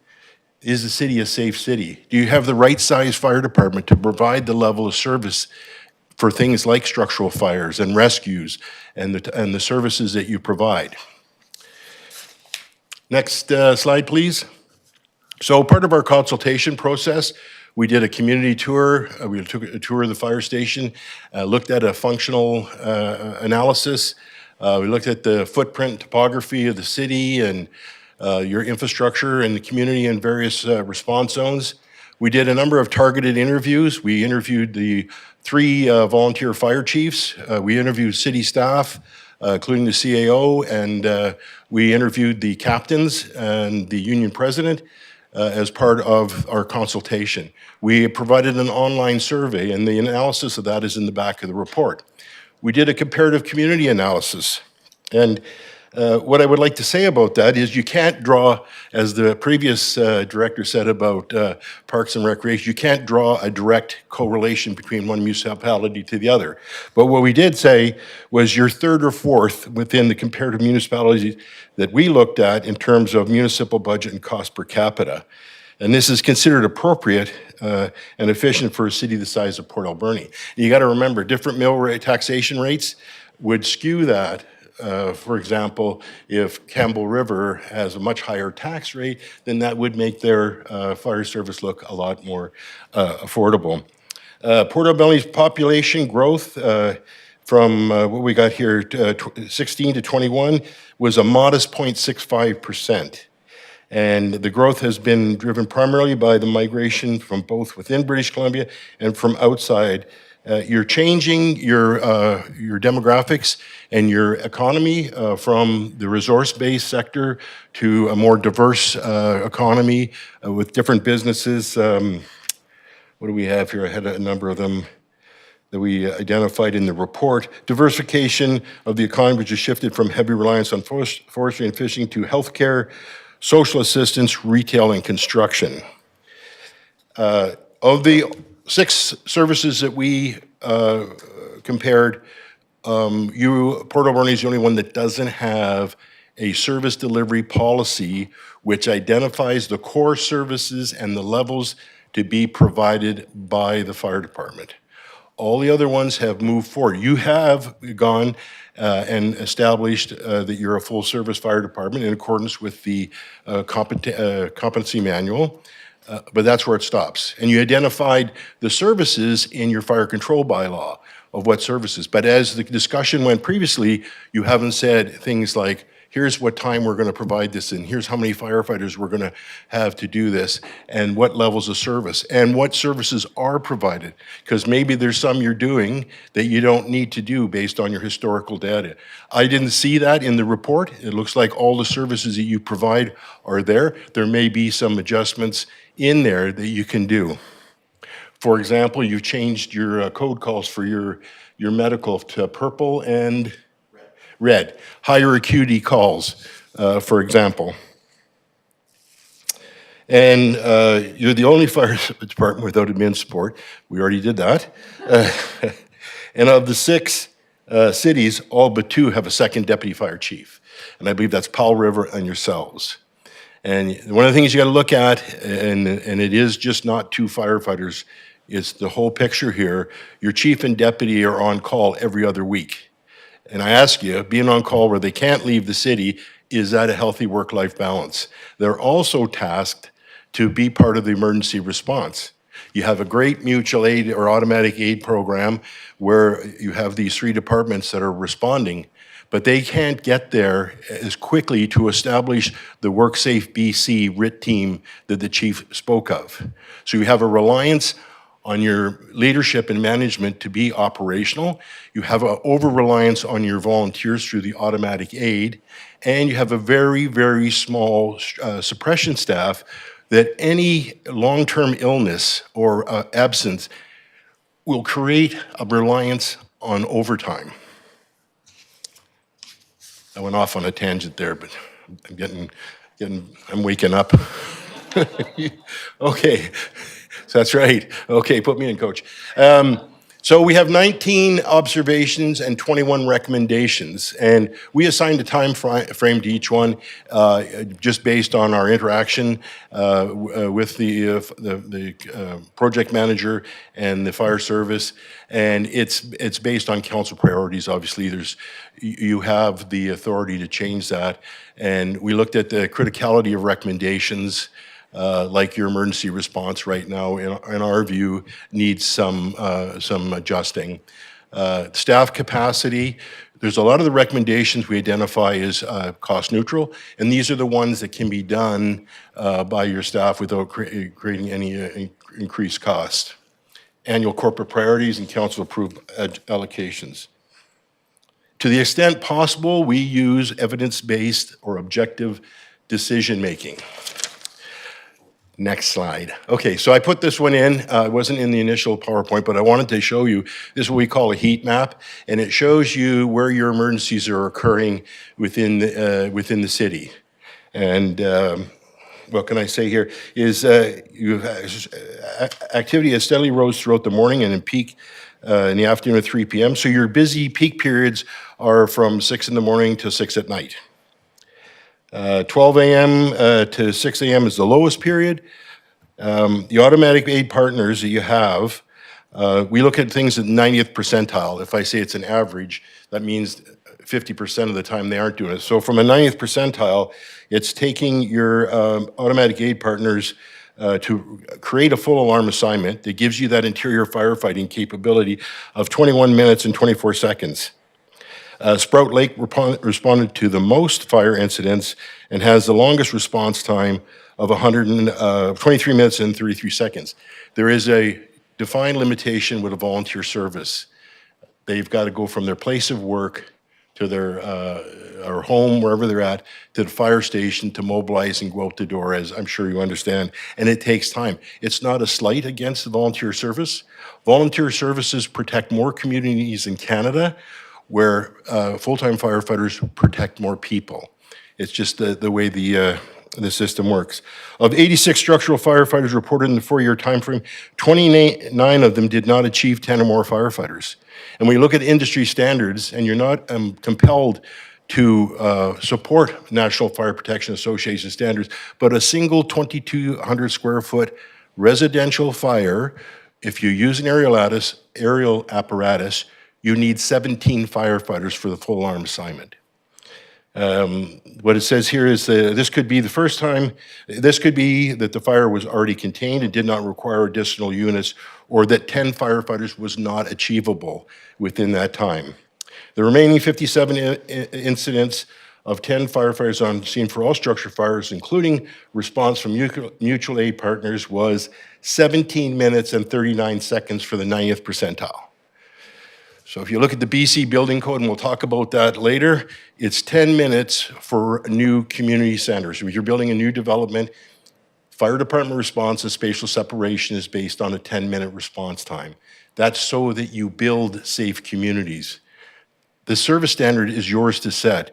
We suggest that the 10 minutes is the appropriate for a full alarm assignment. And in this case, your first alarm assignment of your 4 firefighters can only do so much.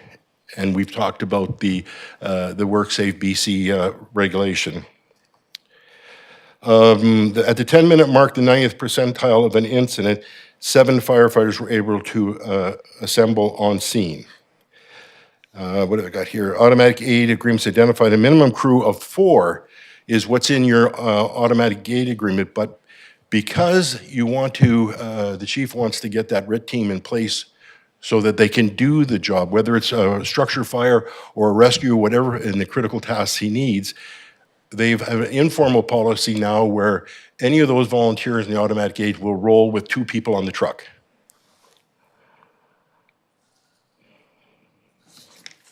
And the other challenge with the automatic aid and the reliance is during weekday hours, workday hours, this is the least time they're available. Next slide. Okay, I'm off on my rant now. Okay.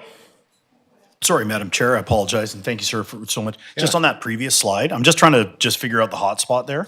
The darkest spot.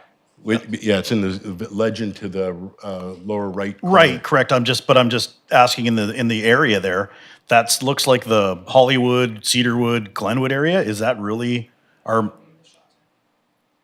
Is that what's up in that area? And I apologize. I'm just needing clarification, but I know Port Alberni well, but not that well. I'm gonna have to rely on the chief.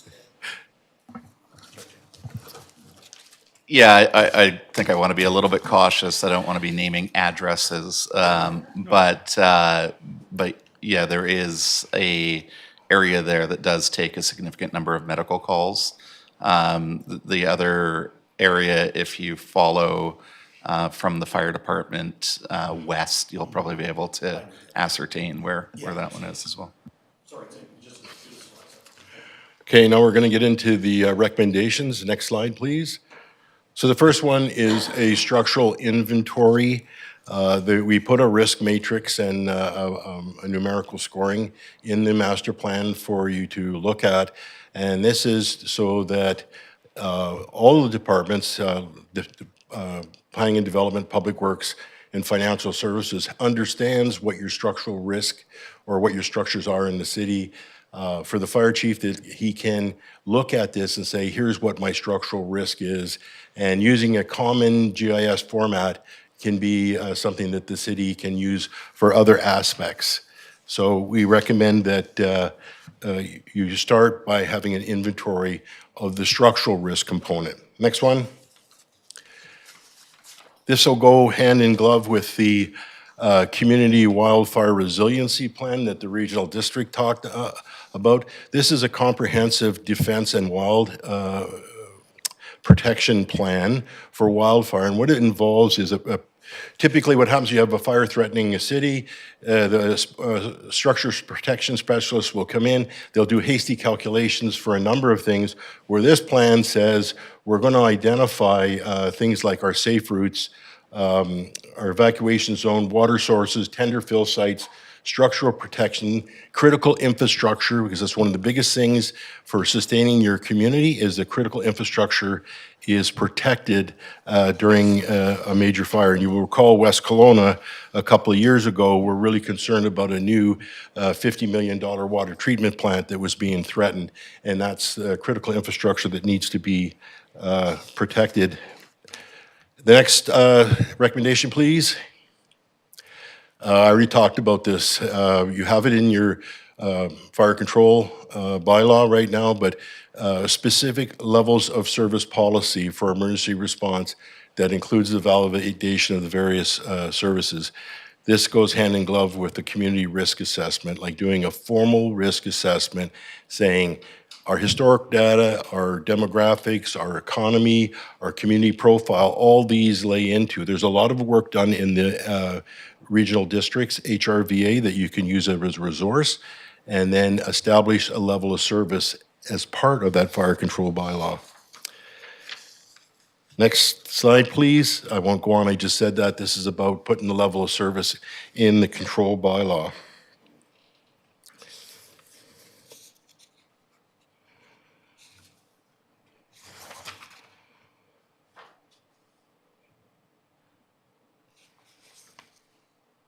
Yeah, the risk analysis would identify high, extreme, and unique risks within the city's demand zone. It also involves a complete review of existing service levels and the standard operating guidelines and policies, and a review of the fire department resource performance measurement and reporting. Number 5, please. Conduct a comprehensive staffing. This is to look at, typically it's 5.4, or take a look at your contract, and you have 20 firefighters now and you try to maintain 4 people on duty. Only takes a couple people to be ill on a long term or deployed or taken for some unscheduled absence, and now you're into overtime. But by having this, we'll give the chief the right number of firefighters based on the contract and the requirements within that. Okay. Part of what we were looking at, the whole concept of this, was to bolster who's on duty during day shift to help with the response and not the reliance on automatic aid. And they're great fire departments, it's good. We all know that volunteerism is down, particularly with firefighters right across the country. So what we said was take the mechanic that you have now, put them back on days, and you help maintain the fleet, but also gives you another person to respond. They would have an operational responsibility within that.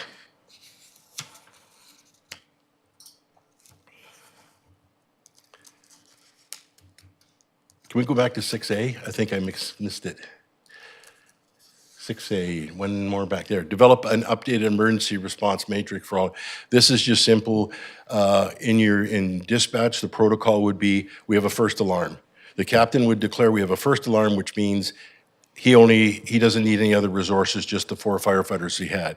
Second alarm was, I need the chief and the deputy, or I need automatic aid. Whatever the configuration is, general alarm means I need everybody because we're in, like you had in the mill fire. You brought everybody out because you need that. So this way, it takes away from the chief and the deputy responding to everything, dumpster fire and everything else. And I'm not suggesting they do that. It was me trying to be funny, and I won't do that again. It's a little late for that.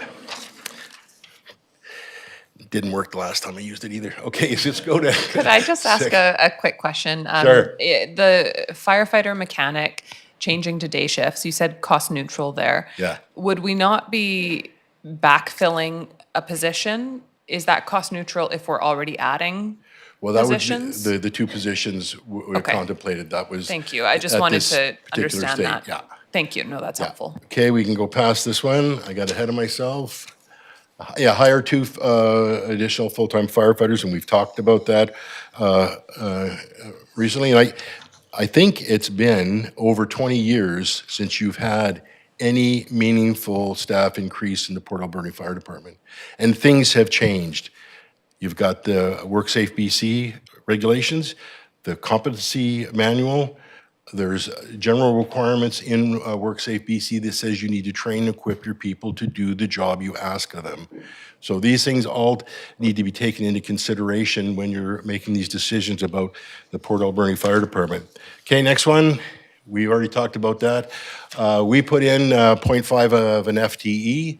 And you're very right, Your Worship, there may be capacity within the current admin, or there may be another option rather than hiring a full-time staff member to do this. But it goes beyond just the budget or the timesheets. Budget preparation, council reports, records management, and corporate undertraining requires an admin assistant. These are other business things to run the fire hall that the chief and deputy are doing now with the black entry and the red entry that take them away from looking into the future and changing where they're at. The chief's role should be to operate outside of the system, looking forward and creating what the new fire department's going to look like as the city changes and grows. They don't necessarily have that capacity right now. Next one, please. So here's another example. When we were interviewing, we asked about the cyclical training program and the skills maintenance program. And it's done kind of quasi because they don't have the time to develop it.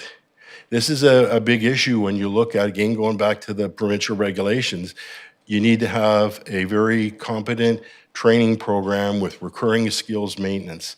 Those things that you don't do very much, you need to concentrate on. The rescue up the bank, they don't do those every day. So you got to focus your training on that so the firefighters are familiar with that and don't do things that are not safe for them. Consistency and training of skills maintenance to all staff will enhance firefighter personal safety and the well-being while performing the functions of firefighter for the community. Next item, this one is hand in glove with a partnership with the regional district. You have 4 fire services in the valley. We didn't do any training assessments or qualifications with the other departments, but a training officer who has an operational role could make sure that the training syllabus is done as recurring and also maybe have a partnership with the other departments and a cost share arrangement.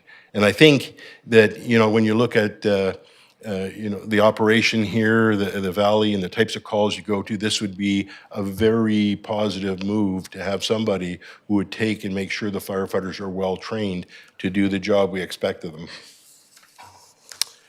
Next one, please. And this is the regional training area I just spoke of, like a center of excellence for fire service in Port Alberni. Other comparatives are the Columbia Shuswap in Salmon Arm and the North Okanagan Regional District. They both have training centers that are utilized by the fire departments. And it provides things like live fire suppression skills, technical rescue evolutions, and recruit training sessions. To bring on recruits. And more core competency training needs are not being met right now in the Port Alberni Fire Department, in our opinion. Next one. I know the numbers just keep going up. I see that. I'm reading the room right now. So I look at the new Fire Safety Act. You have 1,000 inspectable buildings where you have your crews doing some of the company inspections. You have a chief fire prevention officer, and they're not getting it done. So you either lower the number of inspections you have, but also I wouldn't recommend doing that because the primary focus of every fire department has to be fire prevention. In this case, the Fire Safety Act has a whole bunch of new requirements. You are identified as the managing entity for code compliance, for risk assessments for the owner occupants. There's a number of things that are in the new Safety Act that would require the need for another fire inspector.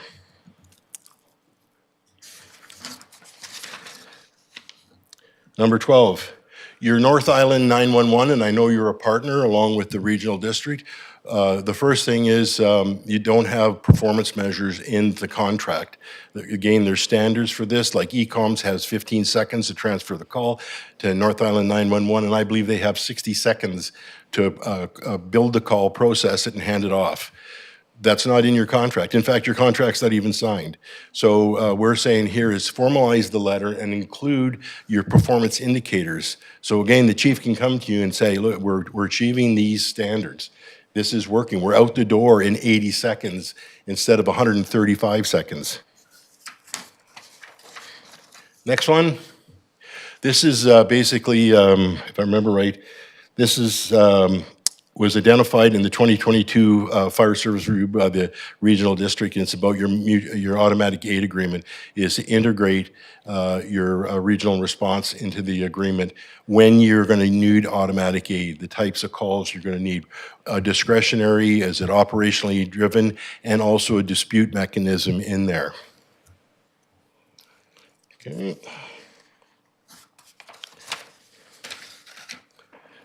14. We did an identification of what's working in the fire department in terms of functionality, but we think that it's been since, I think there's been one reno, it was built in '67, there was one reno, it's been a long time. I have it in my notes, but it's time to do a complete functional study of the station and look at the operational issues, growth, health and safety, and things like gender. Since updates, there's some things. The major upgrade was done over 20 years ago, which included seismic upgrades and breathing apparatus maintenance area. Next one, please. So this is about your wildfire protection and defense plan. Right now, that you have some limitations on protecting structures at nighttime due to safety.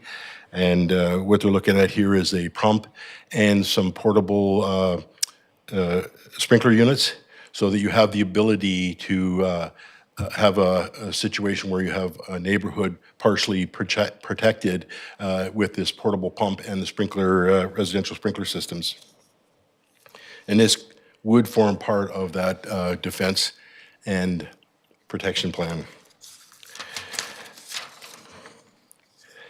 Okay, next one. This one speaks again to some of the discussion about the number of services that you're providing, and this is on a safety side, saying that those services you provide that you don't do very often, you need to focus on, and your staff should be signing off on the SOPs and the SOGs so they know what level of service they provide. This would be, an example would be, I remember in Penticton, the fire department wasn't tasked with doing water rescue. They observed a child drowning in the canal, and they went in and did it anyway, and this became a big problem because the firefighters weren't trained and equipped to do that. The outcome was good, but it brought to light that we need to have those types of policies that say, here's what we can do. And in your case, it's from the bank, if I'm not mistaken, for rescues like that.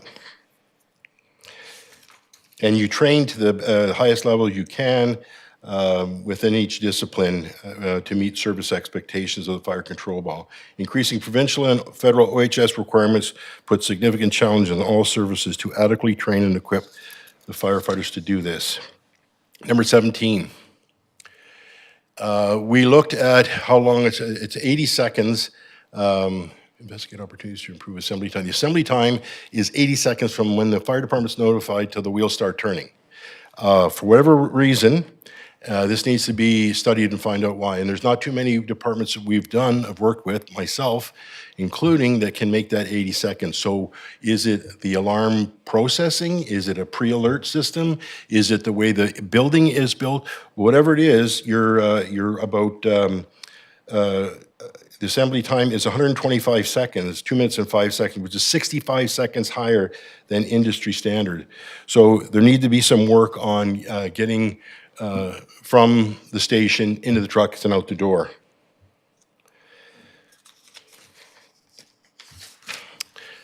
Next map B. This map represents NFPA 1710. And what it shows in purple was if you were to look at, say, council was contemplating a 6-minute and 24-second response time as their service standard, this is the geographic coverage that you could see based on the current 135-second, I believe it's 135-second mobilization or assembly time. So obviously, if you got that down to 80 seconds, that footprint would be bigger. I just wanted to show you this because this is exactly what's happening right now in terms of a 6-minute response time. Next one, please. So this one we took a look at. We said, what does it look like for building code 10-minute response time? So the two colors here include your current assembly time of 135 seconds, which I believe is the yellow coded. And then if you were to move that down to 80 seconds, that's the geographic coverage that you would have. And this would indicate that your station is appropriately located for geographic coverage, and you really don't need to look at building another station. So the target obviously would be the purple one of getting out the door in 80 seconds. And then we talked about the full alarm assignment as well. Next one, critical task analysis for each one. So a motor vehicle accident would take, if you had a single motor vehicle accident, 5 firefighters. You have a captain to maintain control, and you need people to mobilize any injuries inside the car as well as stabilize it. So this is the type of thing you go through each one of the services that you provide. The chief needs to go through and say, here's what our critical tasks are to achieve that. And includes things such as accountability, traffic control, rehabilitation, firefighter direction and instruction in the safe performance of their duties, and interior firefighting operations. Next one. This is about the response to current calls. In the stats we saw, where I think it's around 75% are medical, 80% are medical, and you have a number of concurrent calls where you're out and they're splitting the crew and those types of things like this. And we're looking at policies to address the concurrent calls. I think the chief talked about it, maybe not abandoning a building that's being threatened to go do another call. You develop the policies and the procedures on how you're going to handle that. Okay. And that was as fast as I could go. I hope nobody was falling asleep because I was trying to be as... It was too interesting to fall asleep. Oh, sure it was. Yeah. No, actually, that was, I would say, extremely helpful as a follow-up to the last time we heard the presentation. So really appreciate you being here and taking the time. I will just make a general comment first that I think that, I mean, the issues that you've highlighted all have validity, and I think that council understands probably more after the presentation, but probably did at a base level as well, the need for all of these improvements. So our options are either drastically increase the service that we have, or find a way to drastically reduce the current call volumes that we have. And the most telling slide for me was the heat map of the calls. We know where those calls are going. We know what type of calls they are. There has to be another way, because we need to be able to focus the resources that we have at the fire department on proper training, proper policies, just balance as well, because we know that the call volume is too high. I'm not suggesting that that's going to solve the issue. The reality is, you're right, even if we didn't have all of the overdose and medical calls that we have today, our fire department probably needed to change over the last 20 years, and I agree it probably hasn't. I grew up near the fire service, and I would agree it's the same today as it has been in the past. But I think that we have to work on the calls first and urgently. And I do have a meeting coming up with the province, with Josie on this specifically, to talk about alternative options that we want to explore. I think we need to address the call volume so that we can get back to a level of standard that we can work from. And then circle back to the report to say, like, now what are the needs, right? Because what we have right now is just a level of work that's not achievable unless we're never going to get to any of those things. I mean, not any, but like so many of them, and they're all valuable, they're all important. With the calls that we have right now, we're just not going to get to them. So we need to prioritize our alternative kind of solutions for taking some of those medical calls, and then come back to this very important list of initiatives. Other comments, questions? Okay. Yeah. All right. Councillor Patola. At page it's 254 in the agenda, it's item 3.6.3 with regards to medical services. The report states that there's an agreement with the EHS. Talking with administration in the city, they say there is no agreement. So I'm wondering if you have a written copy of that agreement, or what agreement it is we're referring to here. Yeah, there is an existing agreement. The agreement was, I can't think off the top of my head when it was signed. It was signed a long time ago. And there is currently being worked on between the Fire Chiefs Association and BCEHS, an agreement that is intended at least to be universally applied throughout the province, with the ability to pick the level of service that you provide within that. But there is an agreement that is, I would say, fairly loosely worded, that has been in existence for definitely well over a decade. There is an indemnity agreement was the standard one. Yeah. Thank you. Yeah, that would be certainly useful in council having that agreement as we review the medical service calls, to know what we are contractually obligated to do.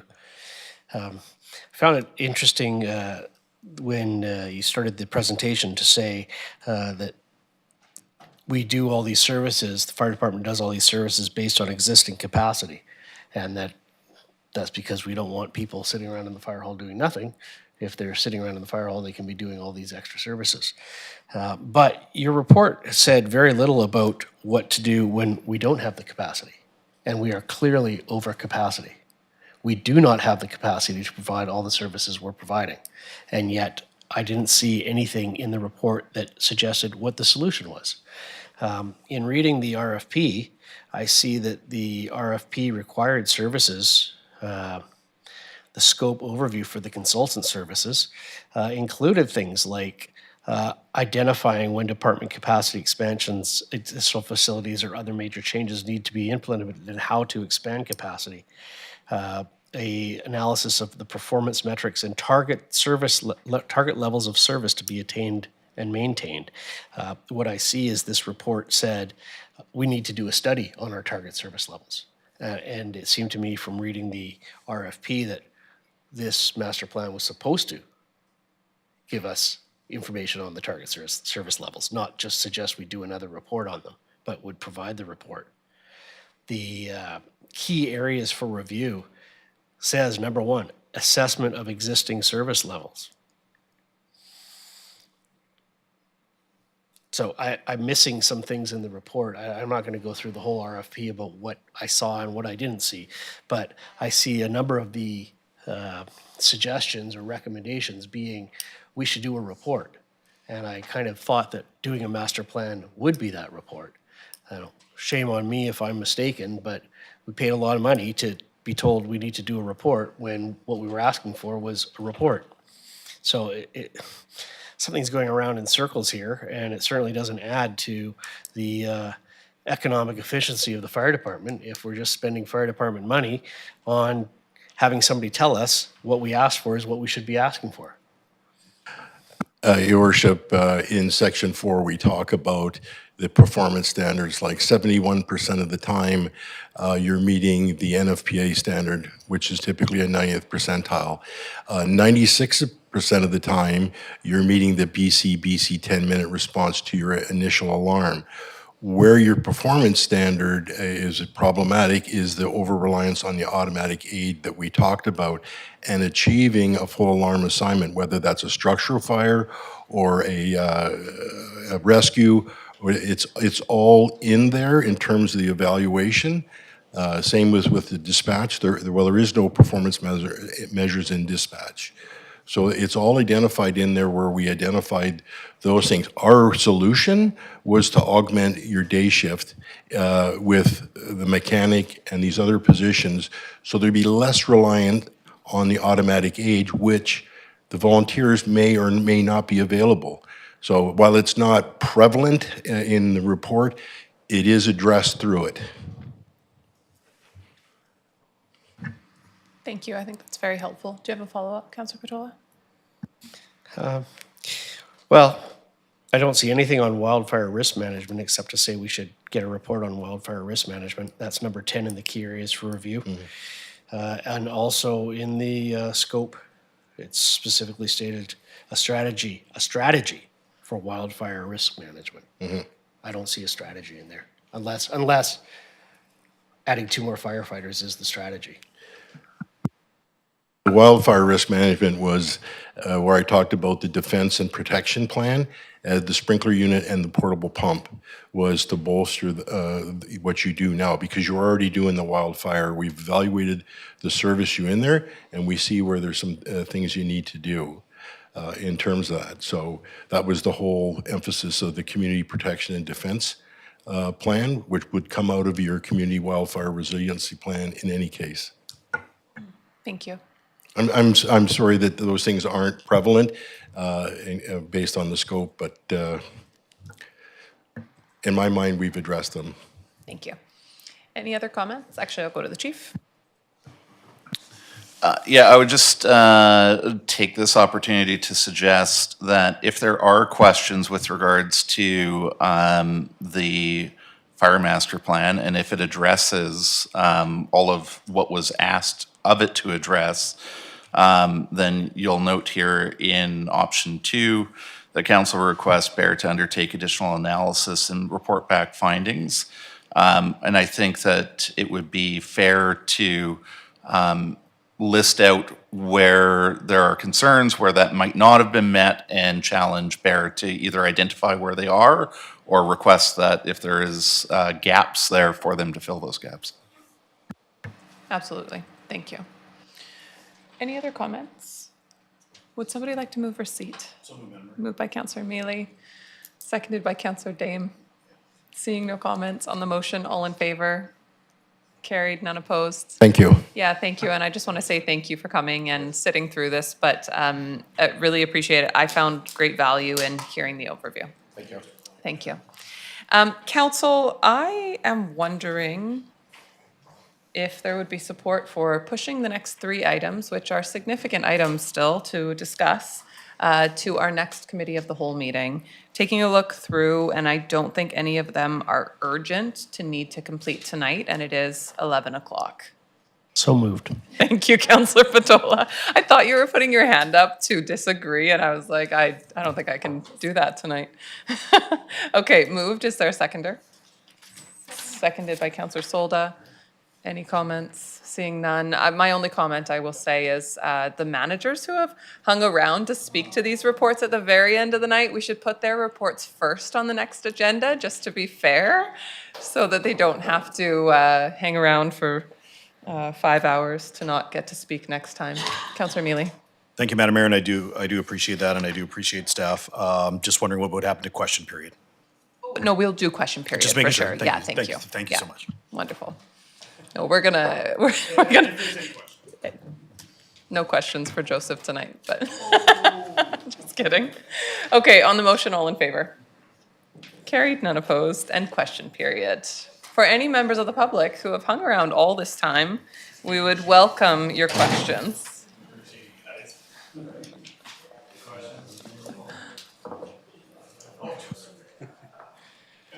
I was going to just say that I'll put mine off to the next meeting also, if you allow me to, but the next meeting is a council meeting, so it's a little bit more restrictive. So if you allow me to, I could put them forward, if you allow me to do them at the beginning of the next meeting, to ask questions. You sure? Okay, I don't mind putting it off. Good. So just a quick comment and a question for some of the council members that voted earlier on the putting off the costs of fees to some of the facilities, and the Sunshine Club was one of the discussions, and it was sort of voted, and I think it went in favor of just giving the whole fee at this point, and of course it'll be voted at council. The thing was the 50-year-old thing was brought up a few times, and I don't know if anybody here goes to the Sunshine Club, any other activities?